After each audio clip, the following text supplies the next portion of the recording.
After 3 years of adjustments, accommodations and rearrangements, it's time for professional surfing to return to the familiar.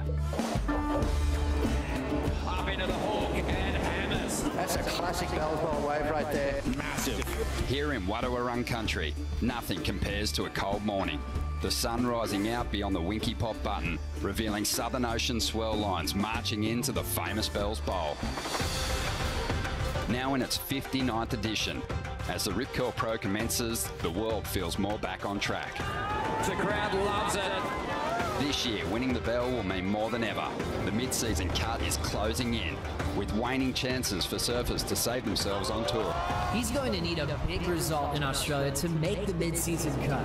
With 9 past bell ringers in the draw, veterans look to stamp their name on the bell one last time. And contenders hope to cement their place in history. As the saying goes, at the Rip Curl Pro Bells Beach, you've got to win it to ring it.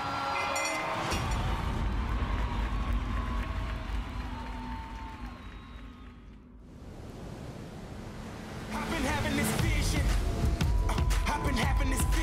Either rise or you fall. I'm on a mission, bringing my dreams to fruition. I ain't playing at all. Bring out the body bags, I'm about to kill them, deliver them to the mortician. I gotta do what I gotta do.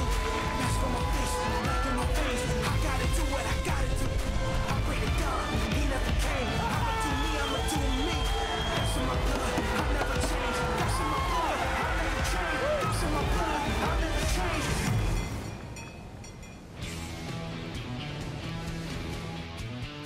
Good morning and welcome to the Rip Curl Pro Bells Beach here on this beautiful Victorian coastline. You're starting to see that new swell slowly start to fill in. The tide's already bottomed out. It'll be rising for the rest of the day. Nice solid sections to work with for guys like Kolohe Andino. Zeke Lau will be coming up in heat number 2. Connor Coffin, world famous for a massive frontside power carve. He's got a lot to laugh about. Rookie from Peru, Luca Macinas, another rookie, Imai Kalani DeVault, will be in that second heat of the morning.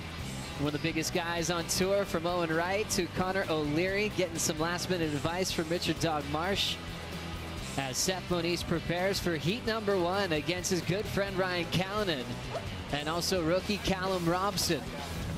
Our Cal's last visit here to Bells with a jersey was 2019, just like the rest of us, where he turned in a big showing and made finals day and left Bells with an equal 3rd position. He's looking to bounce back again into the finals. Joe Turpel with Richie Lovett, longtime CT competitor here for the call. Richie, if things are feeling like we are in motion this morning, maybe get a start. Yeah, absolutely. There's definitely a lot more swell in the water compared to what we saw this morning. Bells is starting to turn on, but I'm super excited to be down at the event. Obviously, making the call with you is an honor. And if I can't be out in the water, this is the next best seat in the house. So lucky to have your company, Rich. As let's get down to business. Are we going to be on today as we say good morning to Kaipo Guerrero with Jesse Miley-Dyer? Yeah, thank you, Joe. And the question, are we going to be on today, JMD? Yeah, we are. We've got men's round 1 in the water right now, and we're about to start. So we're going to see how many heats we can do this afternoon. You know, there's definitely this swell's picked up, and we've been kind of watching this morning through that buoy, which is the indicator down at Cape Sorel. So I think there's going to be a couple of fun waves, and we're going to see how the tide goes and how many heats in this round we can do. Legendary event, 59 years running. How good is it to be back? Oh, it's so good. I mean, everyone loves Bells. There's something really special about Bells, and you know, there's something really special as well for all of the pros on tour about hearing, you know, Hell's Bells play and walking down the stairs and all of those great things, and you know, not to mention the trophy. So it's really good to be back, and I feel like we never left. Can't wait for it. There you go, guys. The swell's filling in, the tide's dropping out, and it's on. Thanks so much, Kaipo. Opening round is officially on. Seth Moniz taking on Callum Robson and Ryan Callanan to start things off here in the opening round of competition. The whole goal here is to avoid the elimination round.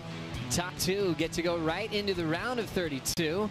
Seth Moniz, the highest rated surfer, coming into stop number 4, courtesy of a huge start at Pipeline, where he finaled with Kelly Slater to kick off in his best ever form in his 3rd season on tour. Callum Robson's been really fun diving into the rookie class story, comes into this stop number 15 in the world, and Ryan Callanan has a little bit of work to do obviously missing pipe because of the wrist injury, so he's kind of had to hustle at Sunset in Portugal.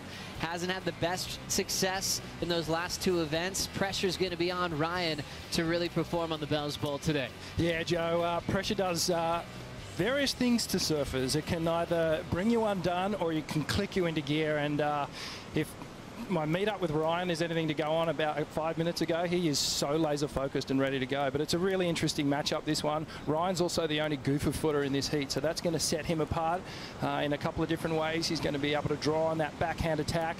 And well, Seth Moniz, he's having a fantastic year. Coming off 2021, it was a little stop-start, a little frustrating. I know that, you know, he just squeaked in, so he'll be looking to maintain that form that he's had all year. Yeah, he really benefited actually from some big names actually moving on from tour, like Jeremy Flores, like Julian Wilson, taking an indefinite break. That opened up qualification for guys like Seth, who are right on that bubble.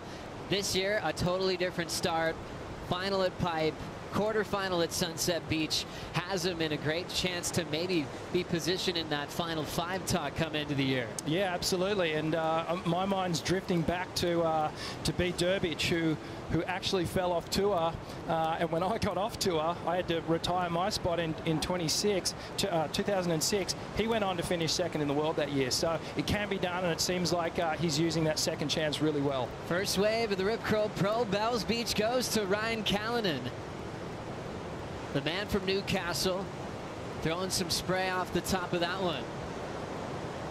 Wrapping cutback, he'll punch that one out on the inside. It's not his first wave of the day. He's had a healthy warm-up session. He brought a couple of JS's down to the famous staircase, and he came up the stairs and said, wow, it is so fun out there. Richie, that's exactly what you told me when you came down here, how fun these conditions can be when Bells is like this. Why is it so fun when we have these windy sort of conditions? Well, it just gives you this lip that constantly comes at you, these little pockets, and you can really charge into it, load up, and do a really big explosive maneuver in those pockets. As you said, Joe, we're coming down to a low tide right now, and Bells Bowl is all about low tide. So we're going to see some long rides, some really pockety waves here, and some explosive maneuvers. And you can see the wave height. It's really, really nice. Up around the head high range, even above it. We can see RKL just streaking down the line here. Timing is going to be really important today as these guys just work these sections. You can see this one starting to bowl out a little bit. Cuts back, and Ryan, I think that was just getting the feet in the wax, starting to get in the groove, but he's opened up the event for us. Such a superstar athlete. The Australian back in 2016 performed here as a rookie. Had to go back to the qualification scene and come back even better. His 2019 results, semifinal, almost felt like he was in that energy where he was going to go on to win the event. Ended up being a John Florence Felipe Toledo final. And then obviously the hiatus, missing a couple of events here. About 3 years ago was the last time we were sitting here at Bells going through all the action. And it's a very long time when you think about the longest running event in pro surfing history. When you miss a couple trips down here to Bells, you really feel it. It feels like an eternity. I think is a really special feeling being back on this wave. It really is a special location on the tour, and for so many reasons. You know, there's a trophy sitting next to us here in the booth, and the names on that trophy is a who's who of not only Bells champions, but world champions. And history tells us that Bells winners, more often than not, go on to win world championships. So much prestige. And figuring out this event, figuring out the Bells Beach break from Rincon to the bowl, if we move down to Winky, there are so many different moods with this wave, and there are so many different moods even in the tide shifts with this wave, and you've got to figure out that riddle. And it's those surfers that can tune into it and get it dialed. They're the ones that come out on top. Look at the story we have out front now showing up this morning. It was almost flat, and now we're seeing a considerable size increase over the last couple of hours, as the Southern Ocean is really starting to light up. Opening ride for Ryan, a 3.0 to start. This will be the first wave for the Hawaiian, Seth Moniz. First turn, snap to float, lays back, somehow rides away off the bottom, and he'll just kind of miss the end section. Again, a tough wave to ride. Callum looks to answer. Nice extended bottom turn, mid-face wrap. The rookie number 15 in the world set up. We're kind of a 2-for-1 at the end. And he will finish on his feet. Seth dealing with a lot of turbulence on both those sections. He'll be chasing Callum and Ryan with 25 minutes to go. Yeah, absolutely. Joe, I think second wave of the set is going to be an important thing. The coaches are really honing in on today. Second and third wave with that smoother face on it. And you could see Seth on that first wave. The lip on this is not groomed and razor edge like it normally is when we have those offshore conditions. It's really shifty, bumpy, and coming back to that timing. You've got to hit that lip so perfectly. And when these onshore conditions are like they are, there's actually quite a lot of push in this wave. You can see this one bowled out really nicely. Seth just overcooked it, just extended a little too far up and over the lip, and it set him off here. And I was thinking, okay, is he just going to pull out? And then he thought, no, I just want to get one more turn in. I'll try and get my groove happening. But Callum Robson on a much smoother wave. You can see here just grinding through this top turn. Perfect form. Slides a little bit there. Maybe just didn't get the rail perfectly engaged, but I like that extended bottom turn. That's something that Sonny Garcia did so well for so many years here. And well, he's rung that bell a few times. He certainly has, and there's that classic finish. Had to go real high in the pocket to drill that end section. Callum has been impressing so many people in a short period of time. He's just a couple spots behind Jake Marshall as we always break down the rookie class. Remember, we'll probably be adding Baron Mamiya to that rookie class once he gets past Margaret River into G-Land. But he's been great to watch, Robson. He was kind of a quiet story globally. Well, that's all changed overnight, Rich. Yeah, he was a bit of a sleeper, and I don't think too many people had Callum on their radar when he came onto the tour. But I think just with good, solid, you know, dig-in surfing, he's been able to win a lot of fans over. His real point of difference, and I think his go-to, is the power that he can produce. And, you know, he's a big fella, kind of like the Zeeks of the tour that can throw a lot of spray. So when they do a turn, it's often big, and it's impressive for the judges, and they can't help but give it a score because it is so impressive. Well, it's always a big statement just to be a rookie on tour, and then you start being analyzed at every stage of your career. Well, things are different now. Now you're jumping into Pipeline at the opening event of your career, then into Sunset Beach. The pressure and the challenge of battling against the top 34 has only got crazier over the last couple of seasons with all the formats changing. Yeah, and well, this is about as polar opposite as you can get to the Pipeline that we had a couple of months ago. You know, onshore, tricky conditions, very shifty. But yeah, what an introduction to the tour to have it kick off at just perfect pipe this year. And it was great to see a lot of the rookies step up and really kind of go, well, I'm here. You know, I'm not going to wait a couple of events because they can't now. Now it's on. Obviously, this is stop 4, 5 coming up next over at Margaret River. And we will be making a cut from 34 surfers down to 22 on the men's side, from 17 to 10 on the women's side, to be able to be a part of G-Land the rest of the season, to have a chance to maybe make the Rip Curl WSL finals in September, and also re-qualify for 2023. So a lot going on in this Australian leg of the tour, kicking off here at the Rip Curl Pro Bells Beach. Now 21.5 to go. Let's get an update on the surf conditions with Shannon Hughes. Good morning, guys. Down here for the Oakberry Surf Conditions Report. It's about 62 degrees Fahrenheit, 16 Celsius. It's a bit chilly, especially with that northeast wind that we have.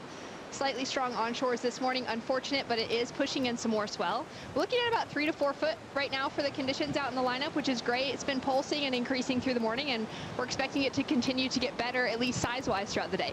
Thanks so much, Shannon, for the update. And it's really cool to see how quickly things can change in this part of the world. They've got some great buoys to check out to sea, where they knew that it spiked a couple hours ago and didn't call it off this morning. Knew there was a good chance we could wait and kick the contest off. Great call for Jesse Miley Dyer with now 20 minutes to go in the first heat of the opening round. Yeah, well, it was a great call, and we knew the swell was on the way. And we know, looking at the longer range forecast, we are going to have to deal with a little bit of this onshore wind. But as long as we have the swell, we're going to have contestable conditions. And with the way the low tide is situated in the middle of the day is really good. It's promising for Bells Bowls because, as I said earlier, Bells Bowls likes a lower tide because that's when it really stretches out. You get multiple maneuvers through that bowl section, and then you actually get a bonus 1 or 2 maneuvers on the inside. Really cool breakdown of this wave here in onshore conditions. Best score so far goes to the rookie Callum Robson, 4.83. We got Ryan Callanan with a 3.0 and Seth holding down a 1.93 start with the first few waves of the morning. We're getting right into Italo coming up next with Zeke Lau and Imai Kalani-Devalt. Kelly Slater, the GOAT, is here in Australia, and he'll be taking on Nat Young, a former finalist out here, and Owen Wright. That'll be looked at very closely. Obviously, Rich, all the hype on Mick Fanning's return as well. But that's got to give Mick and Kelly some inspiration. 40 and 50 years old, both competing for what would be a record-breaking 5th bell this season. I think both of those guys would have that in their minds, knowing just how competitive they are as individuals and also with each other. You know, that would be a bit of a feather in the cap to get that 5th one. And I saw Kelly up at the car park earlier. He seemed really happy, seems fit and healthy, and you know, ready to go. And currently number 2 in the world, which is quite a statement. Obviously winning over a Pipeline, and in a great position to be once again in the world title race. As Callum leads this one, 4.83 and a 3.0 for Ryan Callanan. Zeke Lau prepares. We'll stand by and take a Bonsoy brew break. We'll be right back.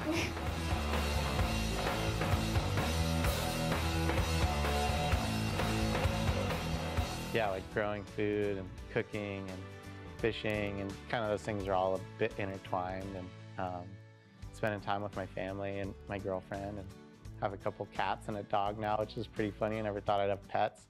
This is a great way to produce our own forest and have more oxygen, not only in the sea, but all over the earth. We Are One Ocean is an initiative led by the WSL to inspire our global surf community to protect and conserve our one ocean. It's exciting to see that we could actually grow a forest at the bottom of the ocean. It's actually 20% more effective than forests on land, believe it or not. Help us preserve the future of our sport. To learn more, go to weareoneocean.org. My favorite part about being on tour is probably just surfing the good waves we surf, the competitive aspect of it, and just being in those like high-pressured situations, but while you're surfing really good waves. You know, you're happy, you're stoked, you're excited, and you're surfing against the best guys in the world, so.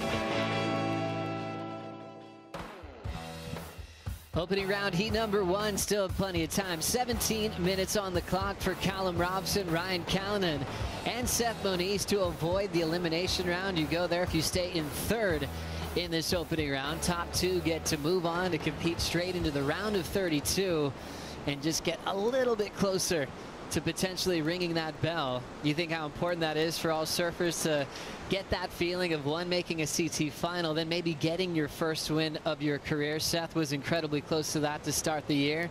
Richie, you accomplished that in your career on the championship tour, but some of the greats that have come to compete on the world's best will have a great career without that huge moment where they take out a huge win. Seth was so close, he got to almost taste it. I feel like he's even more hungry now to finally get that first place trophy. It's like giving someone a little corner of chocolate and saying you can't have any more, you know what I mean? You just want to come back and have the whole thing. So yeah, Seth has had a little taste of it, and like I said earlier, it feels like he's really kicked into gear this year. He's taken that, well, the inconsistency of 2021 and gone, okay, what do I have to do to fix that? Work on the consistency, work on the confidence, and well, he's put himself in a great position coming into the Bells events, but for so many reasons, this event is really clutch, and we'll sort of unpack all that, I guess, as the week goes on. But at the moment, a little bit sleepy in this heat, but this is what Bells does. The characteristics of Bells Beach is the sets come in rhythmic timing, you know, and it can often be several minutes between each set, and that's what these gentlemen are waiting for right now, is for those sets to come in, and then they'll pull the trigger. Richie, what's the energy like of the opening round? You know, we obviously know elimination round, there's something huge on the line. You could get the worst result, you know, of the heat draw, and round of 32, it's a one-on-one type of format where the pressure becomes a little bit more clear. What about the opening round where no one's eliminated? How does that feel as an athlete, and how do you prep for that opening stage? Look, I think as an athlete, you've still got to look at it as a do-or-die situation. I think if you go in there with that mindset of, it doesn't really matter, you're not really setting your mind in the area that it needs to be for the whole event. I think you just need to shift right in, because if a win in the first round just injects you with confidence, and you can carry that through. And a lot of these surfers are momentum surfers, and they'll build as they go through the round. So, I mean, so far, all the surfers that I've seen are taking this first round incredibly serious, and I think with the conditions the way they are too, a lot of these surfers will be actually trying new boards out in this sort of surf, which they haven't tested in these type of conditions before, just because there hasn't been that much surf around down here in Victoria lately. So, you know, it is a crucial time, and it's when these surfers are going to lock in and go, okay, this could be my favourite board, this could be the winning board for this event. So, back to the question, yes, it is important, and I think most of them are going to be in that mind frame. Italo Ferreira suiting up in the Red Bull Athlete Zone to prepare for heat number 2 of the opening round, where he's going to be matched up with 2 surfers from Hawaii. Ezekiel Lau, who calls this venue one of his favorites on tour, where he's had success, and a rookie named Imai Kalani Duvall from the island of Maui. As you can see that set pouring through, Rich. A lot of size now, and we'll see with priority if Ryan Callanan's going to pull the trigger here. And looks like he will get that whitewater roll in. Already has a 3. Squaring up off the lip well. Hard off the bottom, Arcau drifts it. Backhand sweep into the pocket again for Callanan. Nice pace off the lip line, looking to really hammer the end section. Good timing. Really fresh and sharp. He took advantage of Surf Fest that went down in Newcastle, where he was able to final with Hedgie, and also a fellow tour competitor, a rookie named Jackson Baker, who took the win. So he got a lot of heat time in, looking sharp on this last wave, Rich. This was a great wave choice for Ryan here. You could see the double up. Timing, Joe, is so important here. You can't oversurf, Bells, and you can't go too quick. You've got to match the pace of the wave, and sometimes that means just gearing down just a little bit. And you saw on that second turn of Arcau, his timing was perfect. That was the money turn of that whole ride, and then he finished it off well with a nice exclamation point right at the finish. But look at this deep bottom turn. Outside fin comes out of the water, and then bang, gets it vertical, drifts the fin a little bit, puts a little spice on that turn, and then back straight into control, gets on the hillside rail again, and then comes out for a nice wrapping turn. You can see just touches the rail there too, getting nice and low on that bottom turn. That helps him stay on the power button when he's driving off the bottom. Ryan Callanan will be turning in one of the better numbers, well, the best number of the heat so far, 5.4 for that last wave. Takes the lead off Callum Robson. Robson now needs a 3.58, as Seth will hold priority in the 3rd spot with 12 minutes to go. Joe, I was actually a little surprised at that last set that came through. I almost felt like the guys could be going a little bit deeper.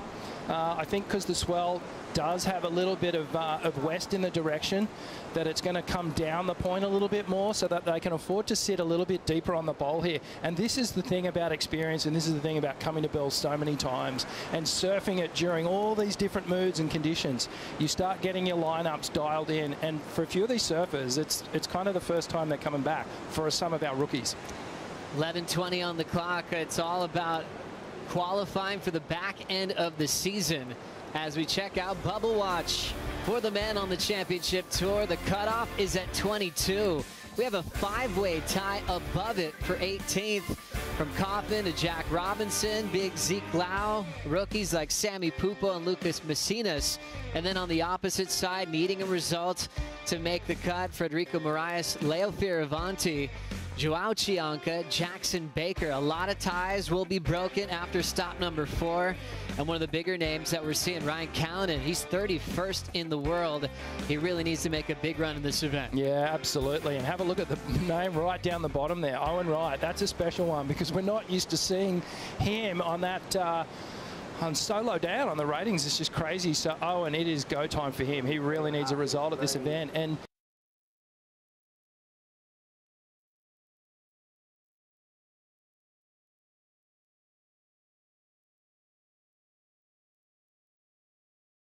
space where you're like, oh, I need to do more. Rolling in now, nice little airdrop, stopped by Seth Moniz. Using priority in this wave, frontside cutty to start. There's the second version. Now stalling off the tail. Inside track looking fun, tries to light it up. Tricky section, but he hangs on to that one. Bit more smooth than his start. That turned into a 1.93. A 2.91 will put Seth into the top 2 with 9:45 to go. That famous number 7, Seth Moniz actually spent some time with Mick Fanning. Said, hey, do you mind if I take 7 for my rookie year? And Mick gave him the blessing. What'd you think here, Rich? Super late takeoff. It's everything about this second turn here. Big wrap right around, hits the whitewash. And you can see Seth there just stomping on the tail, getting prepared for that final turn. Hits it hard. That was critical, that last turn. The first and second one, Joe, they were good. Nice wraps, but nothing as critical and as vertical as that last one. You can see there just how turbulent that lip is.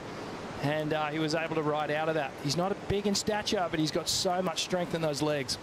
Always surfs with authority, never feels like he's ever playing it safe, especially when he's surfing heavy water waves. Absolutely goes for it. He actually was so happy after sunset just to give his body a little chance to rest, not just because the event's back-to-back, but just because the North Shore had one of the best winter seasons in a very long time. So Seth was in the water. He actually needed a little breather before Portugal. Went down swinging early to Jackson Baker at Super Tubos, but still comes into stop number 4, number 5 in the world. Yeah, and that's nice. That's a good confidence hit, looking at the ratings and seeing yourself in the top 5, and you're kind of going, yeah, this is where I want to be, and the dreams are starting to come to reality, and you start feeling like all the hard work that you put in is starting to pay off. So I'm stoked to see Seth up there, and I hope he can continue the run. The famous staircase at Bells Beach, and for Italo, he gets to run past his own name on that staircase for one of the most impactful wins in surfing history. Italo beating Mick Fanning in Mick Fanning's retirement event. Everything changed in Italo's life from there. He soon became a world champion. But it all started here for Italo at Bells. He's going to deal with Imai Kalani DeVault, one of the standout rookies on tour. Yeah, Imai's been doing okay. I think this wave's going to suit him as well. He has that I guess sort of fast reaction type of surfing where he can just jam it straight up into the lip. He's got those quick muscles reacting, and as you see there, you know, he's obviously been training. Those thighs are looking really switched on, big and strong. And I really feel like Imai's enjoying his time. You could always see surfers that go through all the pressure that comes with the moment, and you feel like they might be wearing it event to event, heat to heat. Where Imai, even though he's sitting 31st in the world, he doesn't walk around like he is in dire need of a huge result. He's going to be lethal coming up next. Well, that's his kind of vibe, isn't it? That's his way to do it, and you've got to be true to yourself and compete your way. And it was really interesting the other night. Mick Fanning was talking about how he used to compete, and he had to find his zone, and his zone was actually in cyborg mode, where he just shut everyone out, didn't talk to anyone, just had this, you know, the steel radar on, and that worked for him. Off the bottom, Seth Moniz, quick whip off the lip line, a little stumble as he's trying to push incredibly hard, but the chops in the wave getting a hold of that Takoro there quickly. 193 is his low score. Seth's previous ride of 4.23. Equipment-wise, Rich, what do you think when the waves are a bit onshore, a bit chunky? Are these guys maybe switching equipment for conditions like this?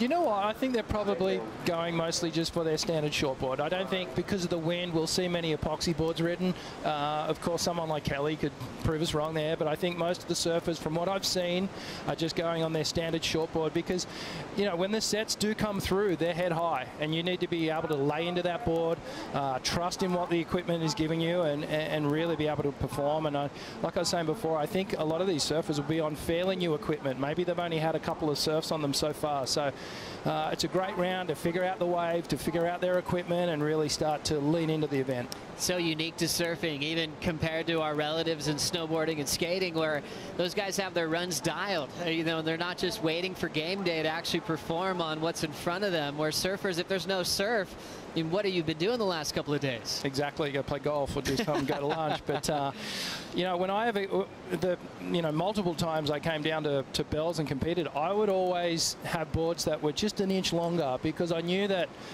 the wave, it tends to move a bit slower, and it's so down the line. So that little bit more rail line helps you drive off the bottom, lengthen the bottom turn, carve through the turns a little bit more. So I think if we see this swell continue to build a little bit, we'll start to see those surfers jump on those step-ups. A lot of activity out the back. Callum Robson is holding priority.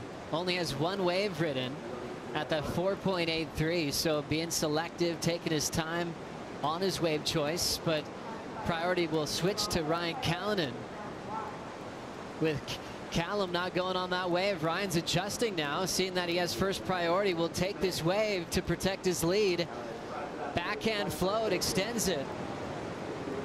Working hard to come around the corner. A little bit of downtime, but does meet the lip with a backhand snap. Nice pace on the rapid cutback. Here's the inside bowl. Ryan hangs on to the finish. Smart surfing for our Cal. Looking to better a 3. Callum trying to recover from the priority mistake. Throwing some water on that snap. Another really clean frontside hack to finish for the rookie on tour. That was a great exchange. I loved seeing that. Potential mistake for the rookie, Callum Robson, you know, paddling for that first one, letting Arcal get that second double up, and he performed really well on it. Jammed a couple of huge turns. And then we just saw the end of Callum's wave, and well, he dropped a bit of a hammer on that thing. It'll be interesting to see if he got a turn or two before that one. Pressure on Seth Moniz. It's looking like Callum will be into the top 2. This was the start, Rich. Yeah, just a nice slicing cutback here, and we know that this layback hack is coming. There it is, jams it right in the pocket. We heard a few hoots out of the competitors area.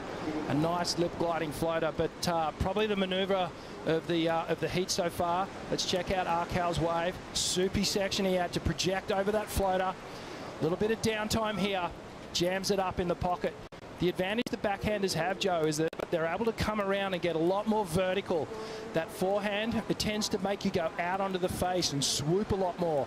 But as you can see here, Arcal, right at that last minute, can throw it up into the 11, 12 o'clock range there. But a very well surfed wave. He's going to consolidate here. Ryan Callanan, such a talented goofy foot on tour. As you see another one on screen, Richard Dog Marsh, Ryan's coach, finaled here a long time ago against Nicky Wood. It was one of the youngest finals at Bells Beach.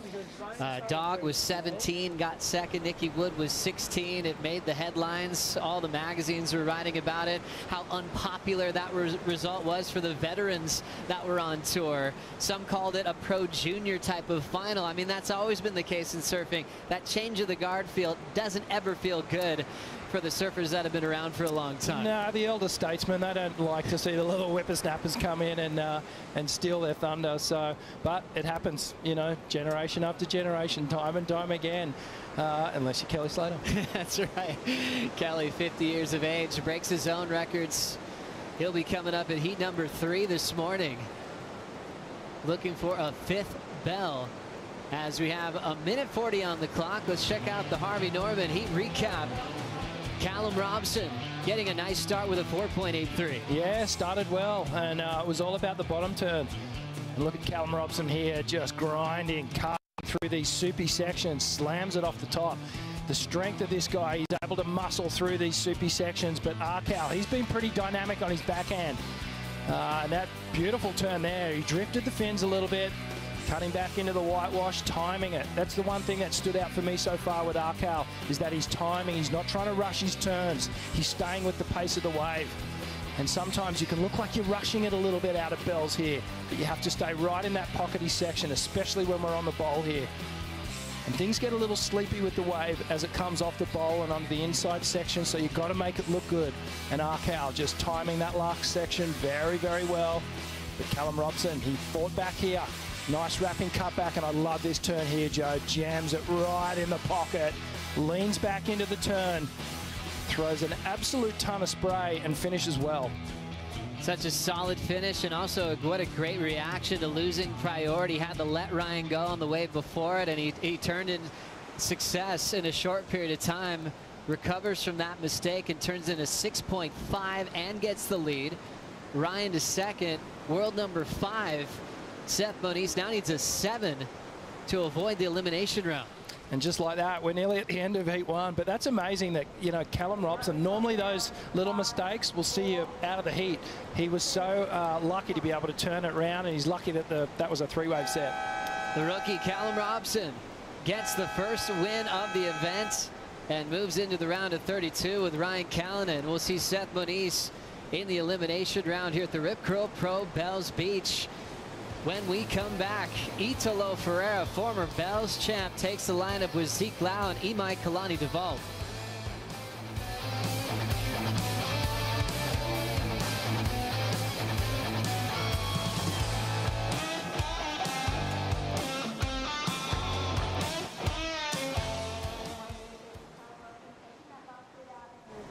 Ryan Callanan and second Stephanie We have Imai Ferreira in the red, Zeke Lau in the black, and Imai Kalani Devault in the white. He's coming up, of course, the Big 12 Pro 2019. Looks like we have Zeke Lau riding out on the direction. Down the line on this one, huge car to start to ride off. Oh, unfortunately, only hangs onto it. He's off there, reggae, so he had that one for sure.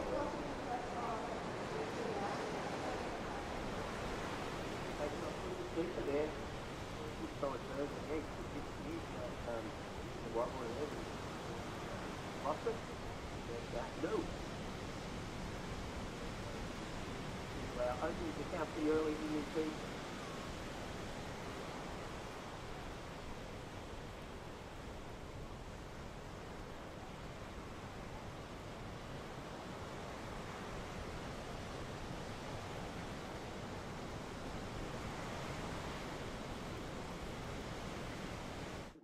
Job there. The things I love about Ocean Road, we have incredible surf breaks, we have amazing little towns, and then the 12 Apostles, one of the wonders of the world. Bells Beach is one of the most incredible waves. There's no other feeling like it in the world. Melbourne is a really beautiful city, but getting down along the Great Ocean Road, it's so different. Being back down on the Great Ocean Road, it feels like a second home to me. First of Zeke, 5.5. You're watching the Rip Curl Pro Bells Beach, stop number 4, the World Surf League Championship Tour. We've got Italo Ferreira out there in the lineup, currently number 2 in the world, heading into stop number 4. The highest rated Goofy Foot on the top 34 at the moment is already screeching down the line. Foam climb into the wrap. Not much open face left, but he's one of those entertainers where you can't keep your eyes off him until he completely kicks out of a ride. Has a lot of skateboard type tricks that he can throw down on demand. He's talented at switchfoot as well. The man could do a whole lot. Italo now finding some room to move. Almost thought the wave was over, but he is making sense of this small inside section, forces a reverse and steps off. Italo, always the entertainer, no matter if he's on a 1-foot wave or a 8-foot bomb. That was an absolute leg burner, Joe, and you can see the rocks along the foreshore there. This shows you just how low the tide is at the moment, and you actually have to be very, very careful when you're riding all the way into the shoreline area like that. You can bust a fin out, you can damage your board. So Italo obviously wanted to cap that one off. He saw something down the line, but that was a really long wave. One thing I've noticed from the outset here, the surfers in this heat, they are positioning themselves a little deeper in the lineup now. So we see the replay streaking down the line here, and Italo just slams that nice carve up into the pocket. He looks so composed, but you know, you think about Italo's style of surfing and just how fast twitch and how just fast reacting he is, and Bell's the way it is right now just falls right into his wheelhouse. But then I was thinking, you know, if it's a nice smooth section, you know, he just jams it so hard. This was Zeke's first wave. Zeke Lau unloading. Famous layback power hack and able to comb it up with a float. Yeah, just, whoa, super late on that final hit. Somehow just managed to muscle his way out of that. Here's a great slow-mo. Similar to Callum Robson, just throwing that back arm into the wall as he drives through that turn. Now, what that does, it means he can just really lean onto his heels there. Just get all the power into those fins and on that inside rail. But what he did really well was adjust and transition out of that to get to that final turn. Even though it was late, he put some theatrics into it because it was like, you know, he was covered up by the foam and he popped out, which would have surprised the judges a little. Zeke Lau's grown up quickly, 28 now, got married in the off-season, dominated the Challenger Series last year, the big win in Portugal to get his spot back against the top 34, and now he comes into one of his favorite events on the calendar. Sometimes you expect Hawaiians to talk about the breaks that are close to home. He said Bells has always been a favorite for him. As a rookie, found instant success, semifinal, backed it up the next year with a quarterfinal finish. It didn't take Zeke long to really figure out this wave, Rich. Yeah, and, you know, I keep coming back to it. This wave is such a riddle, and some surfers go their whole career, and it just rattles them, and they never figure it out. Now it's time to go out the back with Dometic. Laura Enever's out there. Hello, guys. Yes, I'm out the back. And Italo just paddling out behind me. It's so good to be back in the lineup at the iconic Bells Beach. We've all missed it. Onshore or not, the guys are having fun. Something interesting about this heat is that all the crew jumped off the back at Rincon to get out. So they started jockeying for position further out in the lineup. Yeah, so it's been interesting to see them all jockeying way more than the last heat and sitting further out. So super interesting as we see Zeke taking off now. Back to you guys. Thanks so much, Laura. Zeke looking real patient, waiting for the wall to grow. Now the Hawaiian off the bottom, big power hook, throwing some water to the sky. Laying it down again with a frontside wrap. Takoro's looking fantastic under his feet. And he's looking to find the whitewater section to tap there. Staying engaged. Sometimes you get an inside wall. A bigger whitewater snap to finish on his feet. That'll go with his 5.5, but here comes Italo. Ferreira, mid-face bottom turn.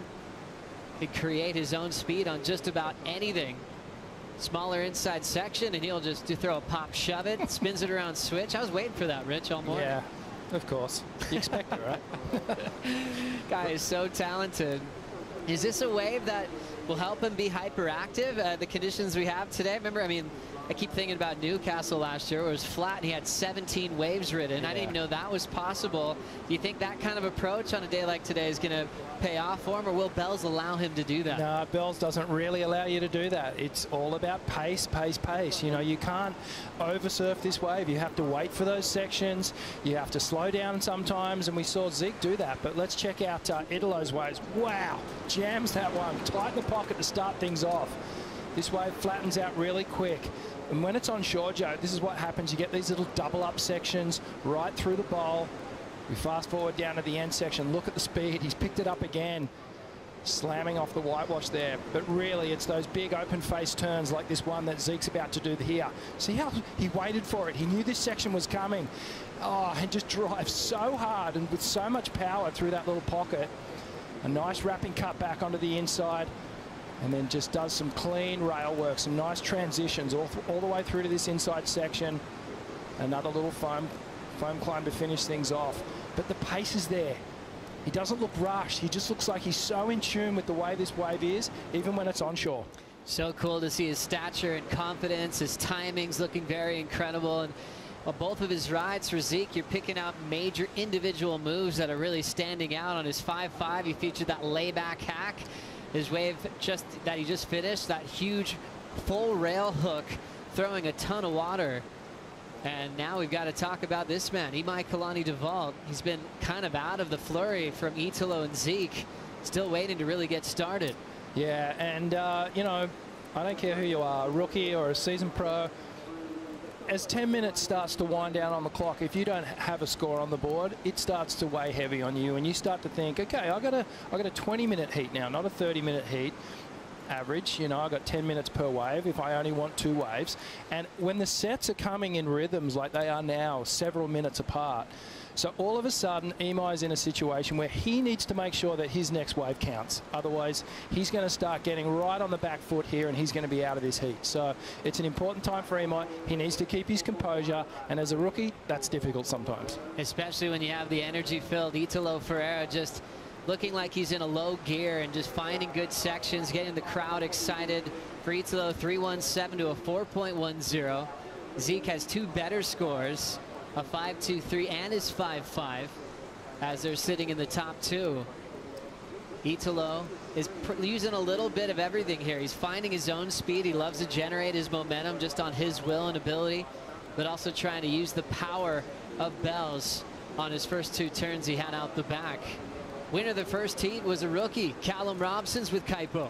Thank you, Joe. Callum, not classic Bells by any means, but a win is a win. How does it feel? Yeah, definitely, especially being first heat of the day, getting on hold and then having to wait and don't know they're on and off. It's definitely good to get that out of the way. How are you able to recalibrate and reset yourself? You had a priority error out there and gave it away, but you were still able to overcome that in the end.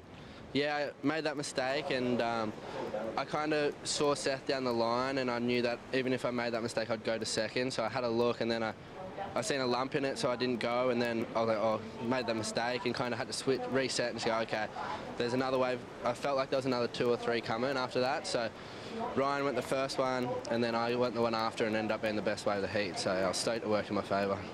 And lastly, you've been having a great rookie year. Your feelings about your year so far? Yeah, definitely. It's been great. It's been good to compete at this level and just get to surf against the world's best. I definitely feel like I haven't showed my best, so hoping that Bells can be that event. There you go, Callum Robson on to the round of 32, Joe. Good man, Kaipo. Thanks so much, Callum. Turning a mistake into a successful move, getting a better wave into the 6.5 range to get the first win of the opening round, the first heat win of the event. You know, it's not every year a rookie has a ton of success, but I'm seeing Nat Young's name coming up next in Heat 3. He was one of those rookies from California that went to a final in his first start at Bells Beach.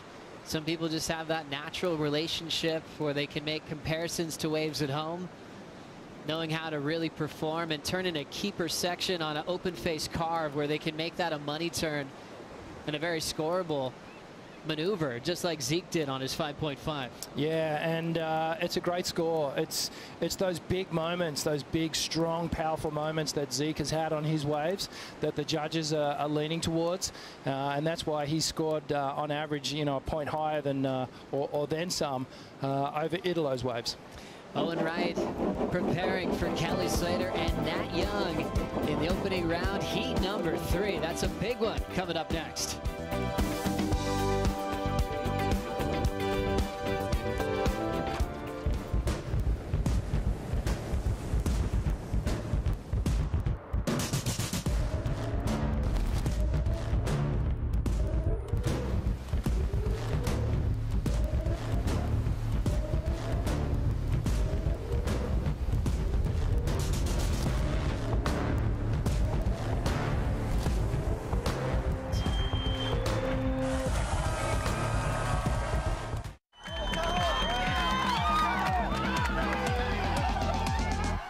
For a team shred on all of our fun boards. All my boards are intact. That means that I didn't charge hard enough. I can see people through the trees out there already. I should be down there. And now it's time to go have some fun. We got a few days off before I'm heading home.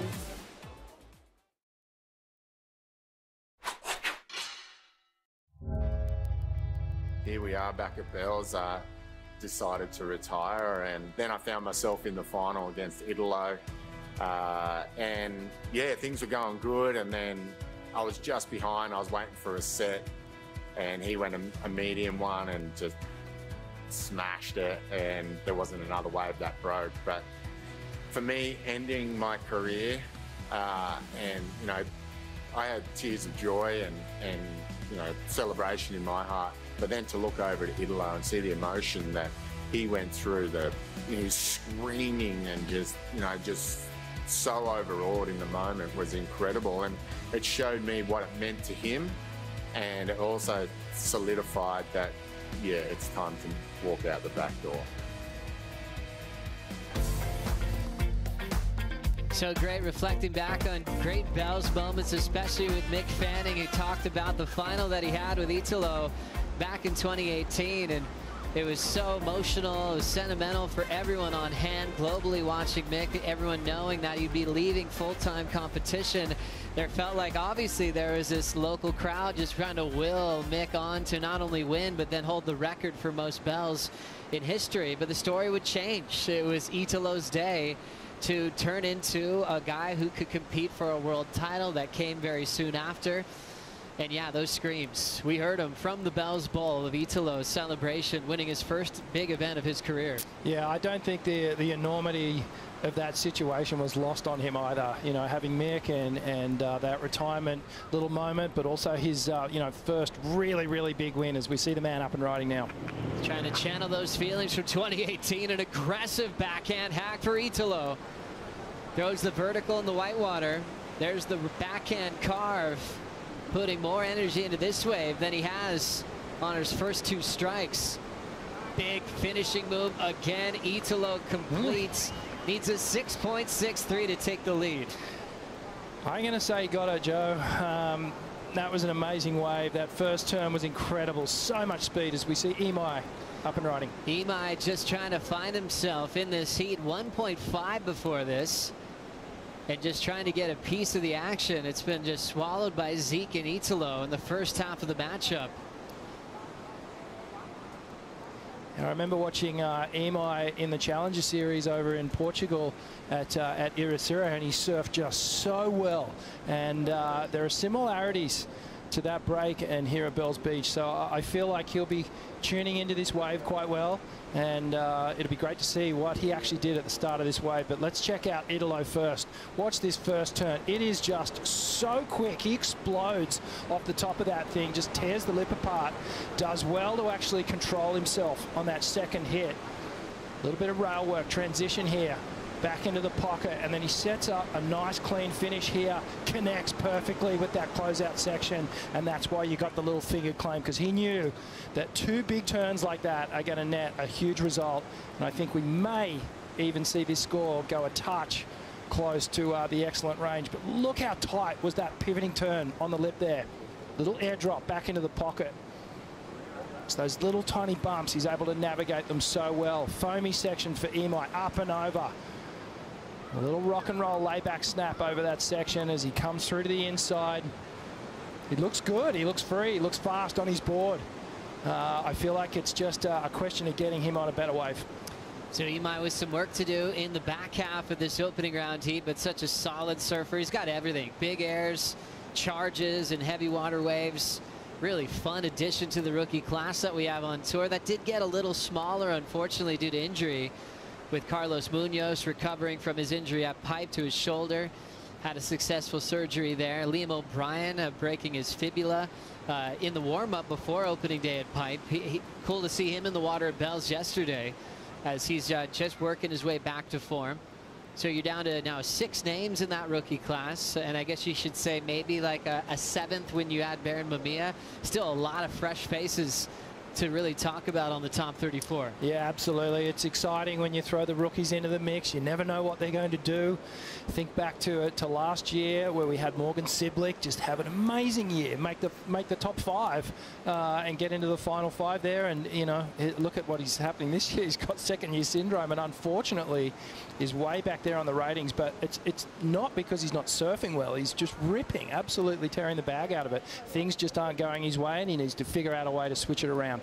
And it's interesting, Rich, we were talking about that the other day. You're bringing up that second-year feeling. And sometimes you have a lot of success as a rookie, and the second year just seems impossible. We've seen that a number of times in the last few seasons. You think what Connor O'Leary went through, you know, being the rookie of the year and then fallen back off tour the second season. Federico Moraes felt that a bit. There is sometimes you have that instant success, can be hard to repeat in that second season at times. Sometimes winning just seems so easy.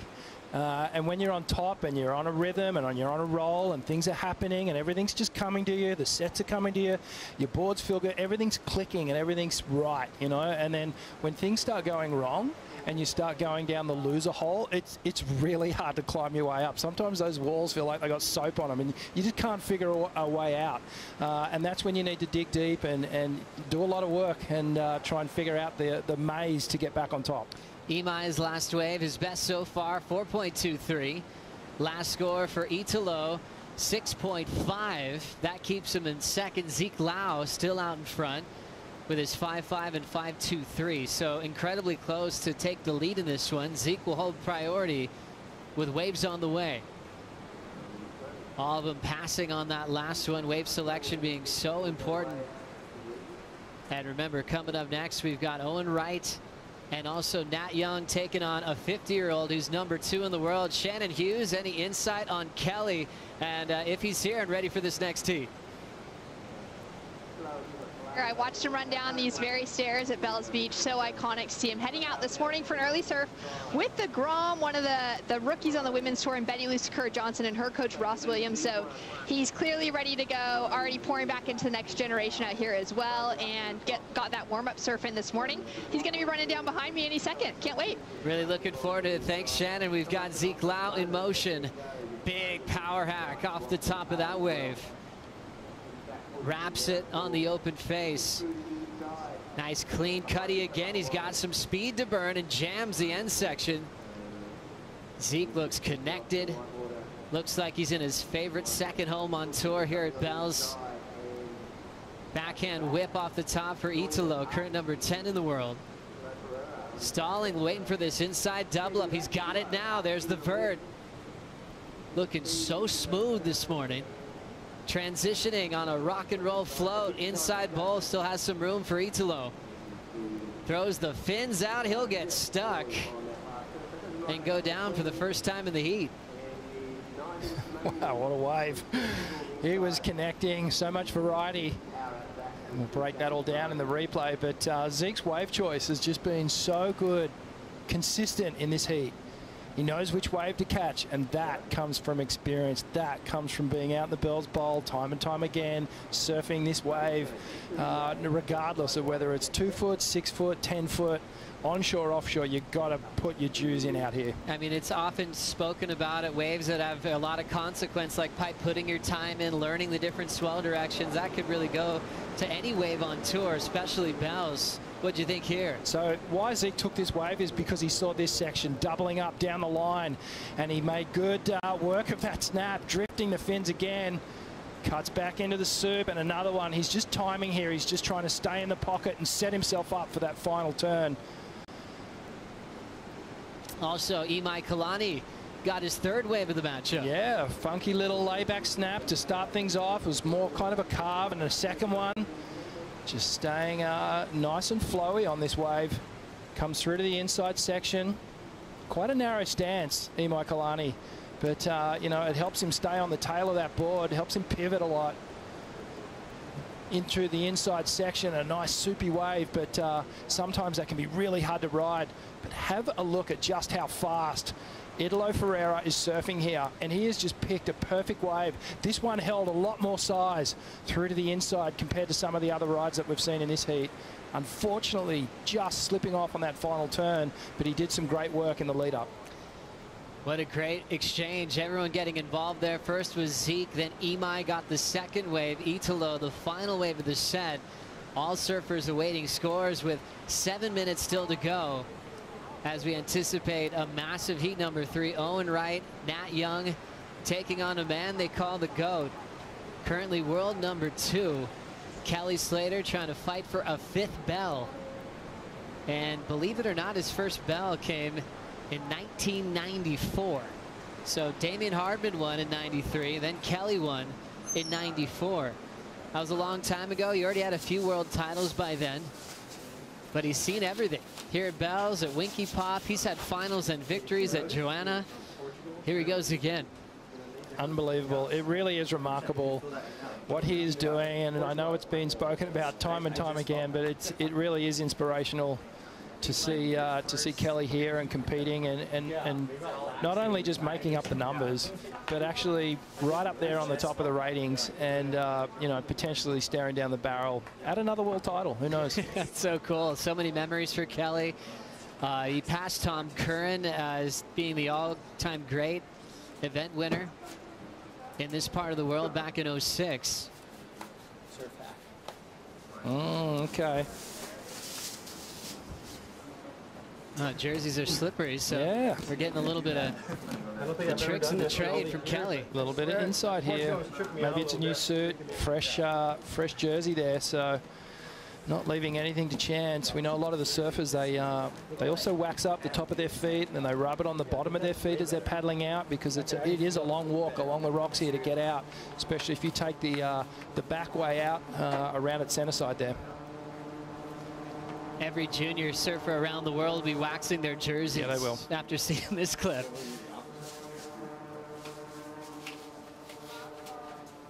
Oh no, it feels better. Yeah, it feels like it's weight.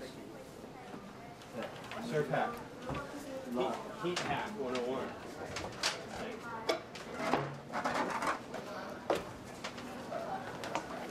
Couple of boards for Kelly out of the Red Bull Athlete Zone as he was talking to Seth, who shared the final with Kelly at the opening event of the season at Pipeline. Both currently sitting in the final 5 at the moment. Kelly just one spot out of yellow, which he got to wear earlier this season. As we see the Red Bull stunt plane. No thanks. Not for me, Joe. I think you'd have a great view of the ball, though. I mean, well, maybe not upside down and spinning 100 different directions. Yeah, we'll leave it to those guys. How about that?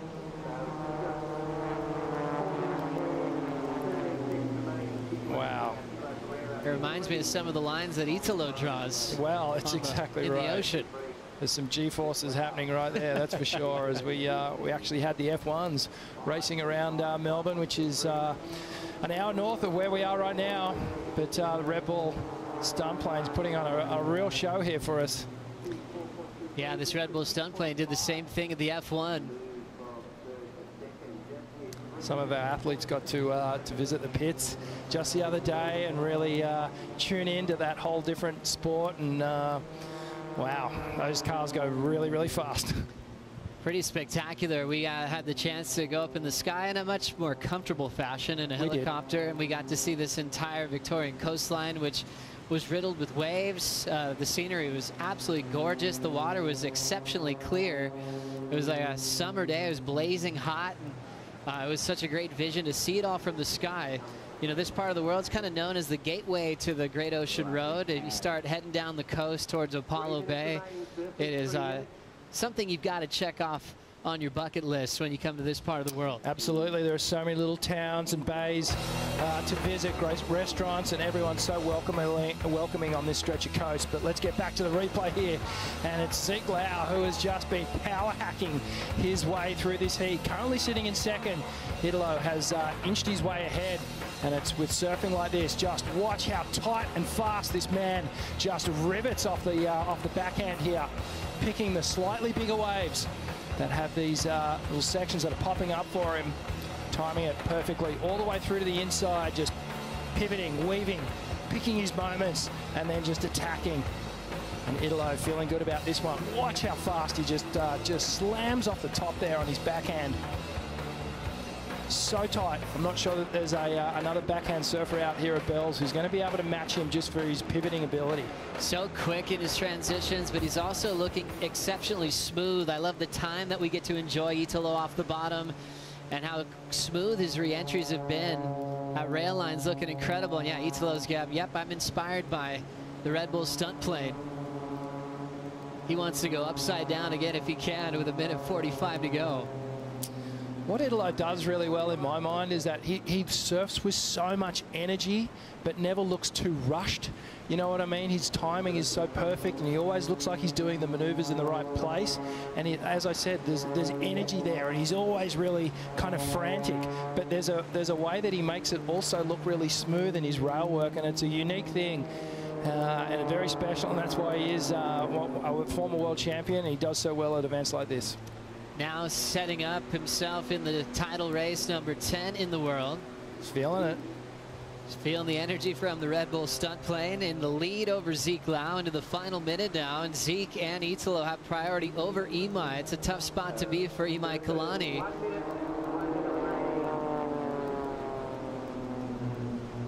And Imai's just sitting a little bit deeper, smart position, without priority at this stage of the game.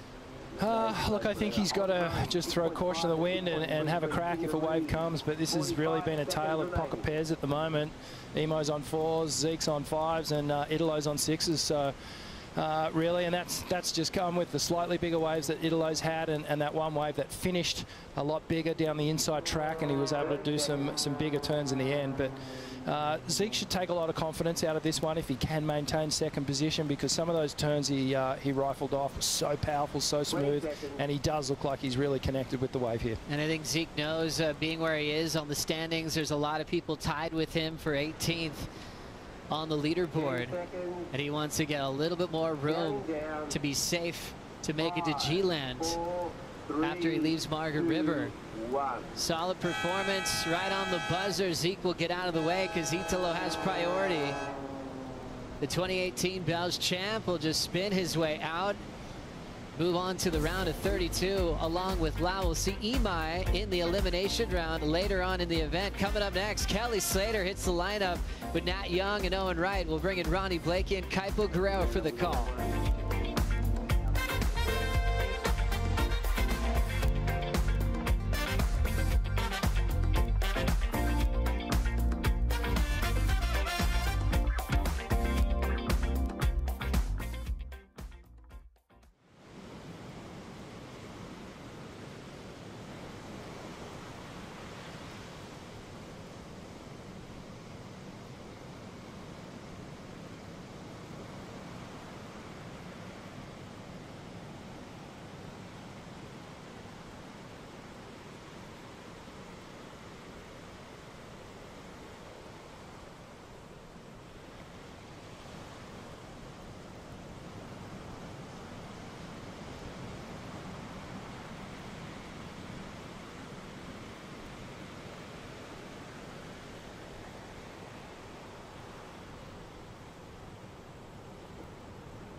The Rip Curl Pro Bells Beach is brought to you by Rip Curl, the ultimate surfing company. By Visit Victoria, official event partner and exclusive tourism partner. By Surf Coast Shire, strategic partner of the Rip Curl Pro Bells Beach. By Bond University, official higher education partner of the World Surf League Australia. And by TAC, drive safely through the home of our wildlife. A safe drive saves our wildlife. The Rip Curl Pro Bells Beach is a go. Competition underway. Heat 3 hitting the lineup, and what a heat it is. The 11-time world champion Kelly Slater, currently sitting in second on the leaderboard, is out there along with Nat Young, who's made his return to the championship tour, and Owen Wright, who's desperately trying to fight his way up this leaderboard. This is going to be a very fun show, but some big heats already today. Slater looking sharp this morning. Extremely happy to be back here in Oz. And can't wait to see what he brings to Bells, a place where he's had so much success in the past. Ronnie Blakey with Kaipo, and Kaipo Slater getting things started early. Yeah, this is what a 4-point ride looks like. While we are at break, catching up with Kelly Slater. And just a nice little paced start for Kelly.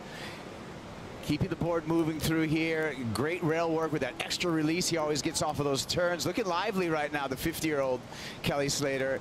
And a nice start, being very mindful of the clock right now to make sure that he gets a number on the board right at the beginning of the heat. Yeah, classy stuff, as I mentioned before. 4-time winner, so along with Mick Fanning in this draw, has a chance to chase down some history and become the most winning surfer on the men's side. But Slater's looked so sharp this year. That victory at Pipe, I mean, I watched it from home, Kaipo. I think it's one of the greatest surf events I've ever witnessed. You were right there on the spot. You got to interview Kelly after he won. It was emotional. It was emotional, and honestly, beyond surfing, it was actually a highlight story in all of sports, in any sport, to have someone like Kelly Slater with already such a celebrated career, and at 50 years old, still be the best in the world at one of the most acclaimed, dangerous, and famous world waves in the world, the Bonsai Pipeline. That was absolutely incredible. Yeah, amazing to see. Great to have your company once again. So happy to be back here at Bells Beach. We want to say a big shout out, of course, to the super host, the Victorians here, the hosts. They're just so friendly, make us feel so comfortable. We had a good lead up to the contest getting underway, exploring the Great Ocean Road, but this is what it's all about. This is what they come to see and what we're here for. And I love the fans here. They're filing in here. It's a natural amphitheater, and rich in surf history as well is this Rip Curl Pro Bells, because we saw this, 59 years running, Ronnie, and it's actually not just the competition here, but actually the evolution of surf culture has happened at this venue throughout decades. Most definitely. I mean, we've seen it in the equipment that the surfers choose to ride out here. It's it's seen all different kinds of crafts, but it looks like Italo is standing by down here at the moment. What a performance from him. Shannon, take it away. Thanks so much, Ronnie. Italo, well done. Great performance. Nice, sharp, quick surfing. Looking good out there for the first heat of the event. Yeah, finally we have some waves, and the last couple days was high, like just windy and kind of flat, but yeah, I'm stoked to be back on action. And you're the returning, the 2018 champion out here. It was your very first championship tour against one of your heroes in Mick Fanning. What does it mean to you to return to the beaches of Bells here? Yeah, that year was special for me, and we have Mick again, I hope I beat him again in the final. But yeah, it's so nice to see the legend back in action too, and I surfed with him this morning. It was super fun, and yeah, I hope we can keep on the flow, just surfing, having fun, and do big turns. So good. You're coming off of that semi-final finish in Portugal, finding some momentum this year. Yeah, Portugal was a good event for me. I would love to do a little bit more, but yeah, it's step by step. So I'm stoked to back here in Portugal and in Australia, and yeah, I'm excited for the next one. Fantastic. We're looking great out there. Best of luck in the next heat. Back to you guys. Thank you, Shannon. Yeah, Italo, great memories from this location. And also some sort of nightmarish memories for him as well. On big days, getting washed down towards Winky Pop and banged up against the rocks at one point, but he loves this location. It'll always hold that special place in his heart. He's actually got a tattoo on his bicep of the Bells trophy and a koala wrapped around that trophy. So, he definitely will never forget this venue. It's a funny move that he makes with that tattoo of the bell on his bicep, where he's able to go ding dong bong bong and make it ring. And he's memorialized a lot of his victories in tattoos. Most definitely. Nat Young, great to see him back on the tour, and this is a guy that for a while just was, just such a present feature in the quarterfinals of major events. He is super consistent. He sort of lost some of that magic. He's had a lot of hills to climb in recent times, just in his personal life, but really in a great place at the moment. And don't forget that he did final here and put in a fantastic show on the backhand. Kind of really changed the way that the goofy footers were looking at the Bells Bowl. Yeah. Nat Young, new dad, new motivation, and it's really good to see Nat back on the championship tour. Well, let's bring up a little list here of, I think, what makes this event so special to everyone that takes part. I mean, you're looking at some of the greats of the sport. It's like the Hall of Fame. Yeah, and look at that. Sonny Garcia, Andy Irons back-to-back. So many memorable heats within just this first frame from 2000 to 2019. And, you know, one thing you'll notice in these last 19 years is that it's been all regular foots. Yeah, a lot of strong regulars out here, but Italo and Wilco, they're starting to mix things up a bit. Mick Fanning, there he is on screen, getting sharp. And you know what? The history only went back to 2000, Kaipo, and there's a reason for that. This contest is in its 59th edition. Right. So we need a lot more pages than that to show all the former winners. And as I was referencing, you know, all the regular foots through the last 19 years, we have to look back all the way to 1998 when the last time a goofy foot won this event, and in the way of Mark Occhilupo. So we got a couple goofy foots in this heat, and we'll see if the course of history changes a little bit. Oh, wait, I take that back, because there's Italo Ferrer 2018. And Wilco 2016. And Wilco, yeah. But yeah, you're right. It's an event that typically has been dominated by those regular footers. But you and I both know that, you know, with the dominance of the Slater, Irons, Fanning, Parkinson, Burrow era on the CT, the goofy footers had no option. They had to up the game on the backhand, and we've seen them start to wrestle wins away from the regular footers at all those predominant right-handers on the schedule. And I guess that was the point I was trying to make, Ron. Sorry. That the change of the backhand surfing out here at Bells has progressed, as we saw Italo in 2018, and what he was able to do out here really changed how people would attack this place on the backhand. Owen Wright, 32 years of age and a bronze Olympic medalist. What a magic moment that was for Owen, for the country of Australia. Big celebrations when he returned home. But this guy, you know, it's a surprise to me to see him sitting in equal 31st position. His surfing in the lead up to his 2022 campaign was very strong. Pipe is an event where I think he just heaps expectation on himself. He's so primed for a big result there at some point, but it just hasn't come his way. As we see Slater up again. Just a quick look at this one. He's going to get out of there, but he does have the lead. Just the one scoring ride on the board, a 4 at this stage, and 20 minutes to go. Yeah, and, you know, the veteran and Kelly Slater, just getting that 4 at the beginning of this heat, we're going to see how important that is going to be with that quick start as this heat plays out. But looks like we've got some lines coming up, Ron.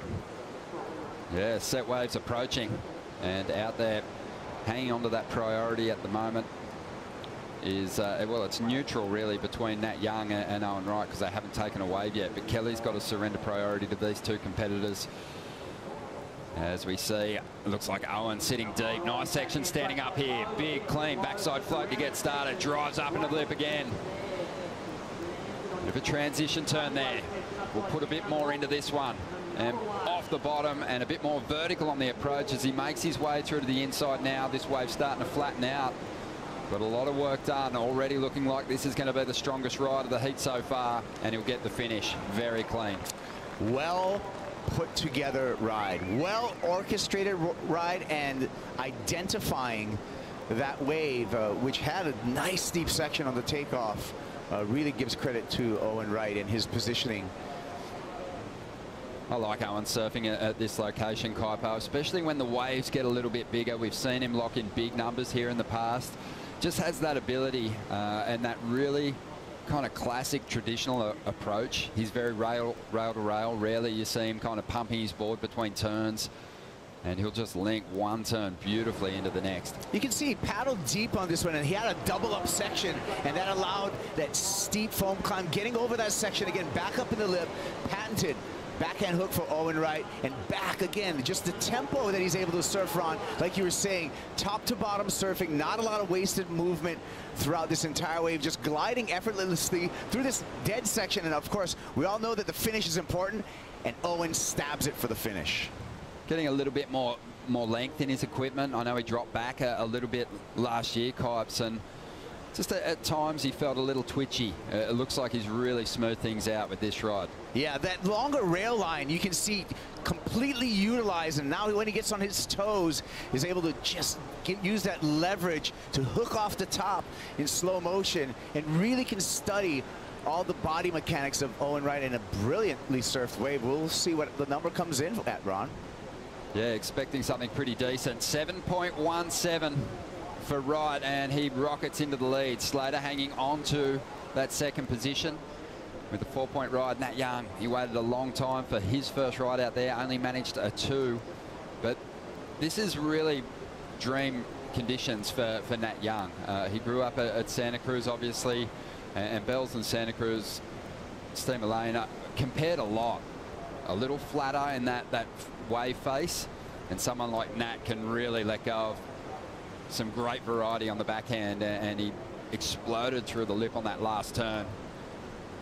So really looking to answer back now after putting up a low first ride, and just hangs on for a bit of a wobbly finish there on the inside, but it'll be much better than the 2. Slater on the outside, big whip to get started, generates plenty of speed to climb up into a tricky section. Got there late, but absolutely managed it beautifully.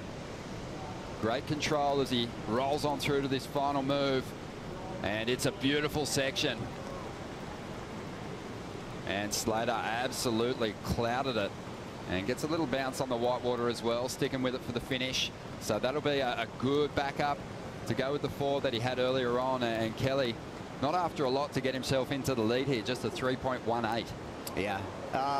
Well put. I mean, Kelly Slater has done the dance here at Bells for decades, so he knows what it takes as far as pace, reading the wave, and that's exactly what he showed on that last wave. Not an easy wave to surf. Got late to it a couple of times, was able to stitch together a nice ride. Yeah, I think 2 of the best turns that I've ever seen at Bells Beach were executed by Kelly. 2006, he won the event against Joel Parkinson. It was a pretty big year. And in the earlier rounds, I think it might have been in the quarterfinals, he did one big grab rail carve that went from the top of the Bells Bowl right down into the trough. That's one. The other came in the final in 2012 against Mick Fanning, that big helicopter, or the Kellycopter as we call it now.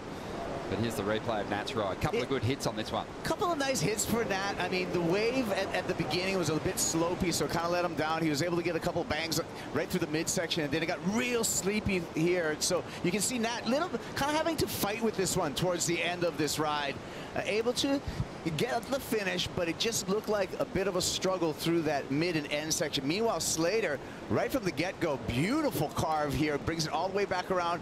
This is where he's going to come up a little late, but hangs on, gets the board back underneath his feet, is able to get through this whitewater, a little bit of downtime through the midsection of this wave, but Kelly knows the dance. He knows what's coming up on the inside, and that's what he does. Bangs the oncoming section. He's going to redirect himself, and the redirection allows him to get one more turn. Now, bit forced turn, but extra points, even for that nice finish showing control, Kelly Slater. You want to juice it, and I think more than maybe any other location, Cobbs, the bottom turn at Bells is super crucial, and all the greats at this location have had it. Mark Occhilupo on the backhand could just hang on that rail for a really long period of time, because Bells will actually kind of shift and change. It's a little less predictable than some of the other locations on tour, so hanging on that bottom turn allows you time to set it up, and Kelly's first reef off the bottom set up that opening maneuver so beautifully, and we're expecting a good score. Yeah. Owen Wright on the replay, and I concur with that analysis, Ronnie, in that long bottom turn gives the surfer a lot of time to pick their line to the lip, and as the waves changes, that delay in the bottom turn, it gives the surfer the opportunity of picking the correct line. We're waiting on some numbers to roll through at the moment. 13.5 minutes remaining here. Slater has a decent score on the way. Owen Wright, he's just found a 4.23, and Nat Young's getting himself back in the conversation here, dropping a 4.57 on his last ride. Yeah, I'm just feeling Slater really put together a great ride in that last ride. It looks like Mikey Wright there gearing up to hit the lineup in an upcoming heat. We're going to take a Bonsai brew break and be back in just a moment.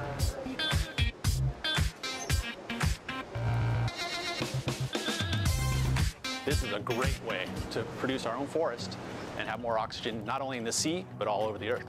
We Are One Ocean is an initiative led by the WSL to inspire our global surf community to protect and conserve our one ocean. It's exciting to see that we could actually grow a forest at the bottom of the ocean. It's actually 20% more effective than forests on land, believe it or not. Help us preserve the future of our sport. To learn more, go to weareoneocean.org.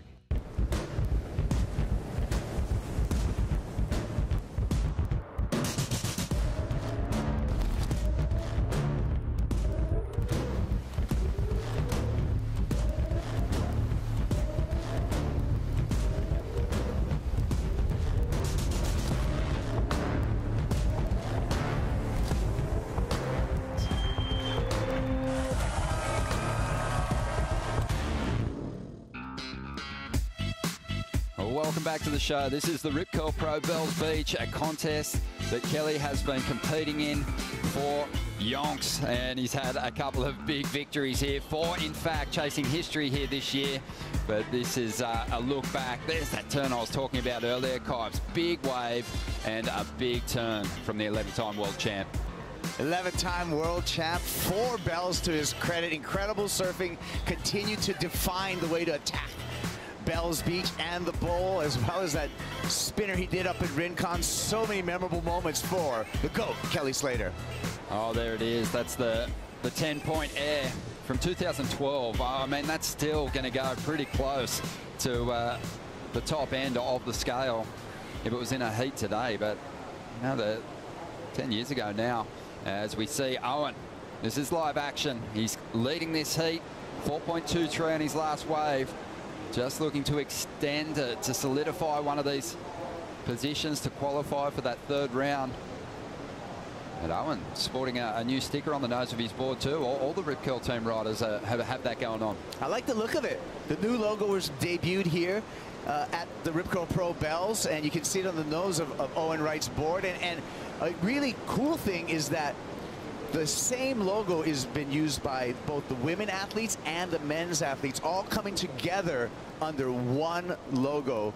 And a great move by Rip Curl, and it's really aesthetically pleasing, as you can see on the nose of the board of Owen Wright. As we're going through this replay, and Owen doing what Owen does, not overpowering the wave, is able to swoop back on that backhand cutback and just doing what the wave requires, you know, not trying to oversurf it. He recognizes that that wave was petering out, so he had to just kick out. But it's really nice to see this stuff in slow-mo, Ronnie, and just the leverage that the lanky Owen Wright gets off the top there.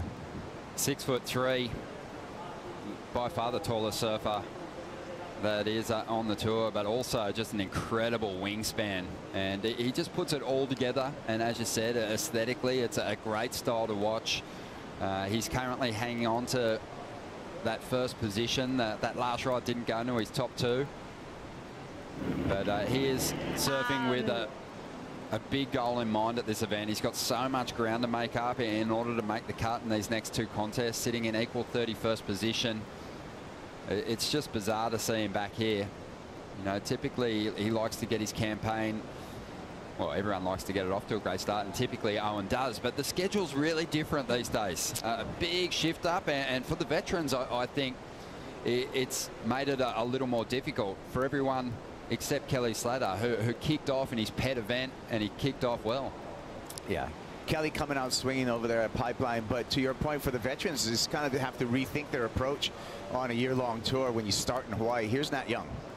Bang! Big first turn there from the Californian, as he now just works this one over, trying to find that connection through to the inside. Sitting 15th at the moment. Nat's had a really positive start to this season, and he knows how hard it is to get back to this position of being on the CT. He doesn't want to battle it out on the Challenger Series through the back half of this year. He wants to get himself to G-Land. He wants to get himself to Jeffries. 2 events that you'd think a surfer like Nat would have a great chance at powering through a lot of heats in. Yeah, and you know, that is the story of the Australian leg. We got these next 2 events. All of the surfers are going to take their top 4 results from these opening 5 events, and that's how we're going to see who's going to make the cut. Here's the replay of Nat Young, and again, Nat lightning quick off the top, but then through this section again, I feel like the wave let Nat down just a bit. And so he really had to get light-footed through this. The water got deep. The water backs off. He's going to have to zig and zag to try to make the connection. Now, this downtime is not doing Nat Young any favors as far as points, but he realizes that he needs that finish and, you know, kind of a soft finish as well, but not that was Nat's fault. That was really the challenge of that particular wave. One of the big keys to success at Bells is looking faster than your competitors on a wave that moves at a pretty sort of sleepy pace at times. So if you can show some spark in your surfing, it'll serve you well. And speed is something that the gentleman on the right there standing next to Kanoa Igarashi has when he's competing in his sport, F1. Yuki Tsunoda down here checking things out and having a chat to Kanoa Igarashi, who is the current world #1. Yeah, these are a couple guys that are making Japan very, very proud, aren't they, Ron? Most definitely. Yeah, Yuki's loved learning more about him on Drive to Survive. Just incredible, just such a hothead. I love it.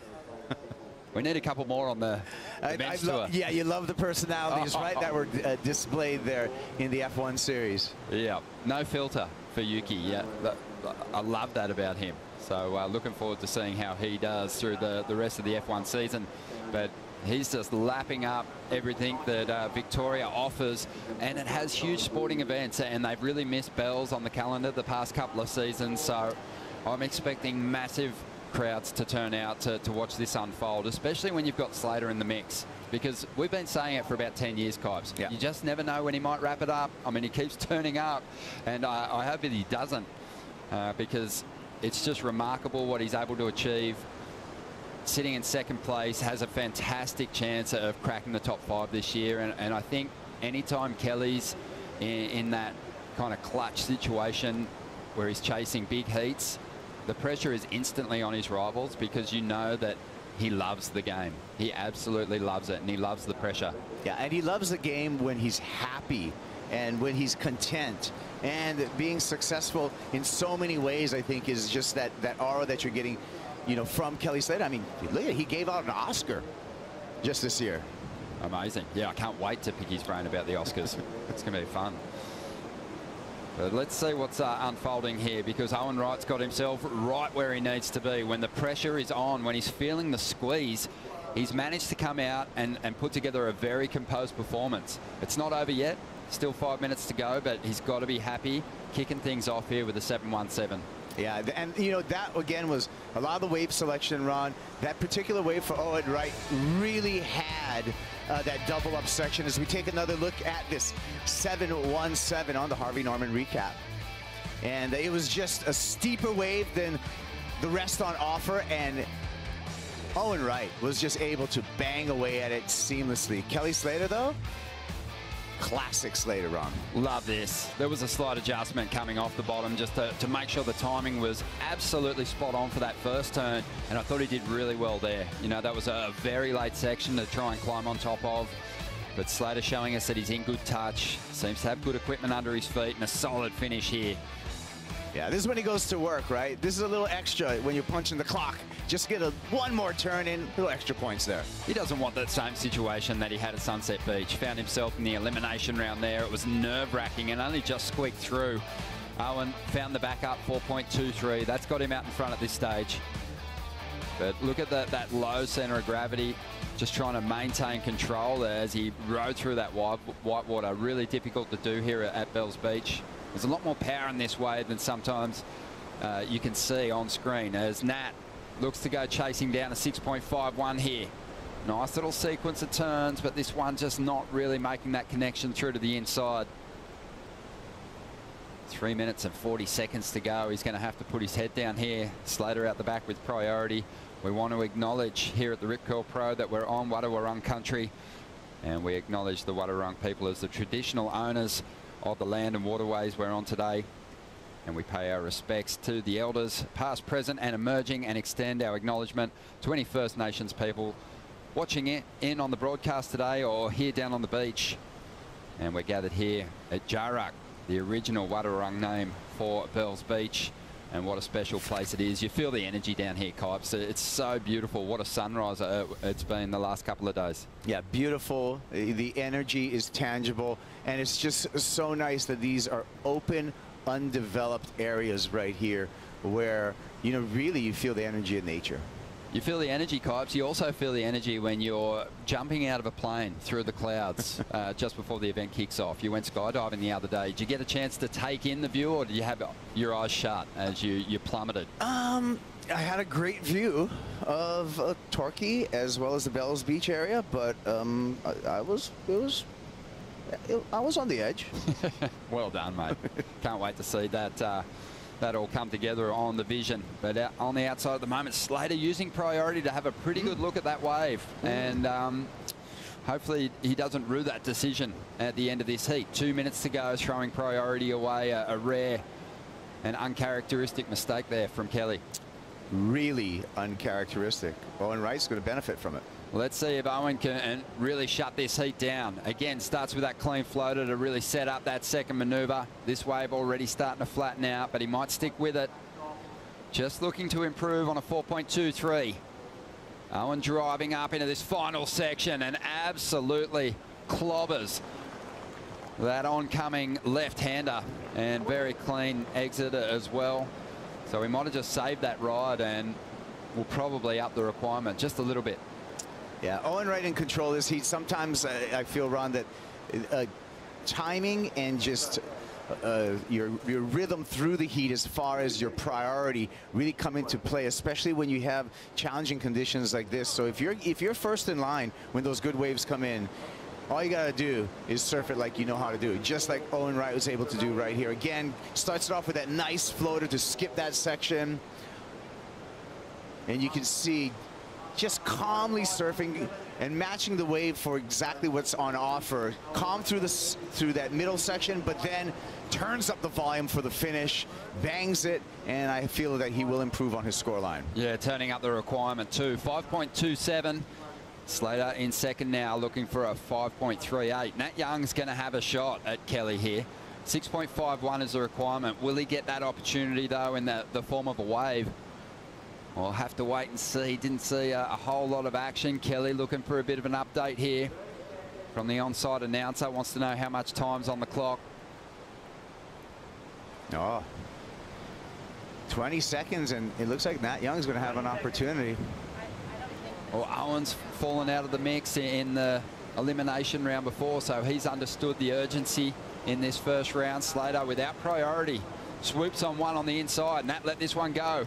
Time winding down, and Kelly will have to surf this one like he's after a score. Great turn there, came out of it with a truckload of speed. This one flattening out a little bit. Nat Young will be on the outside, and Kelly's going to have to finish this one off nicely on the inside. It's been a decent ride for Kelly. Trying to improve on a 4 to push the requirement higher for Nat Young, and he looks out the back as Nat just... The body language didn't look fantastic there, but we'll wait and see what he got done on the outside section. But Kelly's probably going to get something better than a 4-point ride out of that wave. Yeah, and was able to put it together, and you can tell just by the body language, like you said, Ron, Nat Young not happy, and he already internally feels like he didn't execute what he needed to do on that opportunity with that last wave of the heat. Here it is. So let's take a look at this and what happened. Nice opening snap for Nat Young. Knows he needs something big, just the float on the backhand and the wave just crumbling down the line.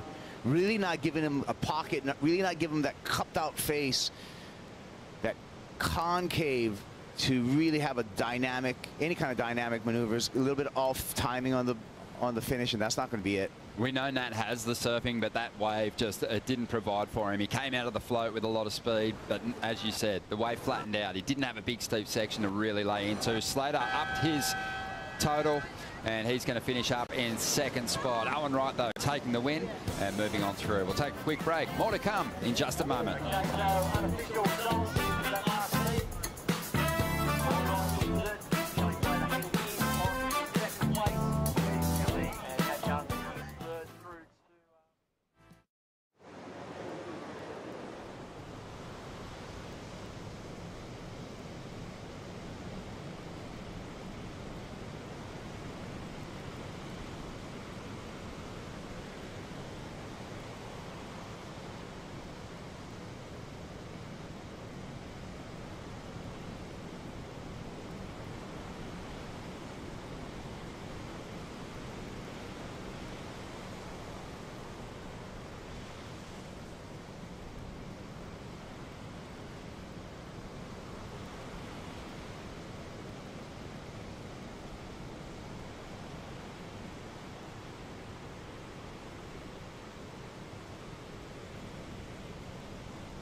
The Rip Curl Pro Bells Beach is brought to you by Oakley, the official eyewear of the World Surf League, by Expedia, the official travel booking partner of the World Surf League, and by Hydro Flask. Every adventure starts with 2 simple words. Let's go.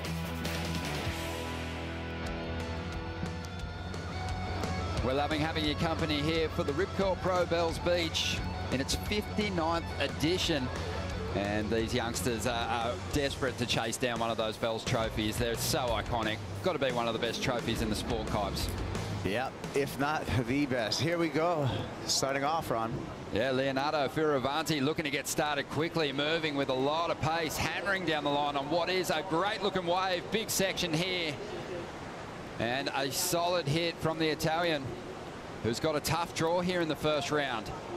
Let's see if he can really stamp this one with a big finish. He does. Up against this man, Griffin Colapinto, who almost hangs on to a big fin throw there. Griffin making a monster climb up the leaderboard with a big victory. His first win over there in Portugal. And what a win it was. And he had such a radically difficult run through to that victory. It's just amazing. The other surfer out there at the moment, Mikey Wright, making a competitive return. He is the replacement surfer for Liam O'Brien. Wishing Liam all the best for a speedy recovery. We know he broke his leg before the first event of the season, so we've missed seeing his rookie effort. But yeah, Griffin Colapinto, what a win that was in Portugal, Kibes. And I hear a pretty good after party. Griffin, that's going to give him a lot of confidence coming into this. Let's check this out. Yeah, this is going to be intriguing. Where is Mikey Wright surfing at? Well, it looks like it's in a pretty good place. Big first turn. Nice section here. What a great combination on the outside. Well, Mikey has so many passions aside from surfing, but obviously has been keeping sharp. See some great edits dropped recently in the lead up to this performance as a replacement surfer. Got a little clunky at the end of the ride, but the points were collected on that outside section. Looking very relaxed, Mikey Wright. So that is a danger sign, I think, when you look at a competitor that comes into a competition run with absolutely nothing to lose, everything to gain. And I feel Mikey Wright can just have fun. Yeah, that's right. He's in a great position to give things a good shake-up in this contest, a contest that has seen amazing wildcard performances. Let's have a look at this first big combo on the outside, though. You can see him having to skip through this section, but we talk about the double up, getting a little bit of a double up section here, a little steeper face, and really quick twitch, really quick reaction time to get to the lip twice. Now right here, this is showing you that Mikey's relaxed. I mean, just the body movements. We take a look at this in slow motion. And Ron, you were talking about the importance of the bottom turn, but this one's like gaining yardage, and he's just able to leverage that into a huge gaff. And then right back in the lip again. So that's the quick feat for Mikey Wright to combo up 2 maneuvers straight off the top. You love to see it. Big beard, big mullet, big turns. Huge combo, and probably the cleanest 2-turn combo we've seen on that outside section so far today. Leo, though, got a great ride as well. He had a lot of work from start to finish. And you can look at him, like he's energized, right? He's really trying to turn up the pace here on this wave and show the judges that he's in a different gear. Gets a little too high there, so he has to try to bounce back into it. He's able to get over the curb and finish. So a great job for Leo Fioravanti. We were touching on it a little bit during that last heat. Bells is a great place to really demonstrate energy, to put that on show, because you get a noticeable pace shift. The hard thing with that, if you surf too fast, you'll outrun the best sections on the wave. It's something Mick Fanning's been able to really perfect, and maybe something that, you know, in the performance at Bells Beach, he evolved single-handedly, because it was always about drawing your lines out, taking your time, not rushing through the big sections on offer here. And Mick managed to surf with speed and energy, that elasticity, but he also had those traditional moves that he could put into the mix. Yeah, and we saw that on Leo's last ride, right? He tried to show like a faster pace, but he got ahead of the wave, and then he had to hop back into that section because he was trying to show that faster pace. Yeah, I think we're going to see a pretty decent score for Mikey Wright here. big commitment to that first section. And a lot of the first moves that we've seen so far today have kind of been smooth set-up floaters to get the second turn right. Mikey dug in hard. It was a cut-down carve, and he left himself just the perfect amount of time to climb back out and hit that closeout section. 5.5 for Leo, though. That's something to build on. Griffin's the surfer who's going to have work to do after the opening exchange here. Yeah, Griffin doesn't want to put himself in the position where you just come off such a high from a CT win, your first CT win of your career, and then, you know, end up in the elimination round in the very next event. We've seen it happen before, Ron. Gross place to be. Yuck. You don't want that. You don't want to lose that magic. And he's riding high. I mean, I saw him walking just down to the car park, and you sense where someone's at based on the way they're kind of strutting into the competition zone. And man, you can tell he's still on cloud nine. He is absolutely buzzing. And, you know, I think you're talking about Kelly, just how deadly he is when he's in his happy place. I think Griffin's kind of in that Happy Gilmore sort of happy place at the moment. Everything's going right. It's all merry-go-rounds and lots of fun. And he's actually started a new preheat ritual where he sits and meditates for a while before his heat. And that's something new that I've picked up on Griffin Colapinto. And I think that's really been centering himself. He's a fun guy, right? But I think that moment of meditation really turns him and tunes in the channel that he needs to be in. Yeah, it was a huge result for him working with Tom Whitaker too. Their first big major event win. But also, Griffin used to work with Jake Patterson, and Jake Patterson nicknamed him the Sponge early on because he could just feed him so much information and he would just soak it all up and sort of had the ability to let it go in heats, all that experience and knowledge. So, you know, he's always asking questions of the veterans on tour, and also probably the biggest thing is he's getting pushed and pushed in a big way by his younger brother, Crosby Colapinto, who's joining us now via the Boost Mobile call. And great to have your company, Cros. How are you, mate? I'm doing good. Thanks for having me. Mate, must have been a really proud moment for you to see your brother break through for his first big win. Oh, yeah, it was insane. I mean, like, every time I watch it over again, and when he came home and we were, like, rewatching it on the TV, it always brings tears to my eyes. Oh, that's awesome to see. We've got Mikey Wright up at the moment and goes all out on that first section. Didn't ride out of it. What did you make to Griffin's start to this heat? I mean, he fell on his first wave, which is a mistake. So, but I think he knows what to do, and he's probably going to wait for a good wave that will probably allow him to get a 6. Crosby, mate, when are we going to see your big turns on these big Bells walls? Oh, I hope soon. I mean, I did the regional QS and I didn't make the challengers, so I'm gonna have to wait it out another year and do some more trips and try and get better, and then hopefully be there soon, maybe a year or 2. Yeah, mate, well, you had an amazing winter season. It was fantastic to see all those incredible clips dropping, and we can't wait to see you on tour someday soon, but fantastic to have you check in with us. Oh, thank you. Thanks for having me. Yeah, brother. Okay, well, we've got Mikey Wright up at the moment, and he's bringing this one through to the inside. Nice little turn there. He fell on his previous ride. I think he's just looking to stay busy, Kipes, here with the under priority. Yeah, Mikey, you know, he just went for it again. Showed us some limbo moves. Wasn't able to pull off that second wave, but now getting back into rhythm right here, Mikey Wright. But more importantly, I mean, in the context of this heat, Ronnie, I'm looking at like Griffin Colapinto kind of getting on the gas pedal at some point right now and start establishing some meaningful scores in this heat. Oh, it's a shame there we didn't have a better connection with Crosby. We'll try and get him back into the broadcast at some point. Huge fan of his surfing. You know, that's going to be difficult for him to ride it out. I think just the surfing that he has done, you know, his name's going to have to be thrown around in that wildcard conversation. There'll probably be a few for the Challenger Series. So we'll wait and see what the call is there from the Office of Tours and Competitions. But Mikey, beautiful first turn there. That was a huge first turn, drifting the fins, laying back, Smooth on rail, power off the top for Mikey Wright. And again, what I see here when I look at his surfing is a relaxed competitor. There's no butterflies.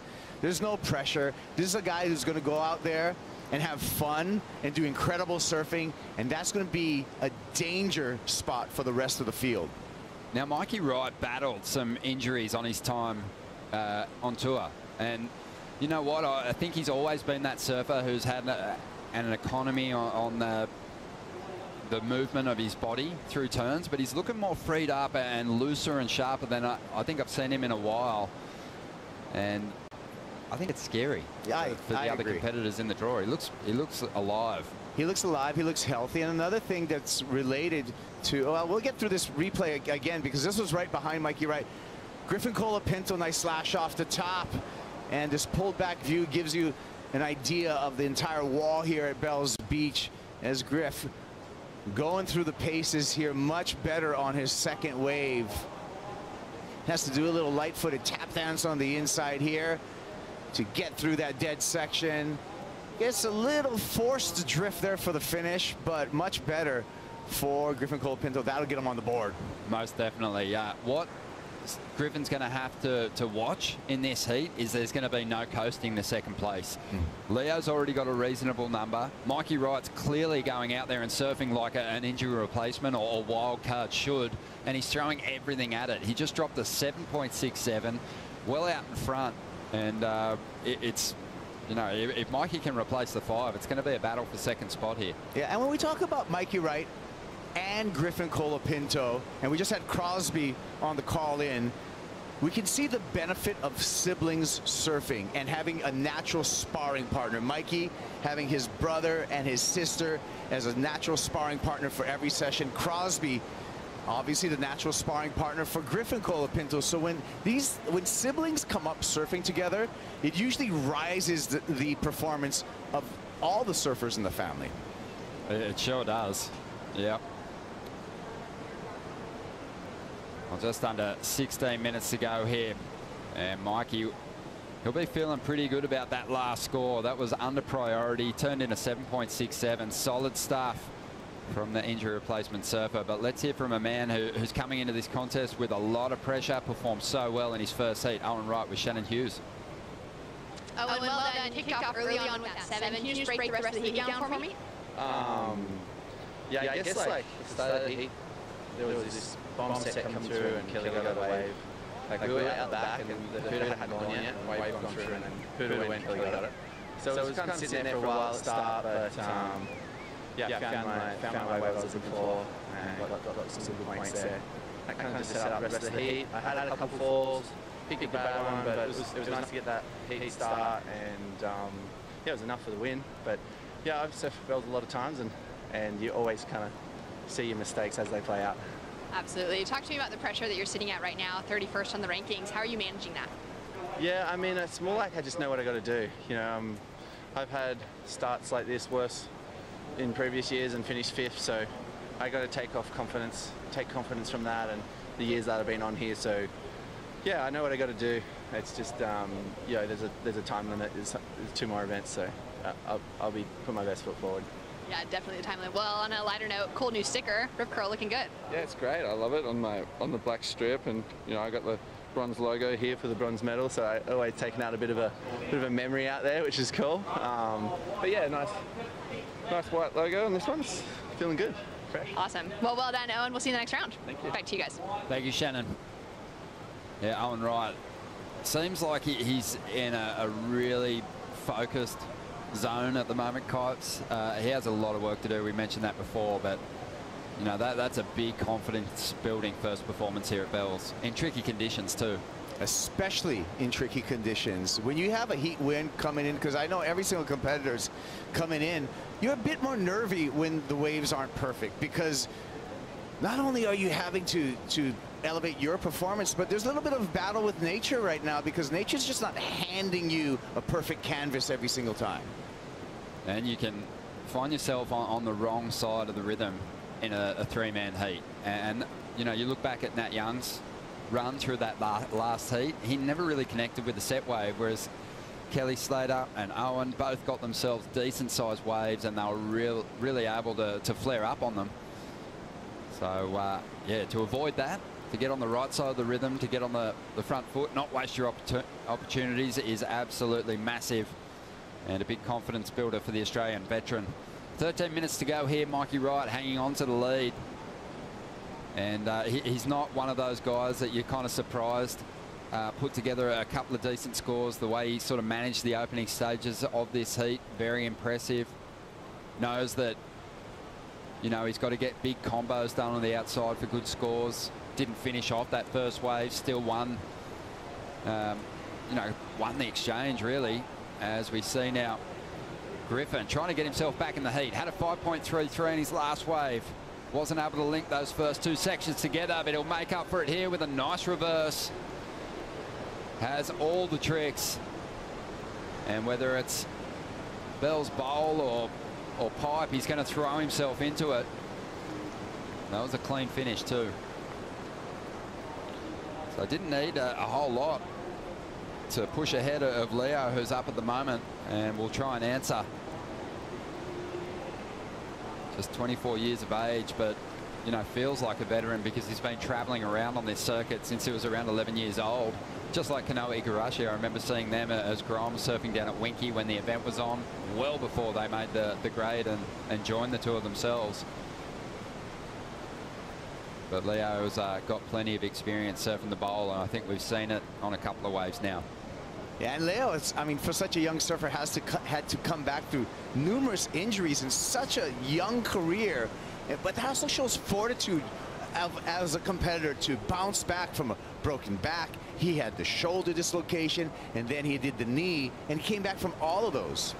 And I think just in that rehabilitation of those injuries, he's got himself to a place where he's one of the fittest guys there is in the top 34. So, you know, it's been a battle for him to maintain his fitness and bounce back from those injuries. But I think if he can put together a year injury-free and not be sort of dealing with those niggling injuries, then he could really put together something special. Yeah. He's looking ultra fit. I mean, the guy's got, you know, just his body mass index is way up in the upper percentile because he is extremely fit at the moment. Let's take a look at the replay of Leo Fioravanti, and just a nice quick snap again, really trying to establish another gear in his surfing as he moves down the line, draws out that turn. And the quickness illustrated here, I think that's Leo's strategy coming into this heat to show that he's surfing very fast. And that's illustrated there. Meanwhile, Griffin Colapinto had to kind of carve through that first section, some downtime to get in front of the whitewater, and a little bit of disappointment there that the lip didn't present himself, but made up for it. Gets a little spin, shows control, slides through that reverse, keeps the rails engaged through this sleepy middle section, and then is able to get 1, 2 for the finish. And that felt good for Griffin Colapinto. I think this heat is going to really tighten up, especially between Griffin Colapinto and Leonardo. Mikey Wright's going to hold a bit of an edge still with that big 7.67.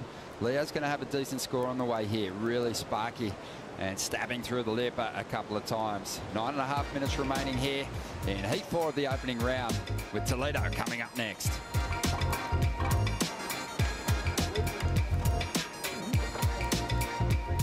I like to just keep my routines pretty simple. I like to get up early. We made a bit of a saying called win the morning, win the day. It's like if you get up early and you really capitalise on that part of the morning, you win the rest of the day. Everything's a bonus from that point onwards.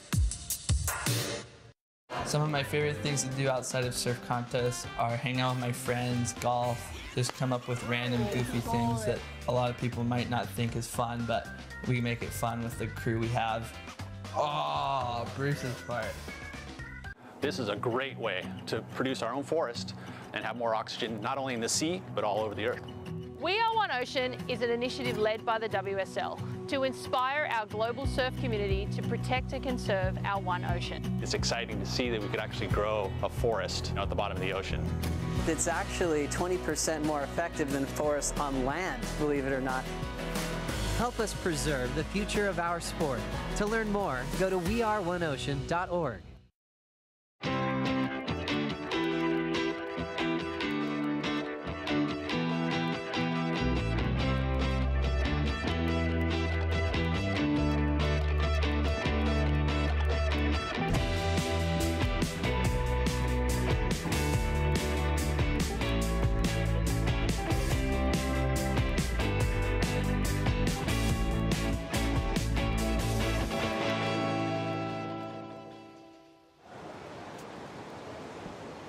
Well, there he is, Mick Fanning, White Lightning, a 4-time winner here at the Rip Curl Pro Bells Beach.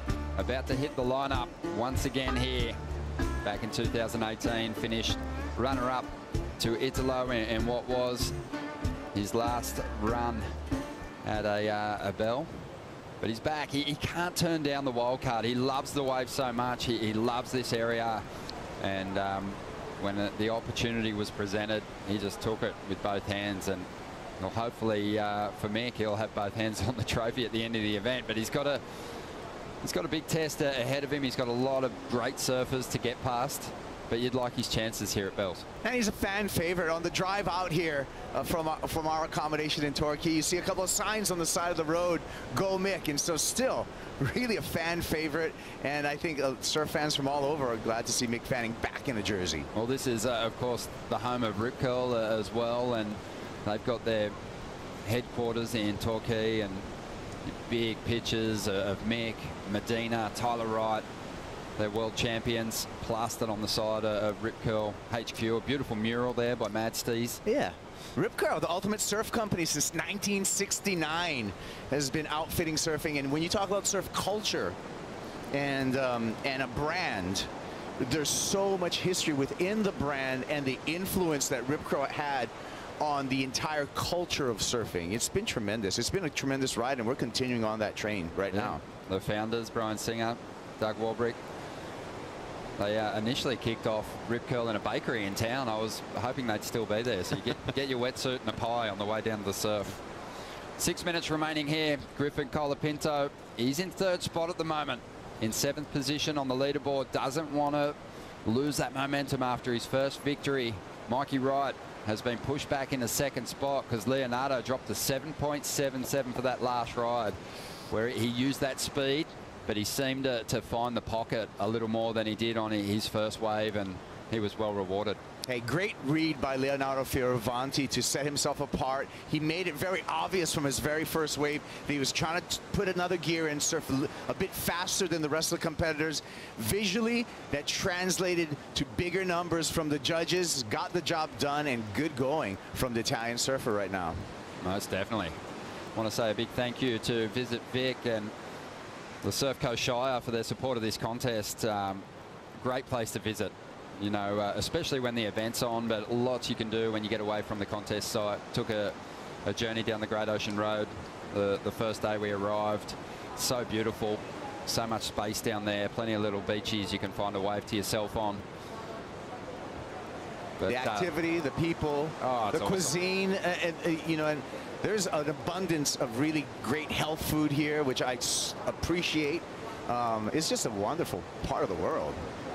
It's all chocolate and hot cross buns for me this week, Kipes. Just on 4.5 minutes remaining. And will we see a charge here from Griffin? We've seen it a couple of times already this season, where the event winner is relegated to the elimination round. It happened to Slater after winning Pipe. It's like the ultimate pin in the balloon, isn't it? You're on a high, everything's flowing, and then all of a sudden you're in danger of falling out of the event in just the second heat of the next contest. Yeah, just a crazy reality check, right? Where you go from just feeling unbeatable to being in a position. On the recap here by Harvey Norman, we got Leo Fioravanti illustrating that extra speed, that extra gear that the Italian was able to put in. But Mikey Wright, Ron, just with some nice lines of his own. He's just put his board a little bit more online. He's thrown the risk at it. That's where his numbers have come from. Just really nice. Mikey only knows one way, and that is just to put the foot to the floor and give it everything. Griffin Colapinto just surfing well, has looked a little more cruisy than his rivals in this heat so far, so He's going to have to step it up in the final stages here, but this was the high-scoring ride for Leo, and this is where the work really came. Oh, lucky 7.77 for this ride from Griffin Colapinto, and a well-deserved lucky number because nailing that finish with impeccable timing. So priority is going to be with Mikey Wright out there at the moment. Leonardo's got second priority, and Griffin is in a bit of a pickle at the moment. He's in a bad situation. Yeah, I mean, when you need a number and you're last in line priority-wise, you can see Griffin Colapinto in third priority with not much time on the board. He's going to have to duck and weave, Ron. He's going to have to find some camouflage out there somehow to not be in the sights of Leo and Mikey Wright. If we get some bigger conditions here at the Bells Bowl, I can see all three of these guys factoring in on finals day. I mean, Griffin Colapinto, his rail turns, we saw the airs over in Portugal, but his rail turns on the forehand are sublime. Really nice to watch. Mikey Wright's got that power, and then Leo just has great leverage. Yeah, well, just look at the numbers on the board. A 6.43 and a 5.33 for Griffin Colapinto, and he's in third place. So this has been, you know, a hotly contested heat with some big numbers. Sure has. Well, 2 minutes to go, and Bells, it's a tricky one because when you're in this position that Griffin's in now, third priority, you know, it's a takeoff out there that you really want to get that big first section at Bells, and if you have forced to charge through to the inside, you're going to miss some scoring opportunity if you're trying to pick off waves under priority. So he's got to kind of have faith that a three-wave set's going to come, or someone's going to pass up something that's got some steep wall on that outside section. Because those big numbers for Leonardo and Mikey came on decent-sized waves.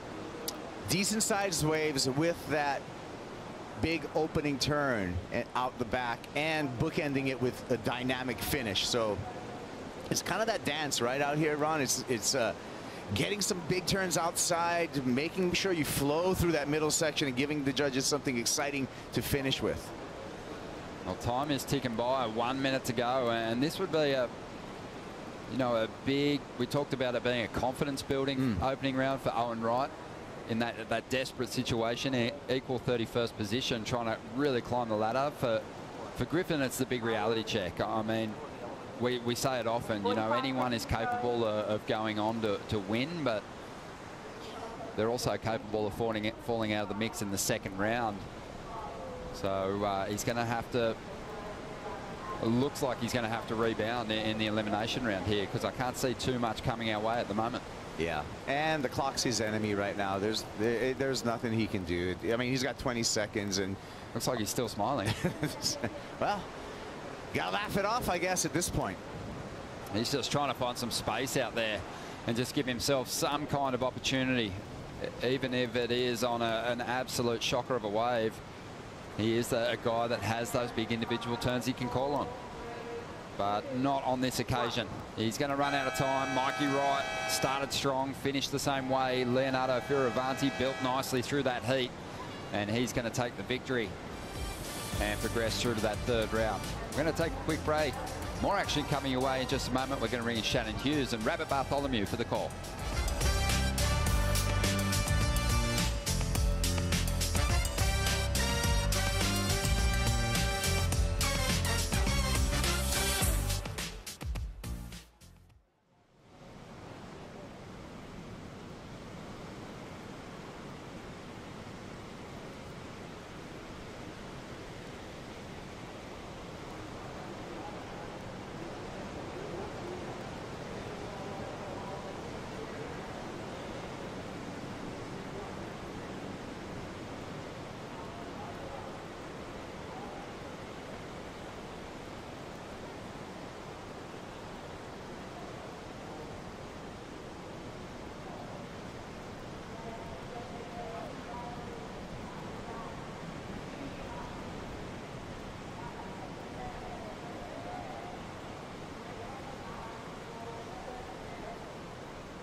The things I love about the Great Ocean Road, we have incredible surf breaks, we have amazing little towns, and then the 12 Apostles, one of the wonders of the world. Bells Beach is one of the most incredible waves. There's no other feeling like it in the world. Melbourne is a really beautiful city, but getting down along the Great Ocean Road, it's so different. Being back down on the Great Ocean Road, it feels like a second home to me. Welcome back to the Rip Curl Pro Bells Beach. We are in opening day, and the men are just sketching as many waves as they possibly can. Felipe Toledo, Samuel Pupo, and Mick Fanning, the wild card, in the lineup, looking for another victory here at a wave that is so iconic and so known for mixed surfing. It's going to be an exciting heat to see unfold. Shannon Hughes in the booth alongside of the 1978 world champion, Rabbit Bartholomew. Rabbit, good morning. How you feeling? Morning, Shannon. So good to be back here at Bells Beach, and what a great opening day, and what a great heat to open up for us. And we saw some action during that break with Sammy Pupo getting on a couple of great turns to kick it off. Yeah, Sammy's looking really strong out here, and he knows this has got to be a keeper, the Rip Curl Pro for him, and it's a great start. All right, a couple of great turns from Sammy. Just kicks off the finish there, and then we saw Mick Fanning get off to an early start as well. Goes down on that first turn. And this from Felipe Toledo, got that nice check to start off with. Gained some speed and momentum as he drove down the line and just continued going through that tail out, brought some progression into the game. And then he looked for this finishing section. It just continued to unfold for him. And we've got scores coming through across the board for those first waves in the exchange, and Felipe looking for that finishing section as well, as it goes a little bit soft for him there. And he's really lining it up, hoping to put on a bit of a show for the crowd down here at Bells. Putting on that finishing touch, and what a way to start. Oh, wow. That's the first wave we've seen beach today. That was so long. Oh, this is a really long ride by Felipe Toledo, and he's one of the pace setters on this year's World Tour. Currently sitting at number 4 on the rankings.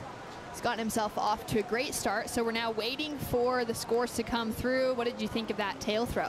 Yeah, I mean, for him it was kind of conservative. For today, it's showing a bit of progression. We haven't seen a lot today. The waves haven't really allowed for the boost. Mick Fanning now up and riding on his second wave. The 4-time Bells champion, foam climb to start off with, drives around into a powerful punch on the second section. Looking really smooth, comfortable. That wave's not going to connect for him into the inside. Yeah, I guess if there's one feature about these rides is that they're all medium. It was a medium-sized set. It wasn't a big throaty set like we saw in the last couple of heats. It was a medium set. This wave's got a lot of fluff about it. It's one of those one-off waves that carries a lot of chop with it and a lot of bump and chandeliers dropping all over the place, and really a difficult one for Mick to get some major manoeuvres in. And Samuel Pupo, meanwhile, has started what a scintillating ride, a 7.5. A great ride to start. Great kickoff for the rookie, Sammy Pupo, opening up with a 7.5 and now sitting out the back with priority. Having a look at this one, he's got a great wall opening up in front of him. Nice check to start things off. Has so much speed as he negotiates that second section. We'll see if he's able to make it around. Straight up into the lip, nice and 12 o'clock. Now going for that big wrap as he comes into that softer section and now hopes for it to stand up again on the finish on the bowl, and he just gets taken out. Yeah, just a bit of a misstep at the end there. It was looking like an excellent backup score. He'll still get a few points for that ride. He's banked a few before. That, again, was just one of those little insiders. You know, I think the inside section you may be looking at to increase by maybe half a point. It's not the big outside moves. We saw with that last heat with Leo, and then we saw with Mikey Wright. The big outside moves, Shannon. Yeah, the big outside moves are definitely the ones to go for. Laura Enever out in the lineup for us. How are those outside moves looking from your perspective? Yes, guys, so stoked to make it out to see Mick back in the lineup at Bells. That was an interesting start to the heat.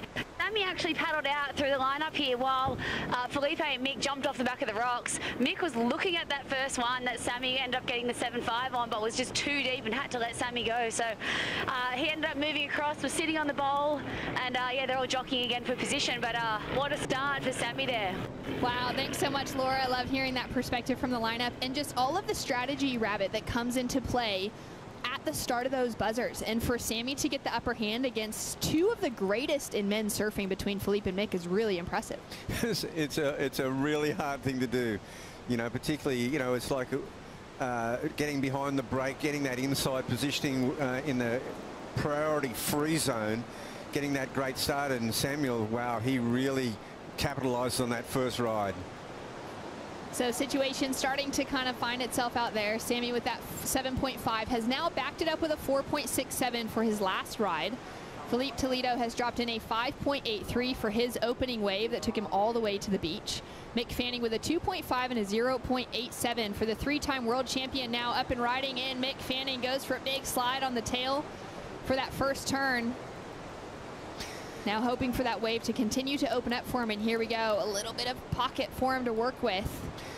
Yeah, it's really similar to his earlier rides. It's that first wave of the set. We saw Felipe Toledo having a good look at that wave. Mick was always going to go because he's really got nothing in the bank. But that first wave of the set, it's just such a flunky sort of wave. It collapses all over you. It's hard to, it doesn't draw off the bottom. There's no draw on the wave whatsoever, so you don't get to do that deep Mick Fanning bottom turn. Yeah, it's a surprising one to me that he's picking waves like that at this stage. Yeah, perhaps he's just, you know, bouncing off the fact that Samuel Pupo, kind of the underdog's got that 7.5. He's got a break on the guys, and Felipe Toledo is such a dangerous character. Mick kind of just got caught up in that lip there a little bit. Looking to just get things started for Mick Fanning. He's got a couple of twos on the scoreboard so far. The three-time world champion, the four-time bell ringer here at the Rip Curl Pro Bells Beach. Such a special thing to see him back in the lineup. It really is special, and without a doubt, Mick Fanning has got the best record at Bells Beach of any male. He's not only a four-time champion, but he's had a bunch of runner-ups. He's had an incredible amount of top threes and top fives, and it's an unmatched record. I mean, I've seen him grow up since he was 11 years of age, and you know, he comes from the Gold Coast, these sand bottom point breaks, but down here, where you'll hear a lot of commentators go, look, Bells, you've got to surf to the wave as far as the speed of the wave. Mick has this theory that Bells allows him to go fast. I love that. I love it. I hope that we get to see it as some sets roll through. In that last heat, we saw Leonardo Fioravanti get a fantastic win. Congratulations, Leo, down there with Kaipo. Yeah, Shannon, that was fantastic. Leo, I saw you coming up with a big smile. How's it feel? You won. That was a very competitive heat. That was a very competitive heat, and I'm really stoked to win that heat. I mean, Griffin just came off a win. He's ripping. Mikey seems like if he gets a wild card, that's when he surfs the best. So I knew it would be a tough heat, and I'm just stoked that I managed to get, I mean, I think the best surf of the heat. Wave-wise, felt like I surfed it good, and I was stoked to get a bigger score. Yeah, I noticed in that heat, Leo, that you were actually surfing with a little bit of a faster gear, a little faster pace than the rest of the surfers. Is that something you were conscious of to show the judges that your speed out there at Bells? I mean, when you look at Mick Fanning, he's one of the fastest surfers in the world, and he's won here so many times, and he has like an average of 4th place here. You know the speed is super important. But I went back to my Mexico board where I got 3rd. This board feels amazing. I have a lot of confidence on it.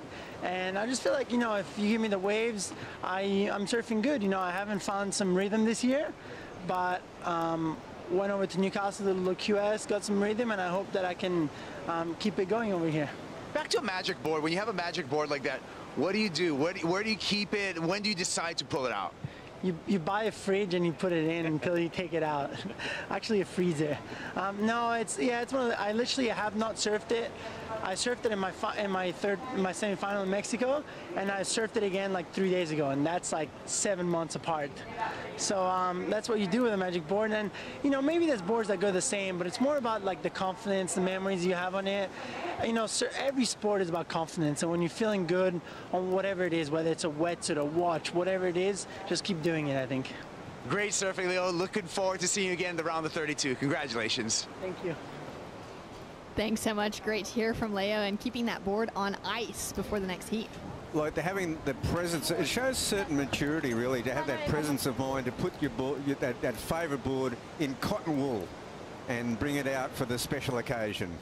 Definitely a special occasion to bring it out at an event like Bell's. You were mentioning before we threw to that interview, just, you know, the accolades behind Mick Fanning here.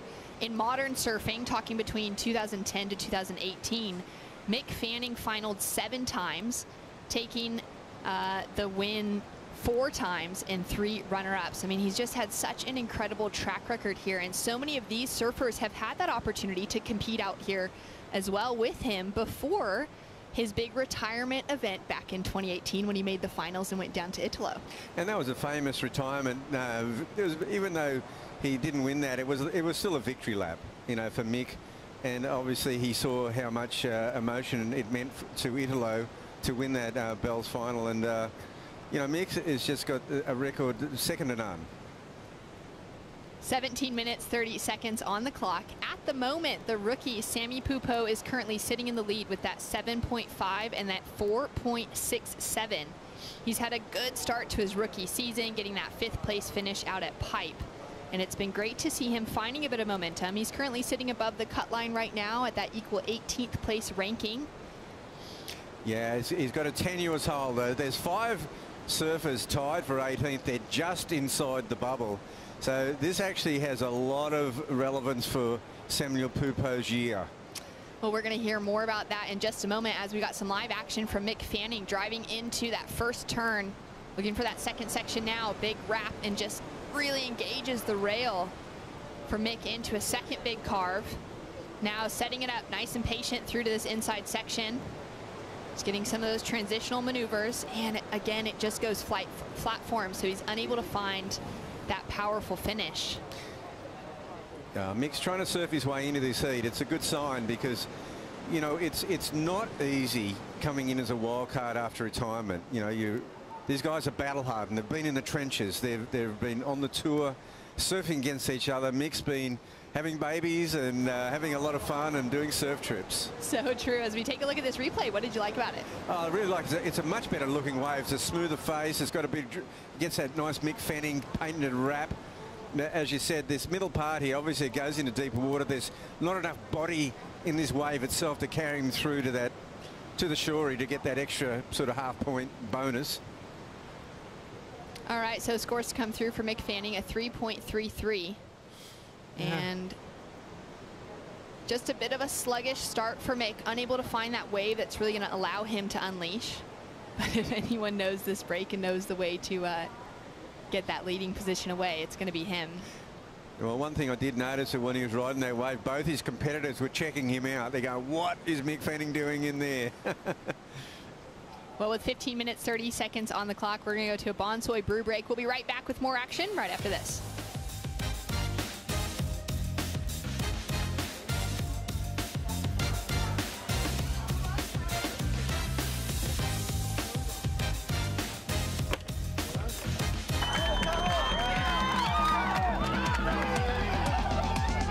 Going for a team shred on all of our fun boards. All my boards are intact. That means that I didn't charge hard enough. I can see people through the trees out there already. I should be down there. And now it's time to go have some fun. We've got a few days off before I'm heading home. We Are One Ocean is an initiative led by the WSL to inspire our global surf community to protect and conserve our one ocean. This year, we're partnered with Shiseido and we're working with local organisations in communities around the world where we hold our championship tour events. All big changes start with just a single step, and I believe in the power of coming together and working together to create positive change. Help us preserve the future of our sport. Go to weareoneocean.org.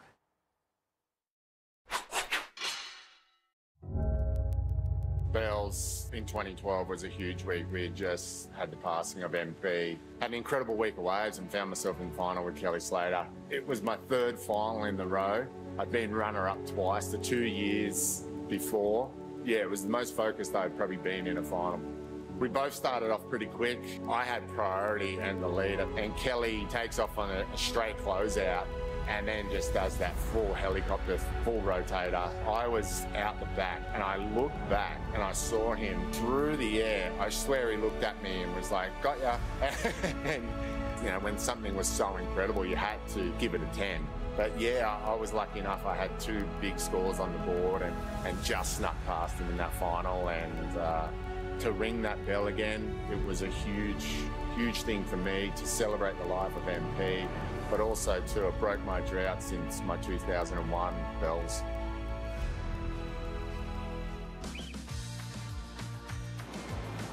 Samuel Pupo currently sitting in the lead with a 7.5 and a 4.67 against 2 of the strongest surfers to come out of men's surfing in Philippe Toledo and Mick Fanning.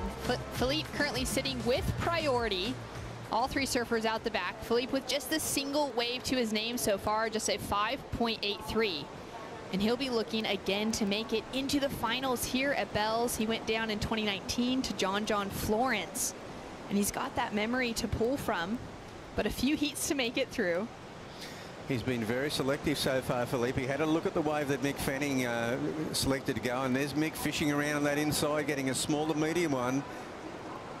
Just the quick kick in and out. I like the use of that word fishing there. That's exactly what he's been doing, right? He's just been going for it, taking a look, seeing what'll open up for him. Well, he hasn't really got into the priority rotation. You know, Philippe Toledo sitting out there quite stubbornly on priority. I mean, you know, Mick might have been sort of trying to get him to have a look at that wave himself, but Philippe wasn't having any part of it. He's allowed Mick to have a couple of waves on his watch, so to speak. But Philippe is sitting there. He's got that 5.83s. Time's on his side, but it is becoming a factor. 11 minutes, 45 seconds on the clock. And it was impressive to see Samuel Pupo get off to such a quick start with that 7.5 to just have himself in the right position to get the right wave. Back it up with that 4.67. As we take a look at Tully White, local wild card, took out the trials just a couple of days ago, beat his good friend Xavier Huxtable to make it into the event, and it'll be his first appearance on the championship tour.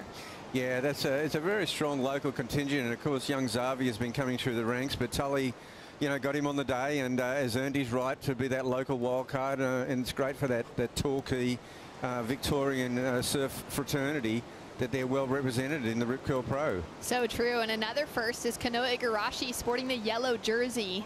Great to see him up there in #1, sitting about 3,000 points ahead of both Kelly and Baron Mamiya, sitting in that #2 position. It's a very, very interesting table. If you look at the top 5 right now, there's been 3 different winners. There's been 3 different second place getters. No one in the top 5 has had a 3rd place. So it's really open. I mean, Kanoa is sitting there. Basically, he's had 2 5ths and a 2nd. And you know, traditionally, you know, the winner at the leader at this point would probably have a win under his belt, but that consistency in that the top 5 and getting that final is been the key for Kanoa forging his way into the yellow jersey. Oh, that's so true. It's so exciting to see him just being able to paddle out in that yellow jersey finally. He'll be up against Tully White, as we mentioned, and Luca Messinas is currently sitting at #18 on the rankings, representing Peru, and great to see Luca on the championship tour as well in his rookie year. Down to 10 minutes to go in the current heat. Sammy sitting in the lead. The rookie, he's had, aside from this being his rookie year on the championship tour, he did have a wild card opportunity when he was 16 years old, back in 2017 here at Bells, where he took out Jacob Wilcox in the trials to get a spot here. So his 2nd appearance at Bells. And we're going to take a look at more about Sammy Pupo. My name is Samuel Pupo. I'm 21 years old, and I'm from Marzia, São Paulo. It's a dream come true for sure, especially with my brother on tour. We're really happy. My dad's really proud, my mom too, so it's gonna be nice. I would say he's a way better version of me, you know, bigger and stronger. Just my biggest goal would probably be have a shot at the world title in my first year. It's a big goal, but you know, you just gotta go for it.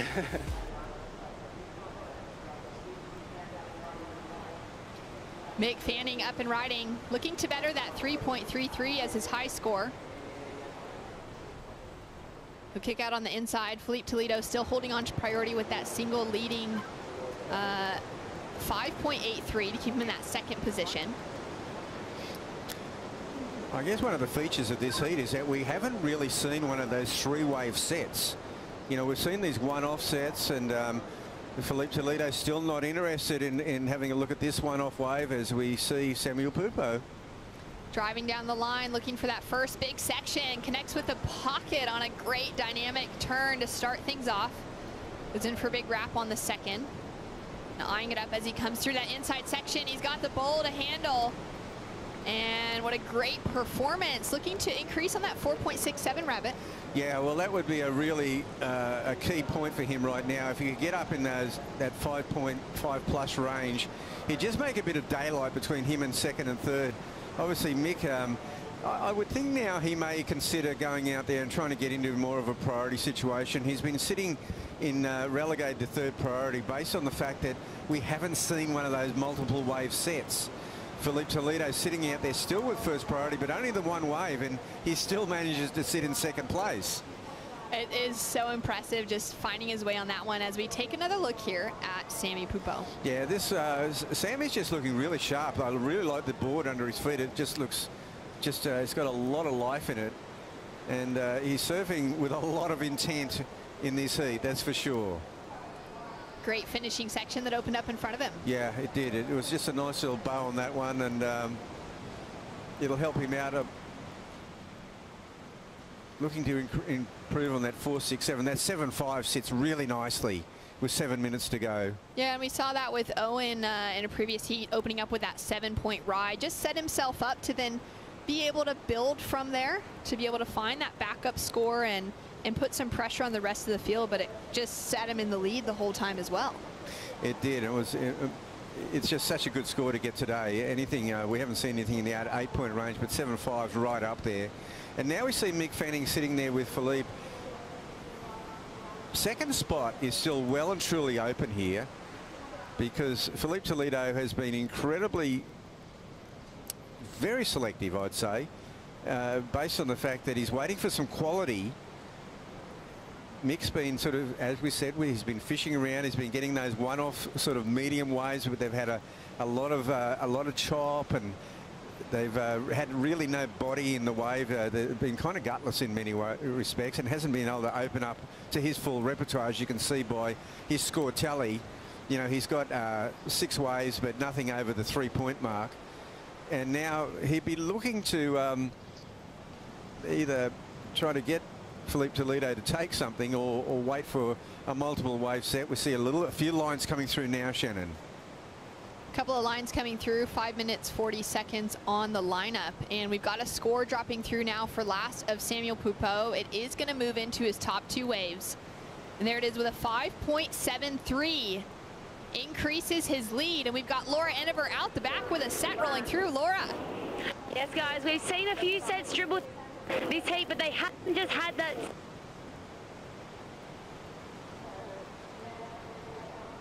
And Felipe Toledo now up and riding, using priority on this one, getting a second wave under his belt, smashes the turn and cutting back into the foam. Now looking for this inside section. He's going to put that little stall on and line it up well as he comes through, looking to put that backup score on the board, put the pressure on Mick Fanning. And he's got a softer section, but it's doing well to work his way through. And now looking for that big finish from Felipe Toledo. He's feeling it. Gives a look back to the beach. You can hear the claps coming through from the crowd. And that's going to put a big ask onto Mick Fanning sitting in that 3rd position. Well, it certainly will. And Felipe actually waited. There was a small leading wave in that set. Then the second wave just had a little bump on it. That 3rd wave, that was it. And there wasn't a wave behind it for Mick Fanning, it seems to be. And he picked the eyes out of that one. And I don't believe it'll go past his first score, but it'll certainly make Mick Fanning requiring a lot more than the 2.51 he needed before that wave. Yeah, it certainly will. So scores to come through from Felipe Toledo to put pressure on Mick Fanning. Mick now sitting with priority for the first time in this heat, 4 minutes on the clock. And he's going to let Sam go on this one. Nice big transition to start things off with. He's got so much speed coming down the line, drives off the bottom, throws that board straight out the back. In a heavy section, down to 3 minutes, 43 seconds on the clock, and Mick Fanning is sitting out the back all alone. Well, again, he had a look at that wave, but he now realises that he needs something pretty special. This wave here, it's got a bit of a double up in front of it, and here comes a wide one. And this is the tricky thing about Bell. Some of these later waves in the sets can swing wide. He seems to be in a pretty good position, though. It's got a bit of a double in front of it. Will it get this wave? Still waiting for scores to drop from last of Philippe Toledo, so we're not entirely sure what the requirement is going to be on Mick Fanning. Checks his watch there, sitting with priority. Decides not to go on any of the waves in that last set, Rabbit. Yeah, well, that last wave was one of those tricky waves at Bells. It was a wider wave, and it looked like it had a bit of a crumble on the face, but then what it did, it hit the deeper water, swung back onto the natural reef, and sort of broke inside of Mick. He wasn't able to get into the takeoff zone on that one, so that was a bit of a shame, really. As we take a look at this last one from Philippe Toledo, what are your thoughts? Yeah, well, this wave, Philippe, as I said, I don't think it'll go into above his 5-3, but it's just a neatly surfed wave, and you can see he's picking waves that have got enough body to carry him through to that inside shore break section, where he knows he's going to clean up and finish it up strongly. He's happy with that. He knows his situation. It's not an epic ride. Well, it looks like it actually will go past his 5.83, so he'll be really stoked with that. All right, scores to come through, and there it is, a 6.40. Drops through for Philippe Toledo, and now puts a massive requirement on the wild card. One of the GOATs of the sport in Mick Fanning for an 8.90 now to get that advancing position with just 2 minutes on the clock, Rabbit. Yeah, well, Mick will be looking, probably looking to the next round and, you know, wanting to go out there and just have a session where he's happy about it. He won't be happy with this session. It just didn't happen for him. He was out of sync with the sets. There weren't many sets in this heat. He likes to get busy and then build on his performance and then put the icing on the cake, but it just wasn't possible this time because Philippe was very, very selective, and of course Samuel got away to that brilliant start. Yeah, that's such a good breakdown of it, Rabbit. Just thinking through the way that Mick would have wanted to approach things within those first 3 to 5 minutes of the heat, and unable to find that rhythm straight off with the sets that came through. It went in Samuel's favor, and then it went in Philippe's favor, and Sammy got the backup as well. And for Mick, just not able to find that rhythm on the start has put him on the back foot. It's great to see him in the jersey nonetheless, with down to 60 seconds on the clock. And the rookie shaking things up with two surfers that he would have been a bit scared to paddle out against, I think. Well, that's right, but you know, the real consequences of this is that when we get into that next round, the elimination round, there's going to be a Mick Fanning in there. It's so true. And that's a scary thought. Oh, so much excitement to come at the Rip Curl Pro Bells Beach, as we see Mick Fanning having a look with one last opportunity. If anyone can get a near perfect score, it's Mick Fanning. As we take a look at this one, small size wave, gets a nice wrap to start off with, gets heaps of speed, checks up into the lip, and the foam climb to finish. He's gonna stick with this one, maybe put on a finishing touch. It's looking like that opening section not amounting to what he would have been hoping for. And he'll put on the clean one to wrap it up.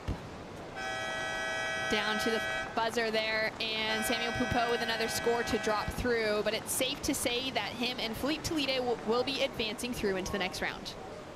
That's a pretty clean win for Samuel Pupo. And Philippe Toledo, he only had the two waves, but they were keepers. We're going to take one last look at Mick Fanning. Yeah, it's a small wave, as you said, Shannon. And again, this wave, it's sort of it's a pretty sloppy ride as far as the wave itself. He has to deal with this wider, and then he comes into this inside section. I feel he's just trying to get a little bit of rhythm going in his own surfing, and you know, he won't be stoked with that heat, but you know, he'd like the conditions to be perhaps a little bit better for his second round, and also a bit more consistent. He just had one of those heats that didn't happen. Samuel Pupo with the lead. Philippe Toledo advancing through into the next round. Mick Fanning out of competition. We'll be right back with more right after this.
This is my local beach, so any opportunity to give back and keep the beaches as clean and healthy as possible, that's what I want to do.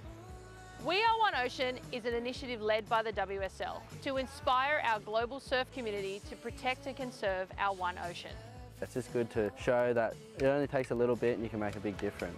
And if we all band together, it actually becomes one big, beautiful change. Help us protect the future of our sport. To learn more, go to weareoneocean.org.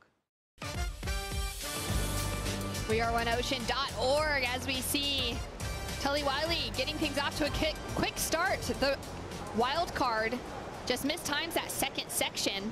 It's a nice turn to start things off with. And having a look on his first ride as well, Luca Messinas with priority takes off on that one, gets the single turn, wave goes flat. Those two surfers in the lineup against current world #1 Kanoa Igarashi, representing Japan, wearing that yellow jersey, proud. And we've got scores to come in across the board. Shannon Hughes alongside of the 78 world champ Rabbit Bartholomew. And Rabbit, what a great day of competition we have had to kick things off, and Kanoa must be feeling pretty excited to finally be in the lineup. Yeah, this is great. It's an amazing opportunity for the young Japanese surfer. Kanoa Igarashi on his opening wave, as you'll see the replay here. He got away to within the first 30 seconds of this heat, so he's on fire and looking sharp. Great finishing maneuver as we take a look at it all in slow motion here. Yeah, Kanoa's just got this. I've always thought he's got this nice, real Tom Curran-esque approach to his surfing. He's got a beautiful style, and his technique is flawless, and he's got the speed. So much speed, so much precision always coming out in Kanoa's surfing. I love him pushing the limits on that finishing maneuver, bringing in a bit of variety. Drops through as a 7.17 to kick things off. So he's well and truly in the lead, ahead of Luca Messinas and Tully Wiley with just small scores on the board. And it's been great to see the men hit the lineup this afternoon. We went on hold. It was a bit of a sleepy start, and now things are underway with Luca Messinas. Just digging that rail a little bit too much there, Rabbit. Yeah, his first wave, he kind of lost his fins, and that one he dug his rail, so perhaps trying to get used to the Bell's Bowl. And Luca, this is an important heat for Luca. He's also one of those guys sitting in 18th spot, just inside the bubble, and he needs a big result. He needs a big result, and it's his first time competing here at Bell's, so that's a lot of adjustment. You know, he's just flown over. He would have been here for, you know, the week or two getting prepped, but there wasn't that many waves on offer this week anyways, and so to really start to get to know a wave, especially for a surfer who's competing at a spot for the first time, I feel like this is such a great learning opportunity for Luca to just get to know the lineup. Well, you're so right. I mean, the days leading up to the Rip Curl Pro were virtually flat. There's been very minimal opportunity to, you know, get used to the Bell's Bowler. There's been a few waves just around the corner at Winky Pop, but very, very few waves here. Waiting for that next set to roll through. We just saw Samuel Pupo kick off to a great start, opened up with a high score of a 7.5 and just took domination there, Kaipo. Yeah, you're right, Shannon. Sammy, I want to tell you, how important is it to have that big start? 7.5, that was very valuable in the context of that heat. Yeah, it's good, man. I got a lot of confidence after that. Me and my brother were talking about it before the heat, you know. If I want to win this heat, I got to, you know, start strong, and that's what I did. You know, they all kind of battled for the first priority, and I was just a little bit under and got that first wave, and I'm happy. You should be happy. Hey, I want to talk about some aesthetics going on. How do you feel about that new Rip Curl logo on top of your board right now? It's crazy, man. It's trying to get used to it, but it's so beautiful. You know, everyone with the same sticker, and happy that we got a new face in Rip Curl, and hopefully everyone likes it. I think everybody does, and a happy Sammy Pupo. Moving on to the round of 32, Shannon. Love it. Love seeing that new sticker from Rip Curl as well, and the combination of their men's and women's teams. One team for Rip Curl moving forward. Yeah, a very progressive surf company. Exactly what we said. And out the back. Nice snap from Luca Messinas. Looking for that next section, connects with the lip. And now that nice slow carve to drive back in to the pocket as it stands up in front of him. Finding a little more speed as he comes through to this inside section on the bowl. Puts on a powerful punch, and it's still offering him more. And he'll be looking good to improve on that score line. Yeah, he's turned a pretty ordinary wave into something pretty good here, and really utilising that last part of it. It stood up, it kept its body, and it was a pretty handy ride. You know, he's up at... Kanoa's got out there with that 717, and even at this point, it nearly looks like a battle between second and third. And Lucas knows that even though Tully Wiley isn't on tour, he's a dangerous customer because he's a local. That is so true as we take a look at this last one from Luca Messinas. Yeah, I really like the way he surfs this. He links the sections together so well, maintains his speed. As we see, there's a really dead part of the wave here at Bells, even as the tide comes in. But he just gets those last couple of sections in, and again, gets a bonus at the end, and that'll certainly help his point scoring. Yeah, that's such an important point that you bring up, just as far as the quality of waves and sort of what the judges are looking for. Some of those steeper sections maybe on offer for something more critical, but then for Luca to do so well to connect a few turns together on a sleepier wave. I think the connectivity is a very important part of the Bells wave. You may not be scoring any points through the connectivity, but it really allows you to maintain the speed and the flow and link the sections together, and then when you see a pocket, you hit it. And that's what Lucas did. It was a pretty ordinary wave, but he turned it into, well, it's only a 3.73, but in the context of being probably less than a smaller wave in a set, he did okay. World number one, Kanoa Igarashi, having a look at that first section. Jams it in, setting up for a powerful second turn. And he's eyeing off down the line to see if he should stay with this one. Great two turns to start things off with. And he's going to look for something exciting on the end. Puts in a great turn. Yeah, Kanoa stuck with that wave based on the fact that he got a couple of big turns on the outside. And that's going to be the contrast between him and Luca's wave. Luca surfed that wave super well, did some great stuff on the inside near the shore break, but the shore break carries far fewer points. Yeah, it's such good insight on that, just that finishing section as we take a look at this from Kanoa. Talk me through those first two turns. Yeah, the first turns, he hits that white water here. This turn here, it's really critical. He nearly overturns it. That's just such an acute angle. He comes out of that lip. And he's got such good balance. And like this little wave, the turn here might be an extra 0.2. But it'll help his end up tally. But you'd think the outside turns here are going to be where the money is. Yeah, it gets those fins free just a little bit, and then is really able to connect on this second turn and lay it back. Wow, his board is at such an acute angle out of that lip there, and it's a recovery, but he does it so quickly. So impressive. Looking to back up his opening score of a 717, and he does that well with a 6.00 for Kanoa Igarashi. A 13.17 heat total off his first two waves. He is cruising. He's in cruise mode. He's in complete control. This is what, as he steps further along in his career, Kanoa Igarashi, you can just see he is in a comfort zone. Kanoa's had a great start to the season, which is why he's repping the yellow jersey here at Bells Beach. Kicked off with a quarterfinal finish at the Billabong Pro Pipeline, a quarterfinal finish at the Mayo Pro Portugal as well, but it's that event in the middle that really set him apart with that runner-up to Baron Mamiya at the Hurley Pro Sunset Beach. Yeah, that was great. I mean, Kanoa surfed Sunset so well during that event. As we see Luca again up and riding on his fourth wave.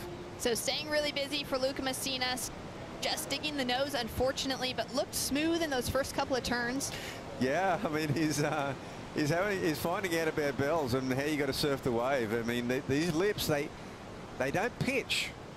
A lot of them just collapse and they only break halfway down, and you know, you can't be sure that it's going to carry you, and he went overboard that one. Scores to come through now for Luca. He is looking to improve his situation slightly, and there it is, a 2.83. So Tully Wiley, the wild card, the local wild card who took out the win for the Bells Trials a few days ago against his good friend Xavier Huxtable. has booked himself a spot into his very first championship tour event. But as you mentioned, he's the local here. That's a threat paddling out at any lineup.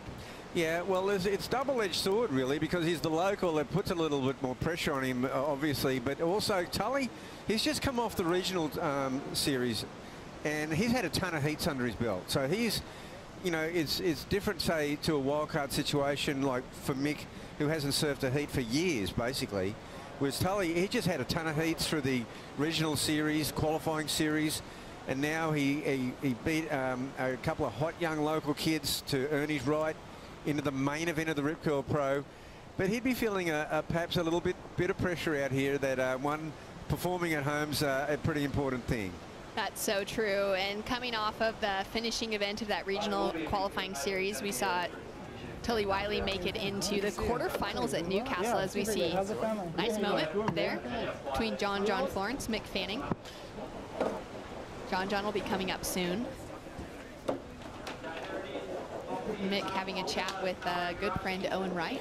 Yeah, they've been great teammates and buddies and supporting each other all the way through. And, you know, I know Mick, and, you know, if he's going to compete, he's going to want to do it well, and he won't be happy with that, you know, situation there. And it really wasn't so much his performance, just that it didn't allow him to get the waves, but he's having a bit of a laugh. And, you know, it's not the, he's not playing for, as we say in Australia, sheep stations. So good, man. It's going to be exciting to see Mick, you know, coming up in the next round. He'll be in the elimination round, which is tough, but it's going to be great to see who he's matched up against and, you know, how they manage that as well. Exactly. It's going to be daunting, a daunting task all round. Down to 16 minutes on the clock. Kanoa sitting in the driving seat. He's finished off last year. He had a good year on the championship tour. Finished off number 8. He didn't quite make it into the Rip Curl WSL finals, but he was right there in that conversation heading into it. He also walked away with a silver medal at home in Japan at the Olympics.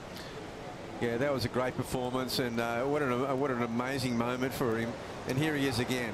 Oh, dynamic opening turn, just digs that rail in. Powerful bottom to top turn combination. And a great bowl opening up in front of him. The wave of the heat for Kanoa Igarashi. And now setting up for this finishing section. Goes powerful on the tail. Is he going to ride out? Makes it out smooth. And really just showing that confidence of the yellow jersey. Well, he is really taking it in his stride. As I said, he's really, it looks like he's in a comfort zone in the yellow jersey. And this wave here, I mean, that was a beautiful ride. It was a excellent. I mean, I'm wondering where Tully Wiley was, because this wave here. Now, there's a bottom turn here. I want you to take note of that first turn here. Watch how deep this bottom turn is. It just so looks like Tommy Curran. You can tell he's had so much study, I think, of Tommy Curran when he's younger. And I kind of know that when I first saw him surfing at Snapper. I went, wow, this kid's got something special about him. And this wave here, he really puts it together well. Yeah, that's such a good likeness within his surfing, and it's just so much fun. See him get the opportunity to unleash on such a good wave. Tully going for the one just behind. Makes that drop on a heavy section, that first lip for Tully. It was a super heavy first section for Tully, and then as it just got clipped by and it slowed his forward progress. One factor you see about all the CT guys is that when they do the big float, the power and speed they've got to get and skimming around those big whitewater collapses is amazing. They get around all of them, but that one just clipped Tully and took his speed off him. Well, scores are in. It's a 9.07 for last of Kanoa Igarashi, the first excellent score of the Rip Curl Pro Bells Beach 2022. 13 minutes, 45 seconds on the clock. More exciting surfing to come. John Florence checking the conditions. Stay tuned, more action coming up. Just getting onto the World Tour was a crazy thought to me. Well, I've said this so many times. If you had told me at the start of the year that I was going to get in the top 5, I would have said you're bullshitting.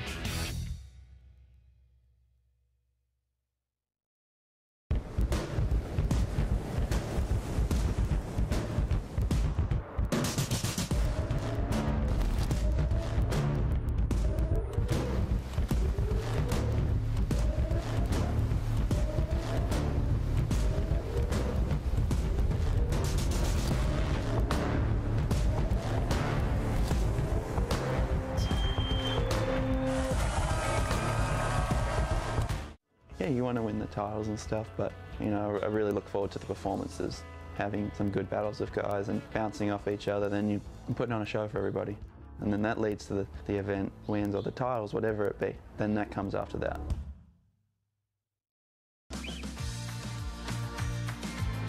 12 minutes, 30 seconds on the clock, and just a few moments ago, we witnessed Kanoa Igarashi on the wave of the event so far, dropping in a 9.17, Rabbit. It was just a wonderfully surfed wave, just scintillating. Yet the speed, the power, the connectivity, you know, the variety was exceptional. Such a good section that opened up in front of him, really had that height to the wave as well, and just showing us what we want to see. What everyone pictures and imagines when we think of Bells Beach. Yeah, I mean, I was picturing when I was watching that wave, I was really thinking of that heat with Tom Curran and Mark Ogalupo, and some of those bottom turns Tommy Curran was doing, and I'd love to see that wave transposed with Kanoa's wave and Tommy Curran's wave. It'd be great to see a split screen and see those waves together.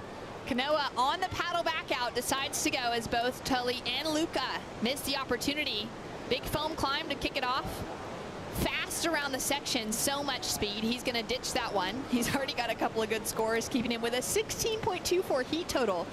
And what a great remembrance there to think of that comparison between Kanoa and Tommy Curran from that heat back in the day. Yeah, it was a famous heat, and he's having a famous heat out here. What a great start to the yellow jersey stand for Kanoa Igarashi. And here we see Luca once again. Doesn't like it. Doesn't like it. But we have got a ding-dong bells battle on for second place, because Lucas sits there in second, but Tully Wiley, the local wild card, he only needs a 4, you know, I mean, a 4.13, not much. It is just so close as we take a look at this one from Kanoa. Yeah, this is just such a great ride. This deep bottom turn here, foam climb vertically, and then it just goes to town on this wave. The timing in between the sections is amazing. Even there, we've got the dead section, the flat section, and he makes it work for him and just finishes it off superbly. The variety, the power, the speed. The trim line throughout, just so beautiful. I'm loving this turn. This is my favorite right here. And as he transitions out of this wave here, he goes so deep, little fade. And this bottom turn here just slowing up. Look at that. That is just so well done. 12 o'clock high. Maintains his speed. Still throwing buckets. So good. So much spray flying off of those bottom turns as well, showing the depth.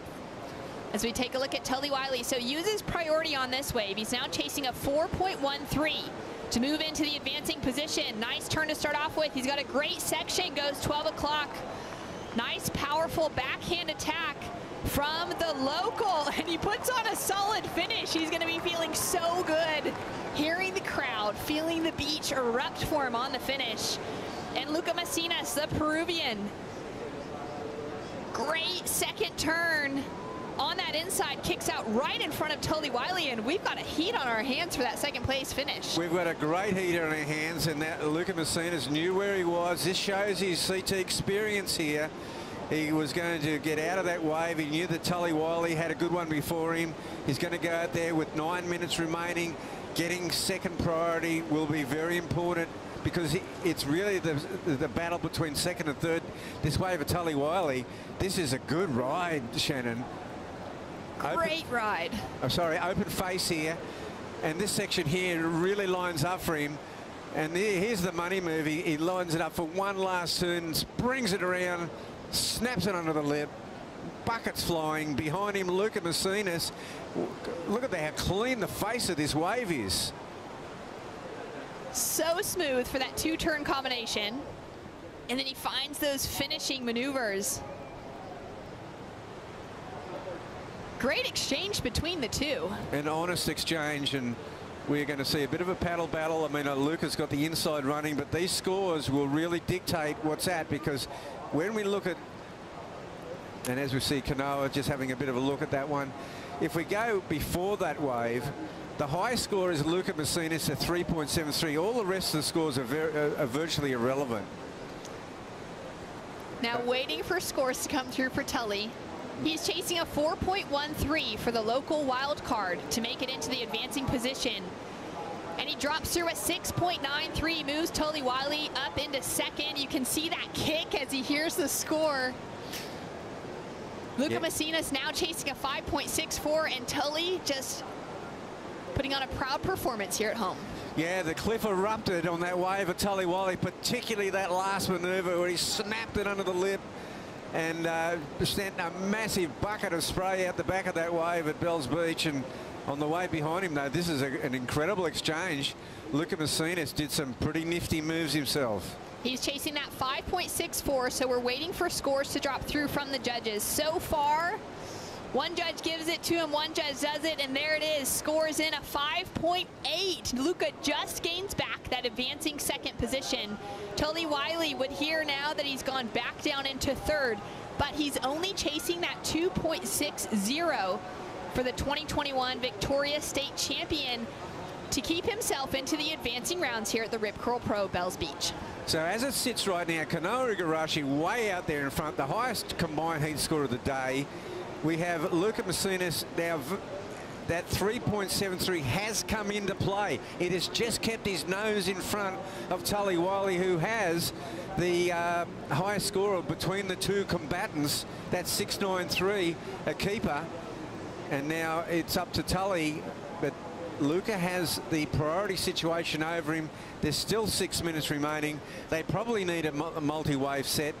And Tully Wiley, we can see him just sitting a little wider of Luca Messinas. Probably a smart move right now. To separate himself. And also Luca, you know, if they were on the other side, Luca would be able to, well, basically have that one chance to you know, kind of do a blocking move. You're only allowed the one blocking move. Down to 5 minutes, 45 seconds on the clock. And so far, the two good friends in Kanoa and Luca are in the advancing positions. Both of them with that Olympic opportunity last year in Japan. Luca Messinas had a quarterfinal finish there. He went down to Owen Wright in the quarters. An incredible performance from Luca. Yeah, very nearly got himself into the medal round. So close to it. We could have two medalists nearly in the lineup, with Kanoa with that silver medal. And for Luca, he's in that rookie year. He had a 5th place finish out at Pipeline, a couple of 17th place finishes, so early losses at Sunset and in Portugal. Yeah, Luca came out of the blocks firing. I mean, that 5th place at Pipeline, you know, it was like he announced his arrival with the big boys. But then he sort of fell away. Those 2.17s have held him back, and he's on that just inside the bubble. As we take a look at the Harvey Norman recap, Kanoa Igarashi finding some early success in the lineup with that 717. Yeah, he starts with this 717 that really puts him in a good mood. And then he comes in the 907. It's just, this is the ride of the day so far. He lays it on a rail there, comes square, a little fade there, beautiful foam climb, keeps his speed. And then this finishing move, even this section here, Shannon, it's a dead section, but look at the speed he maintains. Just finding that flow all the way through. Puts on a really powerful ending turn, and then Tully Wiley answered back. Yeah, well, this is like a 6.93. This is nearly a 7-point ride of his own. And that move there, that was the money move. Luca Messinas, he's gotten himself back in the mix, though. So Tully Wiley had that wave before, got the score he needed to get into the advancing position, but then Luca got a piece of this end section and moved him right back into 2nd place. And importantly, just got the paddle advantage, because the time becomes a huge factor with priority. And priority, of course, sits with Kanoa Igarashi. He's sitting sweet out there with a 16.24 combined score. It is really the battle between 2nd and 3rd. That is, you know, the crowd on the beach, the cliff went crazy on Tully Wiley's 6.93.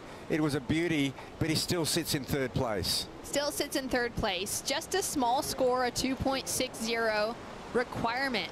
But you have to imagine that with Luca Messinas holding that higher priority, that number 2 priority position, he's also looking to increase on just a 3.73.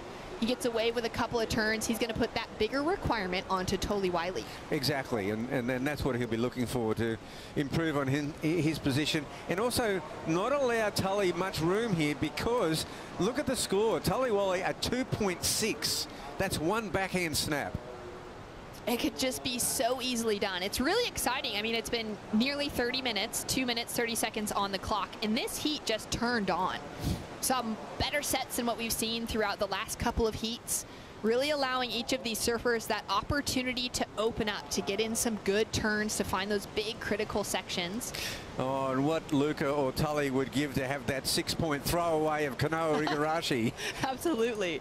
And so impressive. Kanoa's first 3 waves, he opened on a 7-1-7, backed it up with a 6, which in most other heats of the day would have him winning. And then he found on his 3rd wave of the heat that 9.07, taking it through as the highest wave of the Rip Curl Pro Bells Beach so far. We haven't seen anyone else get into the excellent range even. No, we made mention of that earlier. No one's even got an 8-point ride, and then a 9.07. You know, Kanoa started this heat, you know, with that 7-1-7, really put him in a good mood. He's just looking so at home in the yellow jersey. Great to see that we've got that swell that's picked up from yesterday. We all showed up so bright and early, ready to go for day 1, and it was just as flat as a lake. There was hardly a wave breaking on the entire coastline. Beautiful conditions, but no surf. Now, as Tully Wiley come onto the inside, now this is the locals, and then see Lucas paddling for this wave as well, and Tully gets it. Only chasing that 2.60. He's got that first snap, looking for a backup turn. He's got to hang on to this one. See if he gets another section through the inside, and he doesn't. Oh my gosh. Now, I said he needs the 2.6 is one backhand snap, and he got it. Kanoa having a look at this one as well, goes huge, nearly loses his footing, but he's just finding that rhythm once again as this wave continues to give him that clean face coming through to the inside. Nice big wingspan. And he connects through for the finish. He's on the ultimate victory lap with 35 seconds on the clock. And Kanoa owning that yellow jersey and just showing that he wants to keep it leaving Bells Beach. Luca Messinas, though, he needs to improve on a 3.73 to put the pressure on Tully Wiley's score to drop. And Luca's got a clean finish here. So now it is all open. Tully Wiley with a score to come through. Haven't seen anything come through from the judges yet. Luca Messinas now connects it all the way through to the beach. Yeah, there was one wave behind Kanoa. It was a clean one, a smallish one, and that's going to be the difference. And there's the finish of the heat now with scores to drop across the board. Luca Messinas is sitting in a combination situation of a 16.24. He needs 2 fresh waves to take the lead away. But the real question mark is going to be, did Lucas's wave, will it increase on his score line to put more pressure? And will Tully Wiley's single turn here, will it be enough to get the requirement? Well, it may be, but this was a really interesting situation because he was so deep, and Luca Messinas paddled with everything he had for that wave. He would have lost priority had Tully Wiley not taken that wave. Well, waiting for scores to come through, and it doesn't look like Tully Wiley is going to find the advancing position, but put together a great heat nonetheless. Kanoa Igarashi coming into the beach. Lots of groms on the sand. More action coming up right after this. We've got Jordy Smith, Federico Moraes, and Matthew McGillivray hitting the lineup.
The Rip Curl Pro Bells Beach is brought to you by Harvey Norman, official lifestyle destination of the World Surf League Australia. But is it Bonsoy, the official golden halo of health? By Boost Mobile. Stay connected with Boost Mobile on the full Telstra 4G mobile network. And by Oakberry. Fuel yourself with the official acai of the World Surf League Australia. Heat 7, the opening round, sees Geordie Smith getting off to a quick start. Big section lining up for the former winner, who won the Bell back in 2017. Doesn't find the connection through to the inside. He's up against Frederico Moraes and Matthew McGilvray, a fellow South African. Ronnie Blakey with former CT Ripper, a man who competed here at Bells Beach for a number of years. Richie Lovett, great to have your company, Rich. Thanks, Ron. Absolutely fizzing to be in the booth with you again, mate. Yeah, this is going to be a good heat because for me, Geordie Smith, he's one of the best that we've ever seen out here. He's got that big rail turn that he can rely on, but incredible variety across the board. Yeah, absolutely. And, you know, for a guy that's so big, Geordie's progression, perhaps in his earlier years on tour, just astounded me. But he's found that mix. He's found that balance. But I challenge anyone to match his power when he's on and he gets that rail work happening. He is just one of the most powerful surfers in the world and so fluid and so beautiful to watch. Yeah, his success on the tour as well has always been dependent on the results he can collect on the right-hand point breaks. So this is another one that he would have put the highlighter through. He would have said, yep, this is where I make my move towards that final five.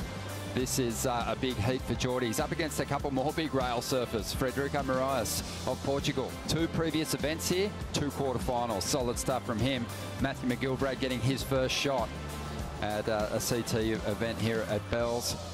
And Matty's shown us at Sunset at Haleiwa that he can really throw that rail deep into the face of a big tall wall and pull that board through some huge carves himself. Yeah, absolutely. And Matty was another one of the standouts in WA last year on some big right-handers over at Main Break at Margaret River. So we know that he's got what it takes to put on a show on his forehand, but a great matchup. Hey, keep getting like, you know, when the crease goes across. Just get changed, just lap it up and talk about it in a little bit. Hey. Fuck the surfers there. Go on. Tully Wiley, the Grom, the Whiz, they call him, given that nickname by Adam Robertson, who was a wild card, who went to a second-place finish behind Joel Parkinson here one year. Now he is running Surfing Victoria and doing a great job, but just telling Tully to lap up the moment. He surfed great out there. He only needed a small score in the dying stages, but was at the wrong end of the priority order. But he can hold his head up high, the big goofy footer. Yeah, that one wave that he connected with was beautiful, actually, on his backhand, and real shades of Matty Wilco in there in his style, but he's almost a more powerful version of Matty Wilco. He's got some weight on him, he's got some power, and I think we'll see him really flourish in that second round. Sitting 9th at the moment, Geordie Smith, well placed, kicked off the year with one of the rides of the year at the Pipe Masters. Should have been a 10. I'll just put that out there. Just one of the most classic pipe barrels. To take off on a wave with that much girth and let go of the rail and stand tall before re-emerging after the spit is an incredible feat. One of Geordie's best ever rides this year.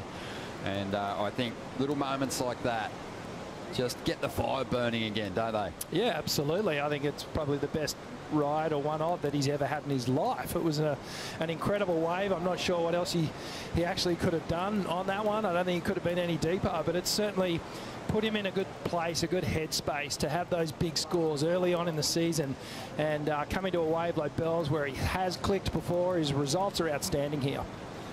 Frederico Moraes, much like Geordie Smith, coming off his best finish over there in Portugal. He had a 9th place there. Prior to that, a couple of 17ths to kick off the year. So sitting in equal 23rd with a really tough group of surfers, all after a big result here. So it'll be fun to see how Fred goes. Here he is on his first wave here at Bells in 2022. And it's a nice hook off the top. Beautiful cut down. Just always keeps those rails so clean. And now goes searching down the line for a big finish. This wave really starting to flatten out. Keeps that board moving. and just can't make that connection. Just lost a bit of energy there. Yeah, well, the tide's starting to come back into play, Ron, as it's starting to deepen the reef over the bowl, and it's, you know, you notice a couple of hours ago, all our surfers were riding the waves all the way into shore. They were getting the connections as we watched the replay with Freddie. So like Geordie, a very tall surfer, he's got a lot of leverage, and when they really lean into a turn, they get a lot of spray, and Freddie's doing really well on this one, carving back into the whitewash. He's quite clinical with the way he goes about putting his maneuvers together. Very clean, very smooth in between the transitions. Yeah, when he's really on, he kind of reminds me of a Bede Durbidge, who obviously collected a number of big CT wins, but Bede, he just killed people with his timing off the top, and no one kind of read a section better than Bede, and as a result he overpowered much more fancied competitors, and Fred's been able to do that at different stages throughout his run. Yeah, absolutely, and there's a level of restraint that you get with surfers like Freddie. They don't overrush it because they can't. They're so big, they've got timing, and it's all got to flow together, and he's got to make it look good, and that's what he does so well. 22.5 minutes to go, waves on the outside. Still waiting to see Matthew McGilvray tap into something. Geordie Smith just hunting under his priority, having a think about this one. Lines up this first section. Love the way he banks into that bottom turn a couple of times there. Nice hook off the face there with a bit of foam to deal with. Can make it tricky to engage that rail, but no troubles for Geordie. He sinks it that deep, gets through all that foam onto that green wall once again. And just looking for a bit of a backup number here.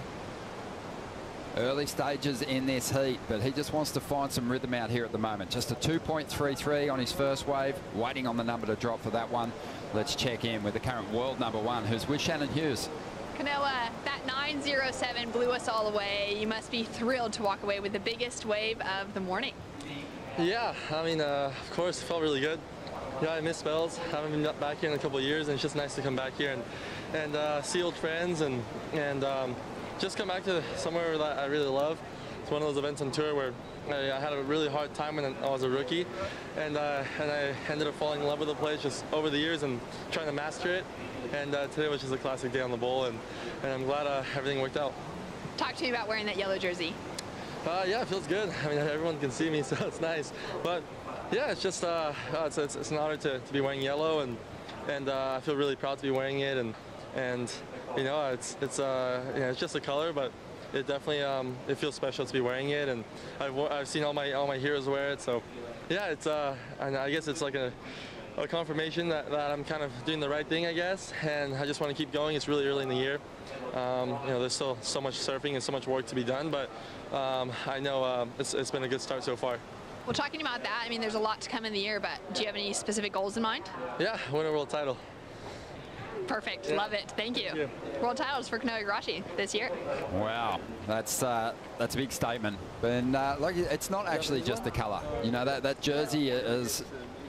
It's been proven in the past, Rich, that it comes with a whole different level of stress and personal expectation, and he just seems to wear it so well. I think he's the only surfer now on tour this year that has cracked the final series at each stop so far. A couple of quarters and a big second place finish, so he's well placed at the moment, and he's going to be hard to stop.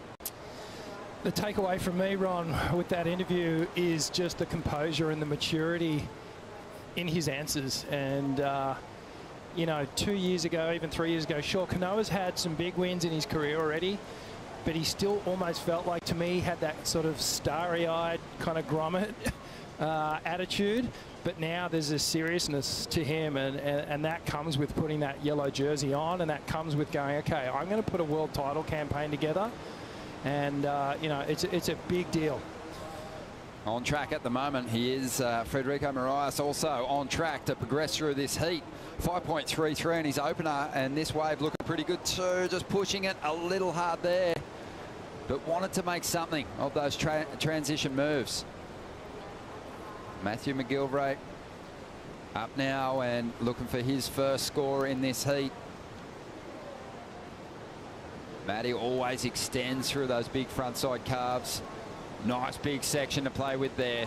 does well, gets the fins free, great control, and goes looking for a little bit more down the line, but doesn't get much out of it. But that was the one big turn that will help him turn in a reasonable number there. Yeah, just a little bit caught behind, and perhaps just the opening moments of that wave when he was caught back behind the whitewash there just didn't set his flow for the entire wave. But obviously Matty very comfortable at places like Jeffreys Bay, and Bell's Bowl not too dissimilar in the way it can sort of run off, and you really got to keep an eye on those sections, especially when it's onshore like this. So watching the replay here, you can see just a slight fumble there, and it put him behind that section there. He was driving down the line, but always a little bit behind. Started to open up there. Got a nice carve and connected well with that one. Kicked the fins out. Back into control, but there's sort of an uneasy urgency into the way he surfed that wave for me. In contrast to when we look at Geordie's next wave and just how much flow and composure he had. But that was a very spectacular turn there from Matty, and that would have felt good. And on the outside now, Geordie on wave number 3. Nice section here. Digs in, stomps on that back foot. Now out onto that open face. Has really trimmed down, worked on his core strength and elasticity these last couple of seasons. Still riding some pretty big boards. They kind of have to be, because he's got so much power. Rolling through to the inside at the moment. The 34-year-old drives up into this final section. Nice clean little re-entry there. Yep. Another tidy wave for Geordie Smith outside here. Here goes Freddie. Well, this wave not really kind of standing up, just a bit too small. But I believe that was toward the very inside section. So he might have got some work done on the outside. 17.5 minutes remaining here. 4.4 for Matthew McGillivray on his first ride. Geordie also put away a 4 on his previous wave, so waiting on that last score to drop. And Frederico has one on the way as well. You were touching on... So here we go, watching Freddie. This is the entire wave. Opens up with a beautiful carve. Straight back down to the bottom and up again. Slams the lip and then comes through this little sleepy section after the Bell's Bowl. Starts to fill up here. Bit of transition work, keeps it going.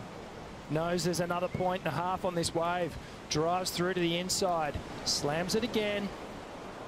And just pulls out there. So it's an important end finish to this wave. You've really got to make the decision whether you're going to chase it. This was Geordie. Nice and low for such a tall guy. He gets a lot of spring out of his thighs. Keeps it nice and low, but so silky smooth in his approach to the Bell's Bowl here. Just nice, effortless wraps. Still sending so much spray. It's almost like he does his turn, then resets, and then goes again, but never loses speed. Geordie's looking really, really comfortable.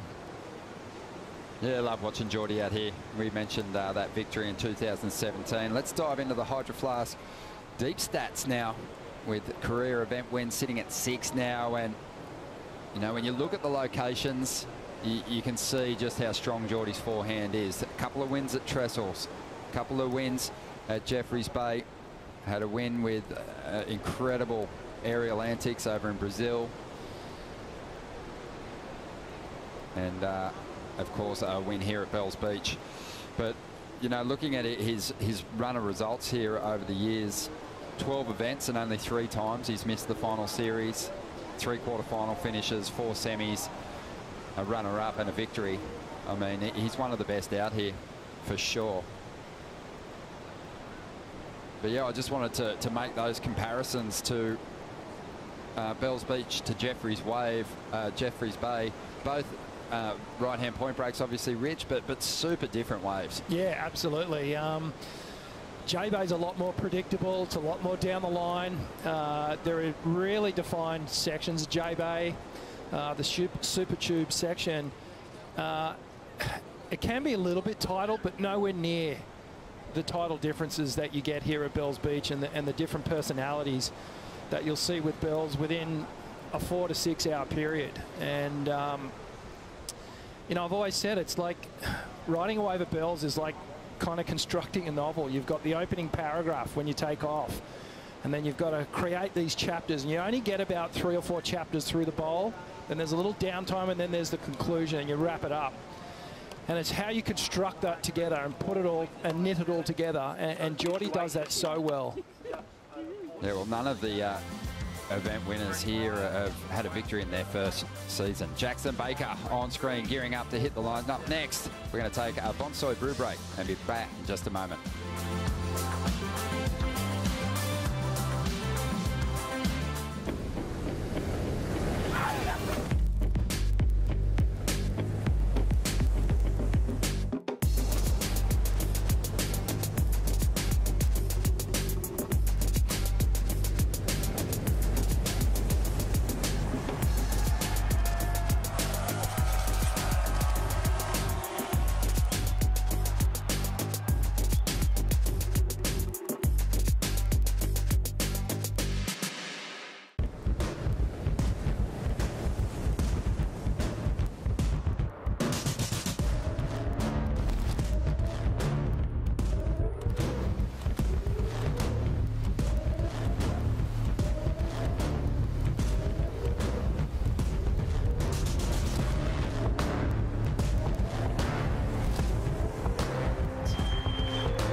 Welcome back to the show. The opening round well and truly underway. Heat 7 out in the lineup, and Matthew McGilvray trying to get himself out of third position with this ride.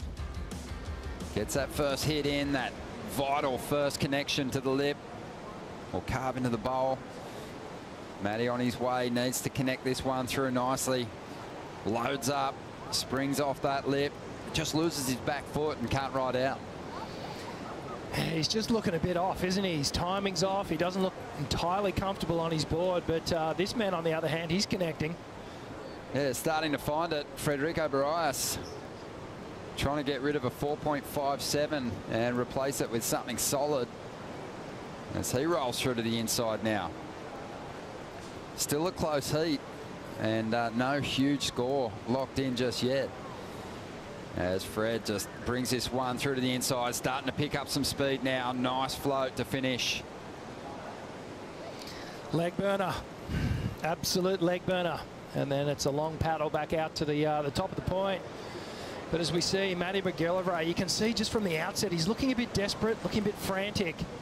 That was not a bad little projection floater down here, but sensibly, just waiting for this wave to wall up again. But just kind of catching a few edges, catching a couple of rails, and really just didn't drive through that turn at all. So I don't know whether Matty's just riding a new board, but he's got a bit of work to do. But Freddie, on the other hand, starting to open up here. Very rarely does this man make a mistake. He's connecting all these turns together, driving off that back foot. Just coming down into this inside section, and you can see the wave flatten out, and then it'll go again. So it's reset time. A little foam hit comes through, and that was a nice projection floater to finish things off. The legs are burning, the lactic acid is building up. It's an interesting one, Bells, because you know that there's so much to finishing off your rides on that shore break section. It kind of reminds me a bit of Margaret's. Unless you go absolutely loony on the outside sections with a big combo and some risk, you know, if you don't make that connection through the inside and really finish that ride off, it's going to hurt you in the scoreline.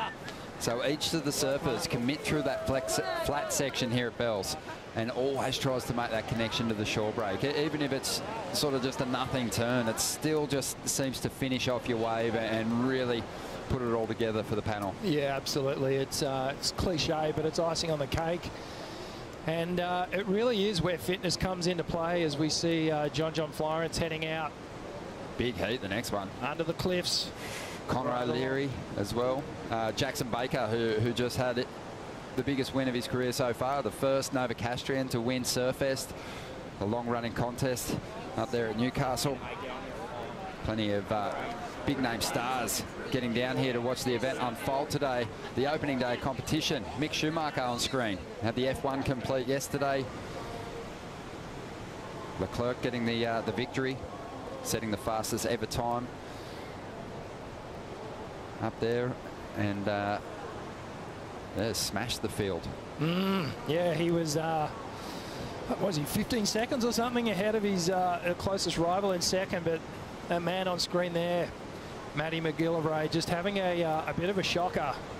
Unfortunately, he'll be looking to regroup into the elimination round. Well, let's check out what's happening at the back end of the ratings and see who's really desperate for a result here at the Rip Curl Pro Bells Beach. As we got a bubble watch there. There's the cut line, and just below it, Federico Moraes with a handful of other competitors sitting in equal 23rd. And you know, there's really no two ways about it. You need to put the foot down now. If you go to Margaret River and you're chasing a result, it's going to be super stressful. You can alleviate some pressure. You can add pressure to those people that are in a similar position to you on the ratings. Yeah, absolutely. And some of those big names as well have done well today. Owen Wright had a good heat, right on the cut line. Was some of the other competitors that have done well. So Jacko, here we go. He's an important heat for him. Yeah, he's an equal 23rd position, just like Federico Moraes. But Matthew McGillivray's got a lot of ground to make up in 27th position. So we'll see what he can do here in the final 7.5 minutes. But Federico just pushing further ahead at the moment. I'm still waiting for Geordie to catch fire in this heat. He's looked, I think, on the open face, he's looked the best, but his wave selection's been a little in the toilet. But we'll see if he can pull it out and clean things up here. Yeah, absolutely. Okay, well, here we go. Matty's going to sneak one on the inside. No, quick in and out. But I think when you look at the performance of these three surfers overall, Geordie is probably surfing 10% faster than Freddie, and then Freddie surfing 10% faster than Matty. So there's like a rung on the ladder above. Yeah, unfortunately, you know, this isn't the time to sort of pace yourself. You want to avoid that elimination round. Even though Matty hasn't really done much in this heat just yet, he still only needs a 5.28 to get ahead of Geordie. Yeah, absolutely. It's still open. And well, Freddie's right on the cut line. Leo was another one right on the cut line. He had a good heat as well, so he's through. It's so different though, isn't it, with this new mid-year cut, Rich? Because back in the day, this was the time, usually event 2 for you when you were competing here at Bells Beach, and you knew you had some throwaways, so you kind of were going into this one not yet feeling that pressure of requalification. None at all, actually. No pressure at all, because it was still the start of the year. You were trying to get things going. And if you had already had a semi-decent result up on the Gold Coast, you know, you were coming into this event feeling quite confident and not even considering your other options of having to go on another tour. The pressure that these guys are feeling now is similar to what we used to feel coming into the final event into Hawaii, knowing that we needed a result. And that pressure, it's horrible. It's a horrible thing to have to deal with when you know you actually have to produce a result. But some surfers tap into it. And I know if you don't mind me sort of embellishing on the situation here, I had some moments where I was under so much pressure that it actually stripped away everything, and I knew exactly what I had to do, and it made it very, very simple. I remember one year you needing to win at Haleiwa to qualify for the tour, and you shaved your head. I know you regret that, but you shaved your head, you won the contest, and you made it back on tour, but it seemed like it brought the best out in you. In that moment, I simplified everything, stripped away all the outer noise and everything that was going on around me, and I just went wave by wave, heat by heat, and broke it down. And do you think I kept that formula going through my whole career? I could hardly find it again. You started shaving your head a lot more often. Just under 5 minutes remaining here, and let's dive into the Harvey Norman heat recap. Frederico, he got busy earlier and he's been throwing a lot of variety at us. He hasn't really needed the big fireworks turns yet to establish this lead. Geordie's looks sharp but just hasn't connected to a good wave yet. Yeah, but you just look at Geordie, the speed at which he's travelling through these turns and how he's connecting them together, and especially as he's driving through his turns off the top, he's just squirting out of them with a little bit more speed. But that was a great one there from Freddie, just driving it all the way down to the bottom of the wave into the trough and straight back onto that bottom turn and into the lip again. So he really is putting all these transitions together very well. And it's tough conditions. It's not ideal bells, but it's still super fun bells when it's like this. It gives you a bit of push and it gives you a lot of different lips to hit with. Timing though, you've got to get it right. People always talk about bells and the fact that that wall, can be a little flatter. It doesn't have that kind of really I guess steep like transition from the trough. It's not cupped out. It is kind of slopey from sort of mid-face. It sort of slopes out, but it definitely has some push, doesn't it? Yeah, absolutely. It's not too dissimilar. When bowls is sort of low to mid-tide, the shape of the face is not too dissimilar to say the low is right. Like, it's so playful and rippable, and even has some super steep sections, as we see Matty on a smaller inside one. Yeah, really needs to dig into this turn. He's got some big airs he can go to if he can find the right kind of section, but he's not going to do it on this wave. Just over 3 minutes to go. Let's hear from Mick Fanning after his wildcard performance earlier today. Mick, how good is it to be back here at Bells with a jersey on as a multiple bell winner yourself? Yeah, look, I love bells. Everything was feeling really good, walking down the stairs, running around the cliff, and first heat I've been back for since I left actually, and first time I surfed the bowl, but didn't really deliver in my heat, or I didn't deliver. That's one thing. We'll have another chance to see you in the next round, the elimination round. Yeah, hopefully I can put on a better show, because that one was pretty embarrassing.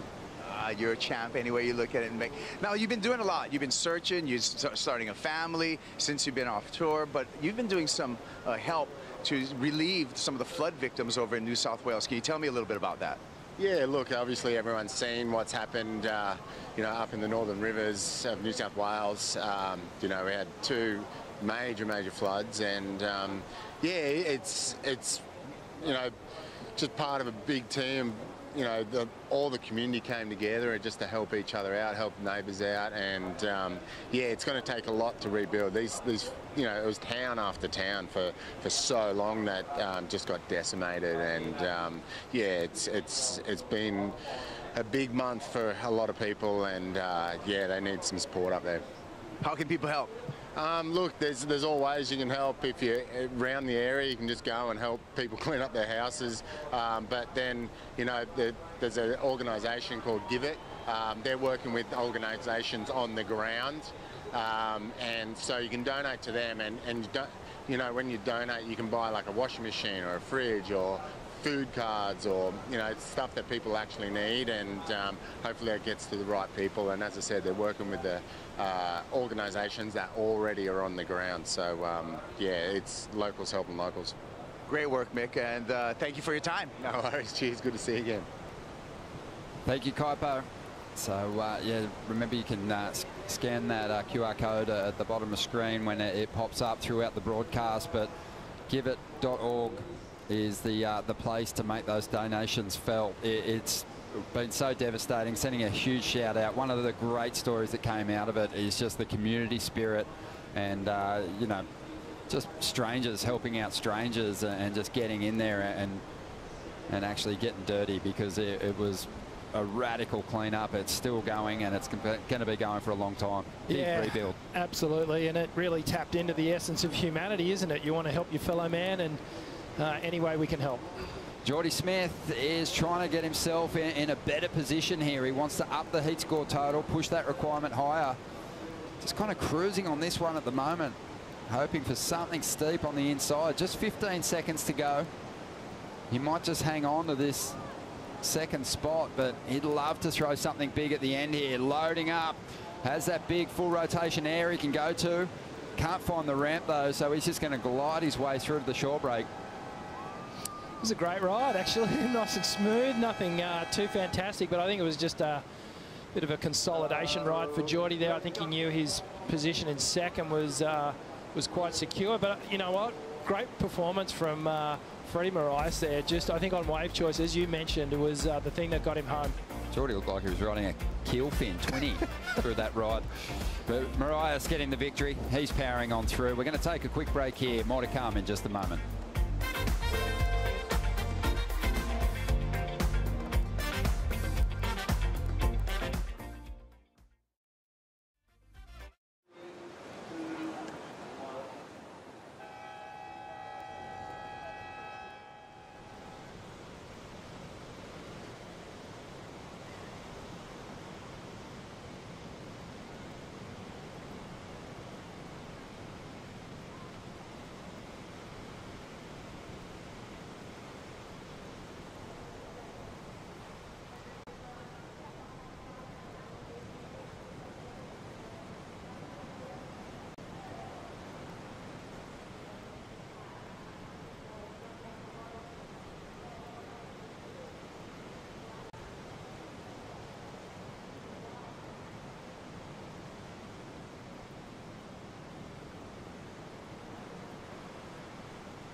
Winding back the clock to 2019. Last time we were here for the Rip Curl Pro Bells Beach, it was John Florence. Unstoppable, beautiful surfing in beautiful conditions, Rich. Yeah, absolutely. And this is just right in his wheelhouse, isn't it? Just big 6 to 8 foot walls. And didn't John just play with it? Basically just ripping into all these sections. These huge roundhouse cutbacks up into the pocket, sort of positioning his board in places where other surfers can't, and just toying with that end section, which has proven to be a deadly one for some surfers. Yeah, it was a great final against Toledo. John just had the power to match those big end sections. Heaps of big laybacks as we go to live action. Connor O'Leary just gets thrown off the lip after a late hit. Recovers to get the finishing turn. He'll jump off this one. Out there at the moment against John Florence, who'll be in the red jersey. Jackson Baker, the surfer from Newcastle, is going to be out there in the white jersey. And Jackson will have some support down here. Sponsored by Rip Curl, a bit of a cult hero. Blue collar ripper. Yeah, absolutely. He's a little Aussie battler, and we love to get behind Jacko. Stoked to see him get that win last week up at Newcastle. That's a good one for your confidence as well, coming down here to such a big event off the back of a win. Yeah, and it was on the forehand too. Beautiful rail surfing he was doing up there at Newcastle. There was plenty of swell, and yeah, it was a huge victory for him. And got to mention Nathan Hedge too. 42 years of age. He got himself a second place finish in that event. Ryan Callanan was in the final, so it was a good one for Newcastle. But this event has been a great event for Newcastle as well. Plenty of winners here when we look back on the history of the contest. Mark Richards, equally the most winning male surfer here at Bells, with Slater and Fanning. Had victories here in 78, 79, 80 and 82. And then well, one of the most famous Bells victories in 87 was another Novocastrian, Nicky Wood. Well, that was a crazy victory because I think Nicky came all the way from the trials all the way through to the final and went up against another young upstart by the name of Richard Dog Marsh. And it was Nicky who, he was a giant killer that year. Went on to Manly, the Manly event after that, was just taking scalps all over the place. It was great to watch. Surfing really well. And then probably my favourite Novocastrian win here was 97, Matt Hoy. Big victory, which led to maybe one of the biggest after parties pro surfing's ever seen. Yes. There'll be a movie about it one day. Yeah, there will. 25.5 minutes to go. Connor O'Leary And he is sitting pretty on the ratings at the moment in equal 15th place, but it's not a time to be complacent because it's scary who's just behind him on the leaderboard at the moment. This is a real big one for him to get through this heat, to get through a few heats in this contest and shore things up before you get over to WA. Yeah, you don't want to be in that danger zone coming into Western Australia because, it's, again, like this event, it is sort of unpredictable in terms of the waves that we're going to get and the conditions. There's Richard Dog Marsh. Well, Richard Dog Marsh there with his little coaching book. Not a lot of riding in it after Fred's heat. It wasn't a high-scoring heat, but he was pretty solid throughout. So Dog Marsh took me on tour, Ronnie. Him and Simon Law took me on tour one of my first years and showed me the ropes. And I don't know if the ropes were the right ropes, but it was definitely a lot of fun. That was in the era before things got really serious, but it was certainly a lot of fun. Had many, many laughs. Absolute characters. Just the nicknames. As we see now, Connor O'Leary. Beautiful big backhand jam to get started on this one. This guy's got plenty of power. Another one of the heavyweights on the CT. 6'1", 187 pound. And that was a shame that wave didn't connect through to the inside, because that's what these guys are really looking for. The big outer turn and then something great to finish. As we see John now getting started. Wow, did really well. Extended through that first maneuver. Reconnected with his equipment. And now just goes to the rail, transitioning through to the inside. Looks like he'll make that link as he just looks to set things up here. Hanging back and now starting to build some speed for a big finish. Florence, nice hooking tail slide, and he'll get out of there. 23.5 minutes to go now. Well, not a bad opener for both our surfers. That one turn of Connor O'Leary on his backhand was astounding. So quick. Yeah, he's got that big fast twitch kind of transition off the bottom, doesn't he? Yeah, absolutely. And he's not a small lad either. He's got a lot of weight behind him and a lot of power. And what a difference a couple of seasons can make, you know, from going to being unsponsored and sort of struggling to now. Connor, watch this backhand turn, just jams it so hard. Lets the fins drift around, cuts back into the whitewash. And then just was unfortunate on this wave not to get that inside section. But this is what Bells does. It starts to fill up, and it makes the importance of those turns on the bowl so much more important. Here we go, Jacko up and riding. So this is the first time we're seeing this ride, and just slams that foamy section with so much control. And often in situations like that, you can lose the fins. There's a feeling of weightlessness that happens, but he was able to just power through that. And just carving and arcing through this inside section. Another little foam climb. Jams it up high into the pocket. Looks to finish well and gets the final hit. Good wave. Oh, Joy and John. Somehow he was able to readjust his foot position there during that bottom turn, which was quite amazing. And John just doing a little more rail work through the inside. And this one, it stands up again for him. Streaking down the line here. Jams it up and just slides that tail in, putting a bit more progression into that final turn. So this is a better way to start a heat. Live action now. O'Leary up again. And this one looks like it's going to turn into a great battle between these three. And we see Connor just bogged down a little on that rail through the bottom turn, but saved it. Had a 4.5 on his previous wave. Still waiting on numbers to come through for Florence and Baker. Jackson's ride. He looks super sharp, didn't he? He looks good. He looks like he's bringing that confidence from Newcastle all the way down here to Bells Beach. Connor O'Leary jams that first turn, doesn't overcommit so that he can get to these other two turns down the line here, but just unfortunately with all the bump, just gets a little caught on the final one. That's another thing to note. As the tide comes in, the chops are getting bigger. When it's low tide, it tends to smoothen out on the face. And you can often get 3, maybe 4 turns on that bowl section during the lower tide. As the tide fills in, it's more like 2 sections, so you've got to make them count. A really fun heat with 3 surfers chasing very different things here. Obviously, all of them want that Bell's Trophy, but you've got one looking to get into the final 5. Connor O'Leary looking to solidify, and Jackson Baker looking to charge over that cut line, Kaipo. Yeah, that's right, Ron. It's a pretty impressive heat right now. A lot of surfing. What you can't see maybe from land as much as the jigsaw puzzle that's out here.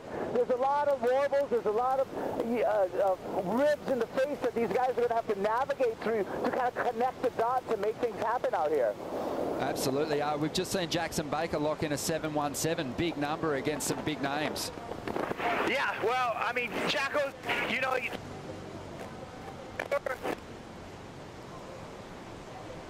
We'll check in with Kaipo again later on in the heat. But yeah, 7.17 opener. Jackson just had that great flow through that first ride, Rich. Just looked really alive. A lot of kind of fantastic, clean, medium-sized turns. So that's a big confidence builder for him because he's got more to give. He does have more to give, and he can really open up on those turns, bring that power, and he's got that power. He's got the weight. He's got that lower centre of gravity too, and that's how he won Newcastle, by just jamming those big turns. He was making statements, putting exclamation marks on every single turn. The judges had to score it. Yeah, Jackson, I've been blown away by the increase in his performance level since he joined the ranks. Rode some of the waves of his life in the Pipe Masters. Hasn't had a lot of time in that lineup, and he just went out there. A lot of the rookies perform well. He could hold his head high leaving Pipe, not with a huge result, but with just a really solid performance. And then at Sunset, he did pretty well too. So a couple of 17s, but it was the 9th place finish at Portugal, and just the confidence that gave him. You could tell that he was going to take it to a new level. As a rookie, a 9th feels like a 3rd. You know, and a quarters almost feels like a win. You're surprised. You're hoping that you're going to get good results. And I don't think a lot of the time as you're coming in as a rookie, you're expecting to get a win. So all these results for him, you know, making heats. Every heat's another little injection of confidence. And yes, I can do it. Yes, I belong here. And yes, I've got it to what it takes to mix it up with the best. Well, John's coming off his best result this year, Kaipo, a 3rd place finish at Portugal. Is he going to get a second bell here this year? Maybe. I mean, he's got to be way high up there as far as people statistically who can ring the bell again. John Florence, we know the performance he's able to put out here. And overall, I mean, you got to still put him, no matter what the conditions are, as a favorite in this event, Ron. Yeah, absolutely. We saw Matthew McGilvray in the last heat, Kai's just losing his footing, just slipping a little bit. Sometimes that can happen if your feet are cold, your grip is feeling a little icy. Is it cool out there at the moment? Well, the water's not that bad, but what is cold is the air. The air's cold, so sometimes that can chill you up. Luckily, Ron, I'm in my Flash Bomb Heat Seeker. Oh, there it is. I'm toasty out here. I bet you are, mate. You're always on fire, Kipes. Thank you, Ron. Looking really sharp. Yesterday we had a little surf at a beach break not too far from here. Kipes, he got the board that he rode at the World. Someone found it in a garage sale and basically brought it back to him. A collector gave it to him, and Local Motion redid that board as a model for him. It's been selling like crazy, but he was he easily took us out yesterday. Yeah, I think Kipes won the heat yesterday. And I think you might be in the elimination round, Rich. I was just about to say on a countback, I think I might have got you, but no, you did. You did. I'm going for the injury wildcard. But no, great to have him out here in Oz. He's full of energy, and we'll be checking in with him out there in the lineup throughout the afternoon. Just over 16.5 minutes to go, and I'm sure for a lot of people who saw this lineup of surfers, they didn't see the opening exchange panning out the way it did. Jackson Baker getting the jump on Connor O'Leary and John Florence. This is a rookie hitting his straps. Yeah, absolutely. And well, just a reminder that Fantasy Surfer, this is the opening round is a good chance to actually get your form guide in and have a look who's doing well, who's connecting with bells, and who's figuring it out. John up and riding. Yeah, driving into this section. Laser sharp as he kicks that tail. Oh, just gets swamped trying to ride out of that final maneuver. That looked awkward. It did look a little awkward. Just kind of got a little stuck in his equipment there. And we all kind of cringe and move to the edges of our seats in those situations where John has an awkward fall. We know he's you know, unfortunately just had to battle so many injuries in the past couple of seasons. It's really stalled, I think, his world title tally throughout his career. He's, you know, started years off with victories and fantastic finishes, and then had to withdraw. So yeah, hopefully he's okay. Hopefully he is, but whenever you see a surfer and their back foot slips off and their front foot stays on the board, that just spells knee injury, you know, and he doesn't look like he's been affected by that fall. It looks like he's okay, which is great. Motoring back off to the takeoff zone. He will be in third priority, though, so big opportunity now for Jackson Baker to use this priority to keep that wave selection sharp. He tapped into an absolute gem at the start of this heat. Yeah, this is a great position for him to be in, especially with 15 minutes left on the clock. He needs to consolidate here. There's not as many sets as there were, say, an hour or two ago, and with the tide coming in, it's going to make it really, really important to pick the right wave. Second wave of the set, for me, is still the one, because it takes away, cleans it out, gets a smoother face on it, and that allows you to really get that rail work happening without that chatter. So he's in the box seat at the moment with priority, but let's see how he executes on it and see if he's got that knowledge. The former winners being tested here in the opening round. It was the same in the last heat. Geordie Smith, he progressed in second spot, but it was Federico getting the win. He's with Shannon. Federico, well done on a tough surfed heat. It looked a bit challenging out there with conditions. Yeah, it's really tricky, especially against Jordy and Matt.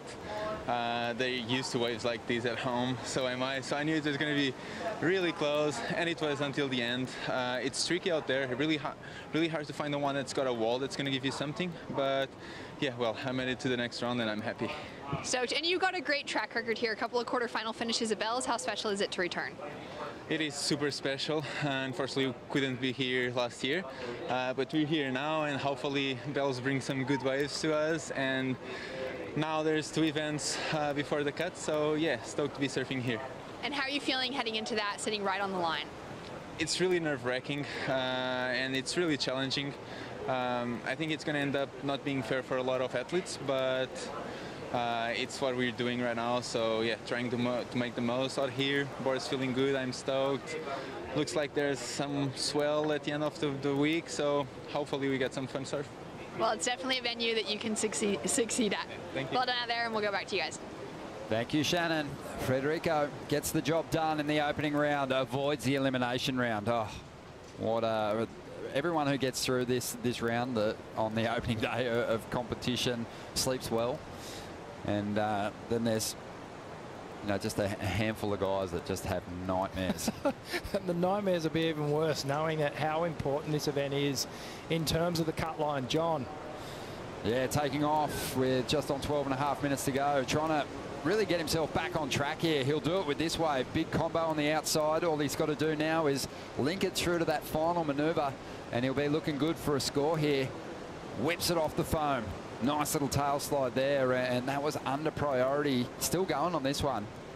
Might even get another hit in here, and he does. Just goes to whip that reverse. Wow. Just doesn't quite complete that final manoeuvre, but they were just bonus points, really. I think he was ejecting because he was about to ride up on the rocks, but that was remarkable that no one else got that wave. John in third priority basically stole that off Connor and Jackson, and he's turned it into a score. I just think that those guys are out there saying, if there's medium to larger sets out here, we can't give them to John. He can have this one, we'll take the next ones. Yeah, but this one has just stood up so perfectly on the bowl for him. I love this angle too, because you actually do get a good read on the slope and the style of the wall here on Bells Beach. Slams that little foamy section. That opening turn, that was really nice.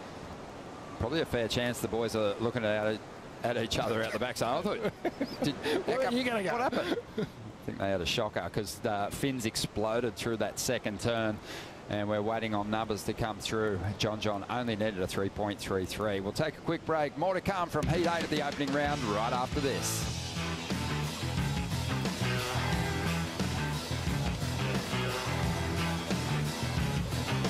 I like to just keep my routines pretty simple. I like to get up early. We made a bit of a saying called win the morning, win the day. It's like if you get up early and you really capitalise on that part of the morning, you win the rest of the day. Everything's a bonus from that point onwards.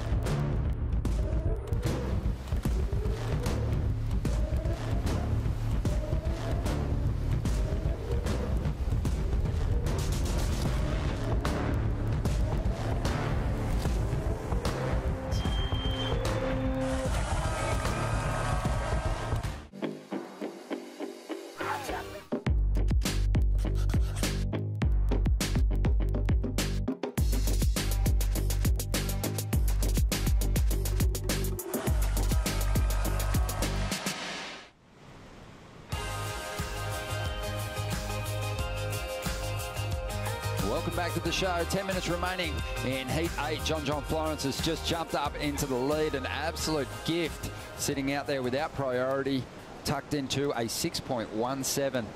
And has gotten past Connor O'Leary and Jackson Baker. Jackson Baker in a good position, though. He's sitting on the highest scoring ride of the heat, a 7.17, but he's been sitting with this number for a long time. Yeah, it's not panic stations yet, but he's got to make sure he gets himself on a wave here and just consolidates his position. But that was really good surfing from John, who he basically stole that wave under the noses of Connor and Jackson and turned it into the second best wave of the heat so far. And the way, it wasn't like it wasn't an incredible surfing. It was actually a pretty good wave, and he just kind of ripped it to pieces. Well, Jackson sporting the number 61, a number he holds close to his heart. That was the year his mum was born.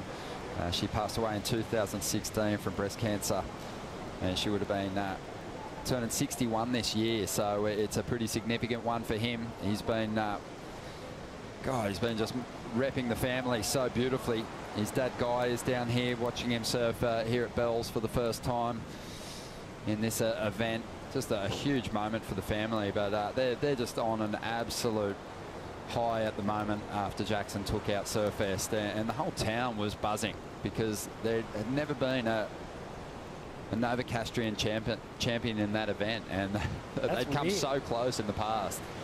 Yeah, that's remarkable that a Novocastrian hasn't won that event before, because it's so many talented surfers in that region, past, present, and emerging. There's just it's a hotbed. But one thing that city does do is get behind their champions and get behind their surfers, and it's a real surf town. They love it, and they love Surfest. 8 minutes remaining here, and some lines approaching.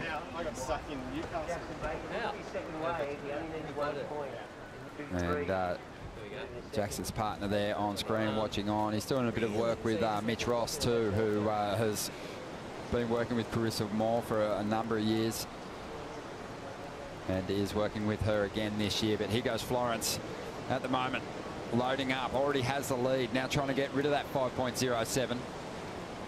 I like it. I like how he's staying busy and just, feeling it out, perhaps getting used to this board now, getting some wave time. Smart move. Performance-wise, I think it's John's there. His surfing's on point, but the big result hasn't come for him yet this season. A third was a big positive, but the way he was surfing in the lead up to the Hawaiian winter was unbelievable. It was by far the best surfing we were seeing from any individual, but once the contest kicked off, it just wasn't happening for him. Yeah, and I'm sure Ross is working hard on how to rectify that and transition that free surfing momentum into the competition arena. It was a results thing though, wasn't it? It wasn't the surfing necessarily. I know bad decisions can be made wave selection wise, but Pipe Masters, he had the most thrilling heat of the contest with Zhao Chianca. That was unbelievable. John had a number of excellent scores in that heat. At sunset, he lost out to Jake Marshall, but he looked fantastic. He just could only get one-turn waves. The turns he was doing were exceptional. And then, obviously, Portugal's a big step in the right direction. Yeah, I think if you're surfing good and you know and feel like you're surfing good, the takeaway is that, you know what, the results are going to come. It's just a matter of time. I'm not making any silly mistakes. I'm not, making a number of mistakes in a heat. It's just perhaps the luck isn't going my way at times. Wow. There you go. Big opening turn here from Florence, who's been the busiest surfer in the mix here. Has that lead and just starting to have a bit of fun, feeling freed up out there. Nice big reverse to kick things off, but not enough energy in that wave to make that link through to the inside section. And it's kind of just amazing how just determined Jackson Baker is to lock in a really solid backup score here, because he knows he's got to probably do something at a 4.5 to really put some pressure on Connor O'Leary. Yeah. Anything less and the door's going to be open for Connor to really turn this heat. I think he's going to have a look at one of these waves, because it's we're down at the 5-minute mark and he's having a motion here. Well, let's see what he can do with it. Looking to back up the 7.17.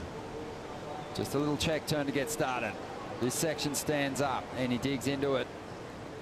Nice swoop off the top. Been working hard on his fitness. And quite a few crew joining him up there at Newcastle. Ryan Callanan trains in the same gym. Federico Moraes, Leonardo Fioravanti, they were in there too. So pushing each other to get well and truly heat ready before the Rip Curl Pro Bells Beach kicked off. Let's get an update on what's to come this afternoon with Shannon. We do have an update. I'm down here with Jesse Mailer from Tours and Competitions. What's going on? This is going to be the last heat of the day, actually. It's really just that tide is kind of really flattening it out, and we've still got plenty of waves in the waiting period. So this is the last heat, and then we'll be back tomorrow morning. Stoked. Any ideas on if we can run tomorrow? Yeah, tomorrow actually does look good, and I think that we'll be on for sure. Every time I say for sure, I'm sure I'll jinx it, but it does look good. I'm feeling really good about it. We'll also have a proper look at Winky tomorrow just to double check, but it's really held through the wind today out here, and yeah, we've had some fun waves. So there's meant to be some still some of this swell there tomorrow, and we'll be picking it out around the tides. Thanks so much. Great call. We'll get back to you guys. Finish out for the day. Thank you, Shannon. Well, there is the call. And I think it's probably a good one just based on what we've seen. Just you can feel that the waves just don't have the energy at the moment to kind of power through that incoming tide. We're not seeing the connection as often. Nah, this is what Bells does. This is all the moods of Bells Beach. It fills up, and Oakberry surf conditions. Low, 2.1 foot. Low tide, 11:19 a.m. High, 6 foot. 6:38 p.m. So and if we had enough swell, it wouldn't be an issue. We'd be able to power through. There'd be some waves breaking on Rincon, but at the moment it's just fading away on us, unfortunately. But Jackson Baker got the number he needed to get back in front. 4.33. Florence in second now. The pressure on Connor O'Leary, and he needs to be very wary of people like Jackson Baker who are behind him, trying to push him back down below the cut line. These guys are good mates, travelled together on the Challenger last year, collected some big results. Here's the replay of the 4.33. Yeah, slices through that third turn, doesn't overcommit so he can get to that big wrap. And this one starts to fill out again. And you can see just that tide, how quickly it affects these waves. But that was a smart move. If he didn't want to leave it any longer, down to the 2.5 minute mark now, if he's still waiting outside for a wave, like Bells can just do this. It can just swallow it up, and it'll stop breaking. So a lot of patience there from Jacko. Steely nerve, man, leaving it that long. He's competing really well out here at the moment, but he is loving his time as a CT surfer. He doesn't want it to end after Margaret's, that's for sure. I'd back him if he doesn't to get on the Challenger Series and collect the results he needs. He's just looking that good at the moment. However, he's starting to look very comfortable in the company of surfers like John Florence, Connor O'Leary. Just to kick off your campaign with a 7.17 is super impressive, and something a lot of surfers at the top end of the leaderboard haven't been able to do today. Yeah, exactly. And it's a pressure situation. We keep coming back to it, and it's great watching all these heats to see who can actually handle it, who's getting rattled, and you can see the desperation in some of the performances that we've seen today. Maybe the most interesting thing about Jackson is just how good his airs have gotten. I don't know if it's going to be one of those years, but it could be. Hopefully we see some people take to the air. Can usually rely on Toledo, but you know, he's definitely got that. So we'll see if he brings it to us at some stage. At the moment, he doesn't need it. Connor O'Leary, though, does need a score. 6.74 to get himself into a position to qualify for the next round. It's a clean start. Great sequence of turns here. When this guy finds that rhythm on the backhand, he can string together a number of big, powerful turns. This wave, though, starting to give up on him. And he's wondering if it's going to make that connection through to the inside, working that board so hard, doing pretty well at the moment. He will find it, but doesn't have a lot of speed to throw up this section. Great small wave surfing, but I don't know if it's going to be the 6.74 that he needs. Florence, meanwhile, on the outside. And John, he's just recovered so well in this heat. You know, you could tell he was trying to desperately seek out something to sink his teeth into, and working and staying busy on the inside has really worked out nicely for him. How's that combo to finish that wave off? Man, he is looking really sharp. And then Jackson out back. Yeah, well, Jackson, he might just need this wave in order to hang on to this lead. Nice little turn there, sets the fins free for a second. I was going to say, Conor O'Leary surfed that wave so well. But if there was one thing that I want to highlight about that wave, it's just that a lot of the turns were horizontal. And I'm not trying to take away anything in the way that he surfed it. He had the speed, he had the flow. But I'm just wondering whether it had that critical element to it for them to drop the 6.74. It's almost a 7. Was it more than 2.5 points better than Jackson's previous 4.33? Right there, it's pretty close. No, it was a great heat. You know, it's always fantastic when rookies come out and put pressure on the big names, and John Florence, he responded.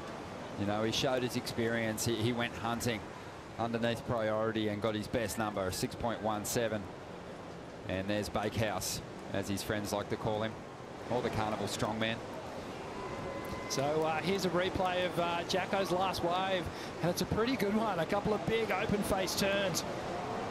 Nice wrapping cutback, keeps the speed going, keeps the flow going, and makes this connection through to the inside. So one of the biggest sets of the heat came in the final moments, and Jacko finishing it off. So if he improves on that 4.33, then that might just put it out of range for Conor O'Leary. Yeah, John too.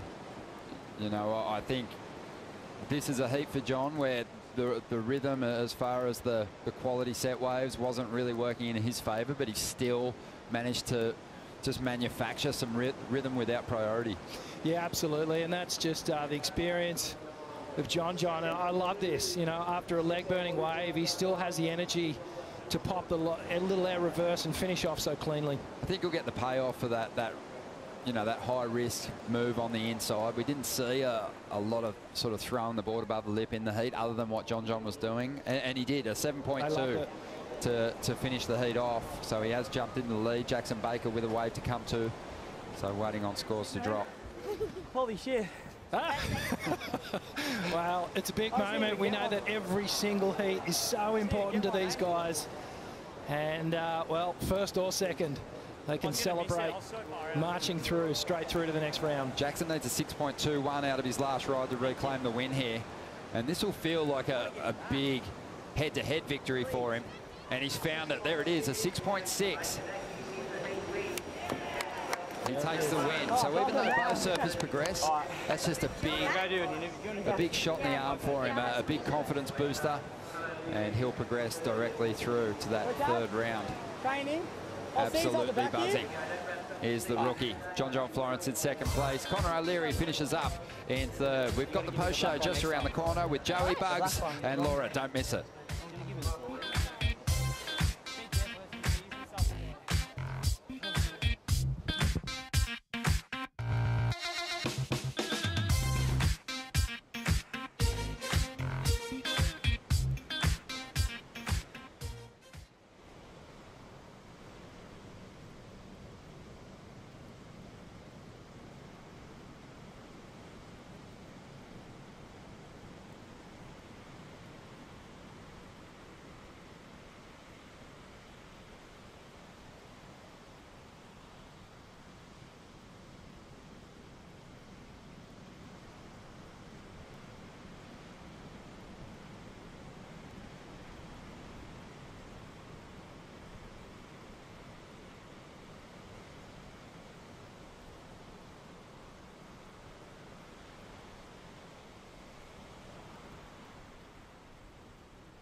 been having this vision. Either rise or you fall. I'm on a mission, bringing my dreams to fruition. I ain't playing at all. Bring out the body bags, I'm about to kill them, deliver them to the mortician. I gotta do what I gotta do.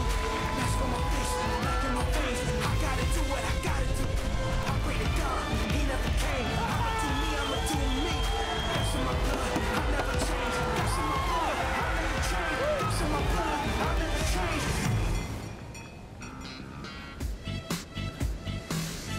You're watching the post show after the first day of competition, just second day of the waiting period. Here for the Rip Curl Pro Bells Beach. We went on hold this morning, but still accomplished 8 heats of the opening round before going on hold until tomorrow morning.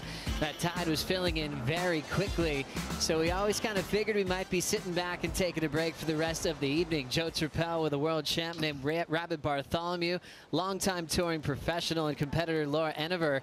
Bugs, you kind of saw this coming when we were sitting on our green room a couple of heats ago. You're going, you know what? It's a matter of time before we go on hold. Spot on call, Bugs. Well, we started out this morning, Joe, and it had that real high tide look about it. You could tell there was a swell hidden under that, but you know, Bells Beach is such a tidal break, and as it filled in this afternoon, what happened was that those medium-sized waves disappeared. Only the bomb sets would show, and there just wasn't enough of them. Well, Laura, it's interesting. Sometimes you show up at the beach, you're always looking for clean offshore conditions. But how was the fun factor today watching the world's best compete with a little bit of wind on the face? I loved it. When I rocked up this morning and saw a bunch of the surfers in the car park, they were all really excited. I was looking at it, and the same thing, was high tide, not many waves, but they all knew that there was that swell coming up the coast and that they were going to have really fun waves throughout the day. And how many of us have had our most favorite surfs when it's onshore, and you like find these like fun pockets, and that's what we saw today. Interesting now with different locations as well. There's a lot of surfers that had a lot of fun at Winky Pop, you know, throughout the day today who weren't competing, like Tatiana Weston-Webb had a blast. I'm feeling like Jesse will be probably looking at Winky Pop maybe for tomorrow morning as well. Yeah, well, throughout the forecast when we looked at it, we said there's definitely some Winky Pop days in amongst it all. And, you know, it's a great wave too. It's the cousin of Bells Beach, and a world-class break in its own right. Really cool to have so many venues on hand for this event. Well, last heat was won by a rookie who's been on fire. Jackson Baker is with Shannon. Jackson Baker, what a moment, standing on the steps here at Bells, waiting to hear a score. If you're going to take out John Florence in a heat, you must be thrilled. Oh yeah, it's a dream come true this whole year. I mean, the results haven't really gone there yet, but I mean, my surfing's feeling really good, my boards are feeling really good, so yeah, to get one back on John from pipe, I'm just stoked. But just to be in the water with someone like John and a good friend Connor, it was a cool experience. Amazing. And how are you feeling being out here at Bells, filling out the lineup the last few days? Well, that was my first time out Bells this trip so far, so but I've come down here a long time since I've been a kid, so I know the wave really well and know some local family. So Timmy Wright sent me a couple messages on my phone, and yeah, really got me in the right spots for those waves, and yeah, I'm stoked it paid off. And we can't forget that you've just gone back to the QS and taken out a win at home at Newcastle. Congratulations, that is huge. Yeah, thank you very much. Yeah, it was such a cool experience just to be around my family and friends and everyone back home, and yeah, to be the first Novocastrian to do it, yeah, a dream come true. Like me and Ryan and everyone's been thinking about that for a long time, so it always happens when the pressure's off, and yeah, take that confidence down here. Well, your name is in the history books there in Newcastle, and we can't wait to see it here in Bells as well. Thank you very much. We'll get back to you guys. Thanks so much, Shannon. Bugs, I've heard you say this phrase before, a purple patch. And when an athlete gets on a roll and good things continue to head their way, Jackson Baker feels like that. From his first heat win up at Surf Fest at his home turf in Newcastle to winning that event in front of friends and family, he's connected that all the way down to Victoria at Bells Beach today. Well, you know, Jackson was umming and ahhing. He was thinking about not going in Surf Fest, but when he came back from Portugal, he realised he hadn't had many heats. You know, he hadn't really got it going, and he needed some heats under his belt, and that momentum, you know, the confidence from just winning heat after heat after heat, and then, of course, taking out Surf Fest. He's brought that form down to Bells, and he's on a roll. It's such an interesting thing, isn't it, Laura? As you've competed at the top of the world, you can't really you can try to create a mock heat, but the best prep you can have is putting on a jersey and letting your game plan play out. See how you're being scored by the top judges in the world as well. Jackson got to feel that he might go really far in this contest. Totally. I mean, yeah, he has that momentum now, and like you said, you cannot just go out and you try to do these mock heats, but it's nothing like the real deal. And we usually do see so many of the competitors jump into these QSs, you know, back when the format and schedule was different before the CT, but they haven't been able to do that this year. They've been jumping straight into the World Tour events. But yeah, for Jacko to go do that in between events and bring that down here, yeah, I'm super excited to see where he takes it. Let's really dive into some of the big stories of the day. I mean, a guy that's always on the headlines is a guy named Kelly Slater. He's 50 now. It's not just celebrating a lap around the world. He's #2 in the world heading into stop number 4. Hello, man. Are you out next? Four-time Bells champ. Dealt with Owen Wright in this matchup.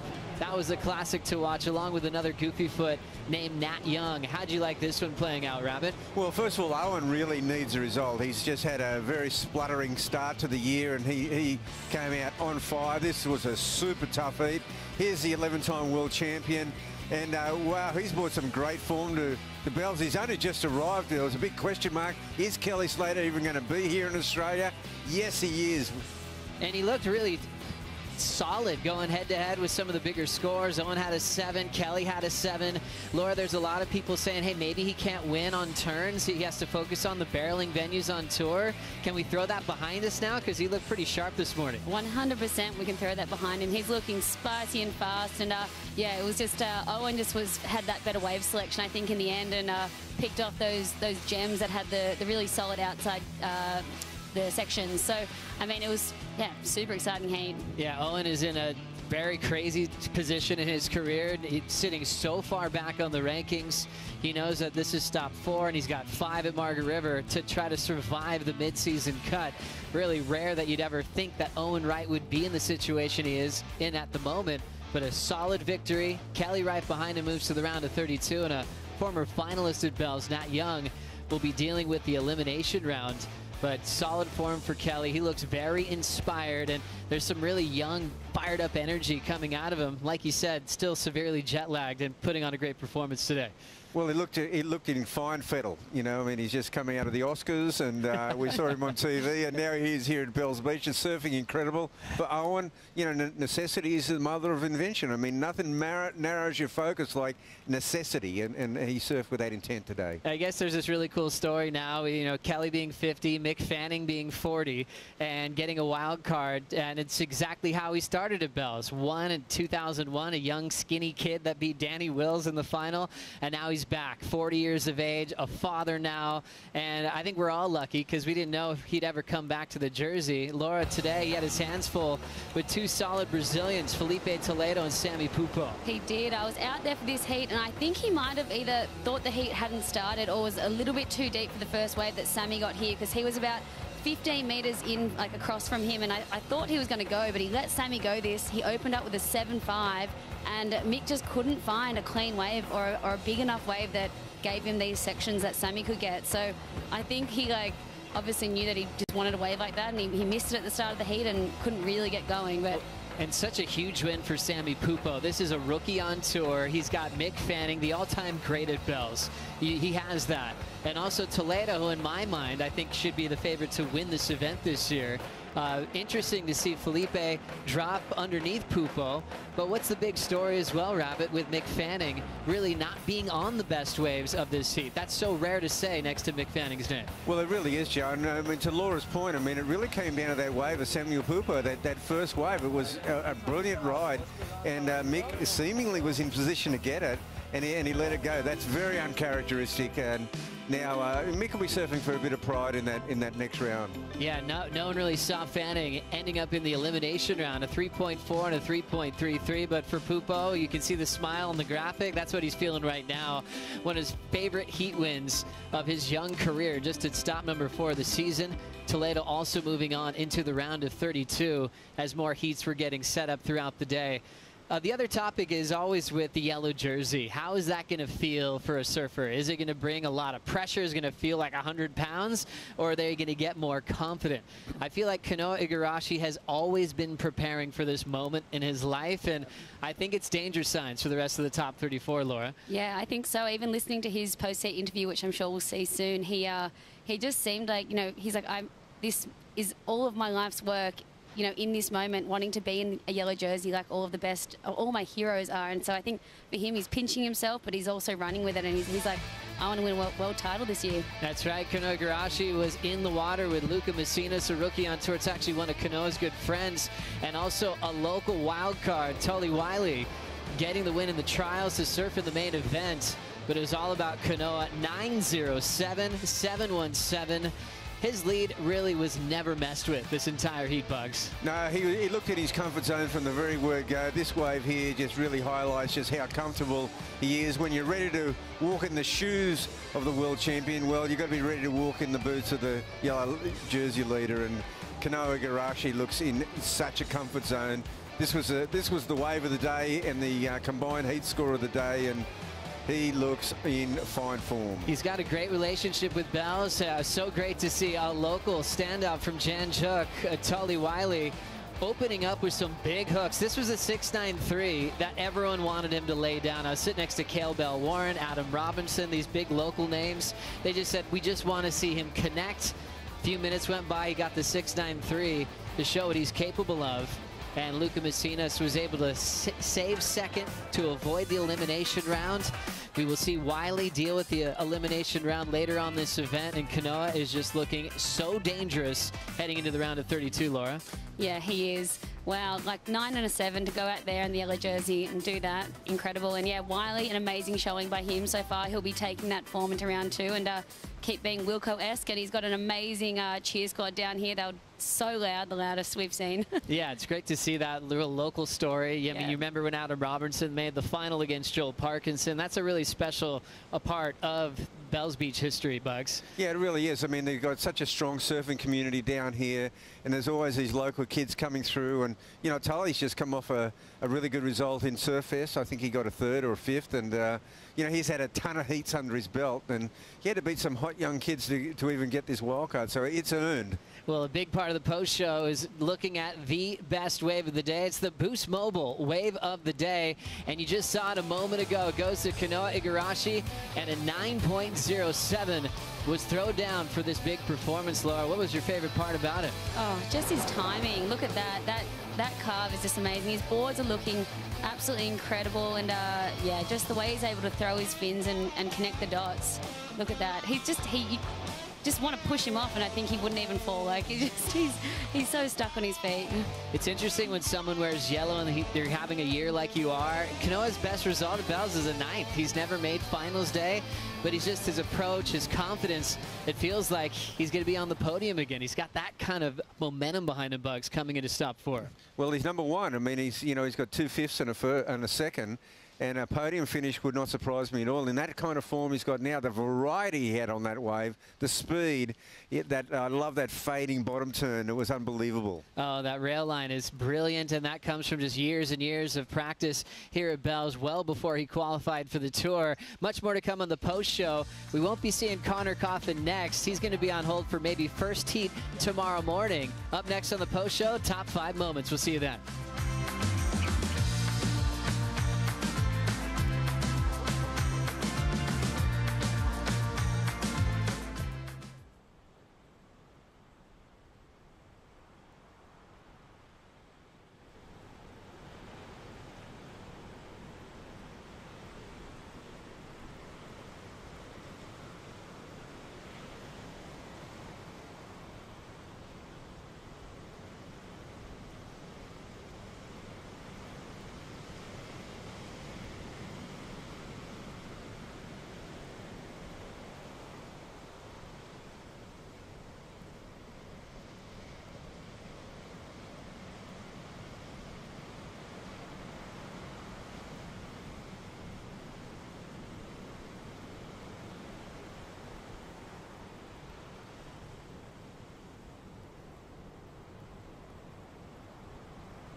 We're here at Rip Curl Planet Day, and today we're working with a number of local community groups. The group is planting 250 sedges and rushes, and their aim is that they'll filter the stormwater of nutrients and rubbish before it enters the ocean. We're standing here in Spring Creek Valley, restoring the grassy woodland with this little tree, which is the Ballerine yellow gum. This is a site that's been revegetated quite a while ago, but it keeps getting weed invasion from grasses and particularly the angled onion. Weed management's one of those things that if you don't stay on top of it, it'll get away from you, and that's where groups like Rip Curl come in handy with Planet Day. It actually makes jobs like this possible. It just so expedites the whole process of revegetation when we've got a keen group of people that are coming down with us. It's one of my favourite days of the year, you know. It's fantastic to be able to give back to the community. My favourite part is getting out of the office and connecting with crew that I don't usually work close to. It gets you away from the keyboard, it helps you just kind of reconnect, different change of perspective. Contributing to where I live. And actually learning about what actually is in our backyard. This is my 20th Planet Day. However many years it's been going, -2, and that's probably it. It's been 21 years that Rip Curl has been running our Planet Day, and that just goes to show how connected it is to our company and brand values. Our company value of community and environment, you know, it's all about acting locally and thinking globally about how we can contribute to the community we live in and the environment that we live in. Here in Australia, we have spent 3,500 days planting 100,000 trees, and the biggest highlight is that out of those 100,000 trees, we have an 80% long-term survival rate. And that's just the start of what's been achieved with the Rip Curl Planet Day. It means that community has been able to greatly expand our expectation of what we can achieve in any given year.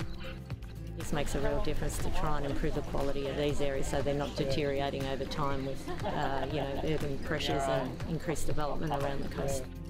And I really take my hat off, I guess, to businesses like Rip Curl who are able to provide that certainty year after year after year. The future of Planet Day is that it's absolutely here to stay. We love it and we want to see more people involved, so we're going to expand it to ensure that all of our Rip Curl regions and licensees participate, our suppliers, our customers, our athletes. I really look forward to seeing it bigger and better every year.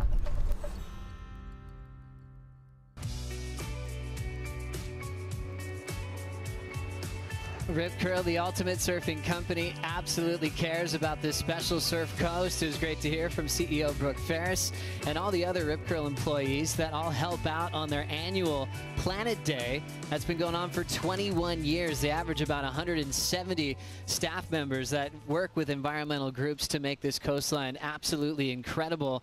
And Bugs, you've been here to Bells way longer than anybody else, and this coastline is looking pristine. It feels like it does get better every single year.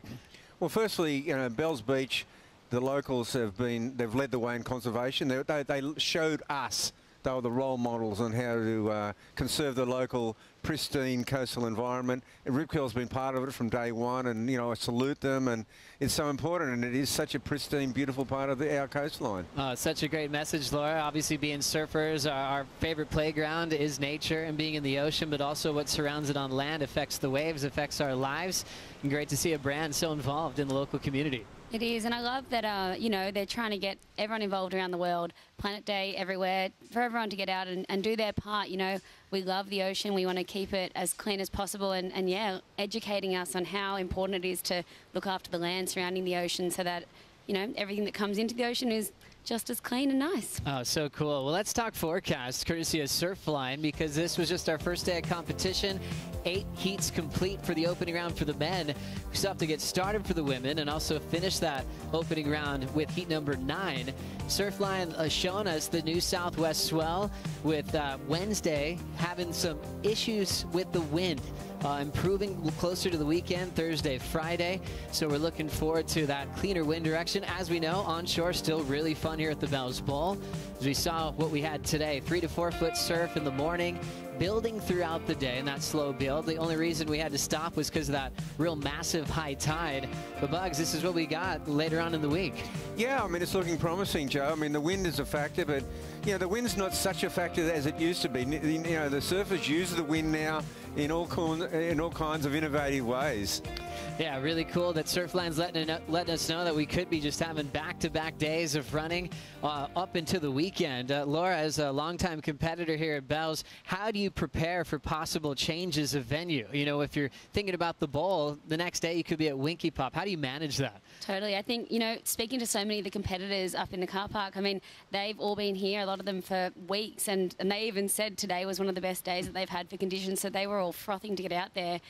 Wind or not, they were just like, yes, we've got the bowl, let's go. I think they've been spending a lot of time at Winky and just getting to know that. So many of the rookies from this year and last year when we didn't have the event here, you know, are coming down for the first time. So they're getting the run through of all the spots and, yeah, where to sit, where to line up, and just getting to know this beautiful part of the world. So cool. One thing that's very beautiful to watch at Bells is the bottom turn. The maneuver that starts it all, as that leads us into the top 5 moments of the day. Bugs loves a good bottom turn. He taught us all how to do it years back. Something about Bells where you really get to enjoy it, maybe sometimes more than other venues. Yeah, the bottom turn's such an amazing part of surfing Bells. If you got to pick a wave that's got a bottom on it. But I mean, you know, when you think all the way back to, like, you know, the Tommy Curran bottom turn. I saw part of that today with Kanoa, and of course Kelly had such a, you know, Tommy had such an influence on Kelly surfing as well. You know, I do think that was look, that bottom turn there is so deep. Holds that rail. I love the fade going into it. It's a beautiful thing. Oh, it's such an important maneuver every wave around the world, but especially here at Bells Bowl. Coming in number 4 on the daily top 5. Owen Wright's performance. Keep his fight alive to survive the mid-season cut. I love it. I think Owen has turned up here, and I've seen him around the contest site, and he looks on. He knows he's got nothing to lose. In a sense, he's got everything to lose, but he's like, I'm going for this now. And he's got a connection here, and he was able to go out there. He looks amazing on his feet. His boards look so fast and sparky, and yeah, he put on a performance for that first heat. Stop for the season, just his 3rd heat win of 2022. Yeah. So that's what kind of work he's got ahead of him at this event. Bugs, I mean, he's got to be thinking a must-win situation. He's got to be at the podium at the end of this event. Look, Owen's arrived with a lot of intention, and I mean, you know, in the past he's had slow starts, but he's had all year to get his act together. This time it's on now. He's got to do it right here at Bells. Number 3 on the top 5, the return of Mick Fanning. Maybe his start wasn't like he planned, as he wasn't really able to get some big scores, but the energy lifts when he's around. He's the greatest Bells surfer of all time on the men's side, Laura. He is, and he was out there first in the lineup yesterday when it was like 1 foot in the dark, and I appreciate that. He's here, he means business. He didn't find the waves today, and he obviously knows that. He, you know, wouldn't be stoked with that first round performance, but you know, he's going to have to fight and get back next round and keep it exciting for us and him. Certainly does. Fanning has 4 bells along with Mark Richards, Kelly Slater. They're tied, but when you look at heat winning percentage, he's got the best and the best track record when you really look at the last decade with consistency in big finals. So great to have him back as a wild card. As we look at more exciting action, the number 2 on the daily top 5, John Florence kept things loose and fun in his matchup. Didn't get the win over Jacko Baker, but he looks sharp today, Bugs. John looks really sharp out here, and this is one of the last heats that really slowed down, the last heat of the day. And John still found ways, and you know, I just love the way he attacks every section. He knows this wave really well. He's got a lot of big weapons in his arsenal, and I think John's going to be a contender here this year. Great to see John just ripping the ball. Remember, he was the last guy that won this event in 2019. So after a few years off, he's trying to defend that Bells title that he accomplished in real big conditions. We know when it's gigantic, he's going to look sharp, but he looked really, really talented today in chunkier conditions. And then taking number 1 on the top 5, it goes to the rookie. Taking down some giants today, named Felipe Toledo and Mick Fanning, Laura. Wow, yeah, I was out there for this heat, and this was a cracker start. Sammy, I saw him a few days ago, and this is his first time ever down here. He was one of the rookies I was talking about, and to come out of the gates like this against Felipe and Mick, 7-5 and another amazing backup, he shut it down, and it's a lot of confidence to go into the next round. There's kind of been that theme with him, Laura, this year, where he didn't know what to expect at pipe and started packing some big bombs. It almost feels like he's loose in that kind of scenario where he has no expectations. Totally. It must be the no expectation thing, because we saw him at pipe, and yeah, he did the same thing. First time competing there, made it to the finals, and yeah, he could do it here. I almost was thinking maybe at Bells we'd have kind of a return of the experienced athlete kind of take top honors at a wave like this. It's still not going to that plan, as we're seeing rookies get wins from Jackson Baker, winning over John Florence, to Sammy Pupo over Fanning and Toledo. Looks like that youth brigade still marching on very strong, Bugs, at stop number 4. Well, the youth brigade's here, but also the necessity. I mean, everyone you mentioned there needs a result. I mean, you know, Samuel's on that, he's just on that inside of that dreaded bubble at number 18. And there's Leo's just outside. I mean, all these young guys just surfed so well today, but they're the ones who need a result. And also looking at the cut line for the women as well, Laura, you're close to so many competitors on tour. There feels like there's a bit of nervous energy in the air. It's coming into stop number 4. Would you agree with that? Have you felt it from some of your friends? 100%. Just seeing everyone around, I mean, you know, people that are at the bottom that you would never usually expect to be there are, you know, needing results. But, you know, even seeing Sally and you know, the Owens and Steph and Courtney around, they're all, you know, needing these, yeah, something special to happen here. And, you know, they're showing up with like a really good attitude. And I think that's what it's going to take. You know, you can't be here and just be scared. And like we saw from Owen today, he went for it, and you got to go for it in those situations. And that's what we love about the cut. I'm sure the athletes, you know, it's that stress builder, but to see how they all react and what they can turn it into, it's going to make for some incredible competing and competition this week. Also feeling it at Bells. You know, Bells is usually early in the year. It has been an opening event in the past, and now it has this crazy pressure where we might be saying some goodbyes to some competitors at the next stop, number 5. So it's given us a whole new feeling of pressure early in the season, Bugs. Well, it's a whole new thing. I mean, it has happened before, but now, at least with the pathway, you know, there is a Challenger Series to fall back upon, but everyone wants to stay on the CT, because after Margaret's, they go to beautiful G-Land. You know, you want to be there for G-Land. 100%. Hey, Challenger Series goes to Snapper, so you don't want that because you want to be getting the bombs out there, but you'll be there cheering them on. A lot to break down this year. Some really cool changes, but it's going to be pretty scary for a lot of our field, making every heat so important to watch. Join us tomorrow morning for the next call as we continue with the men's opening round or the beginning of the women's round of competition at the Rip Curl Bells Beach. Have a good evening. See you bright and early.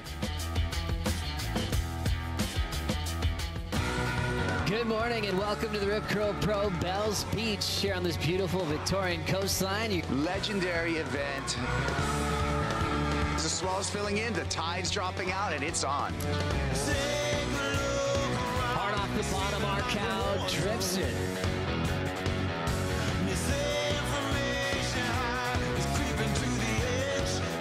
Just throwing that back arm.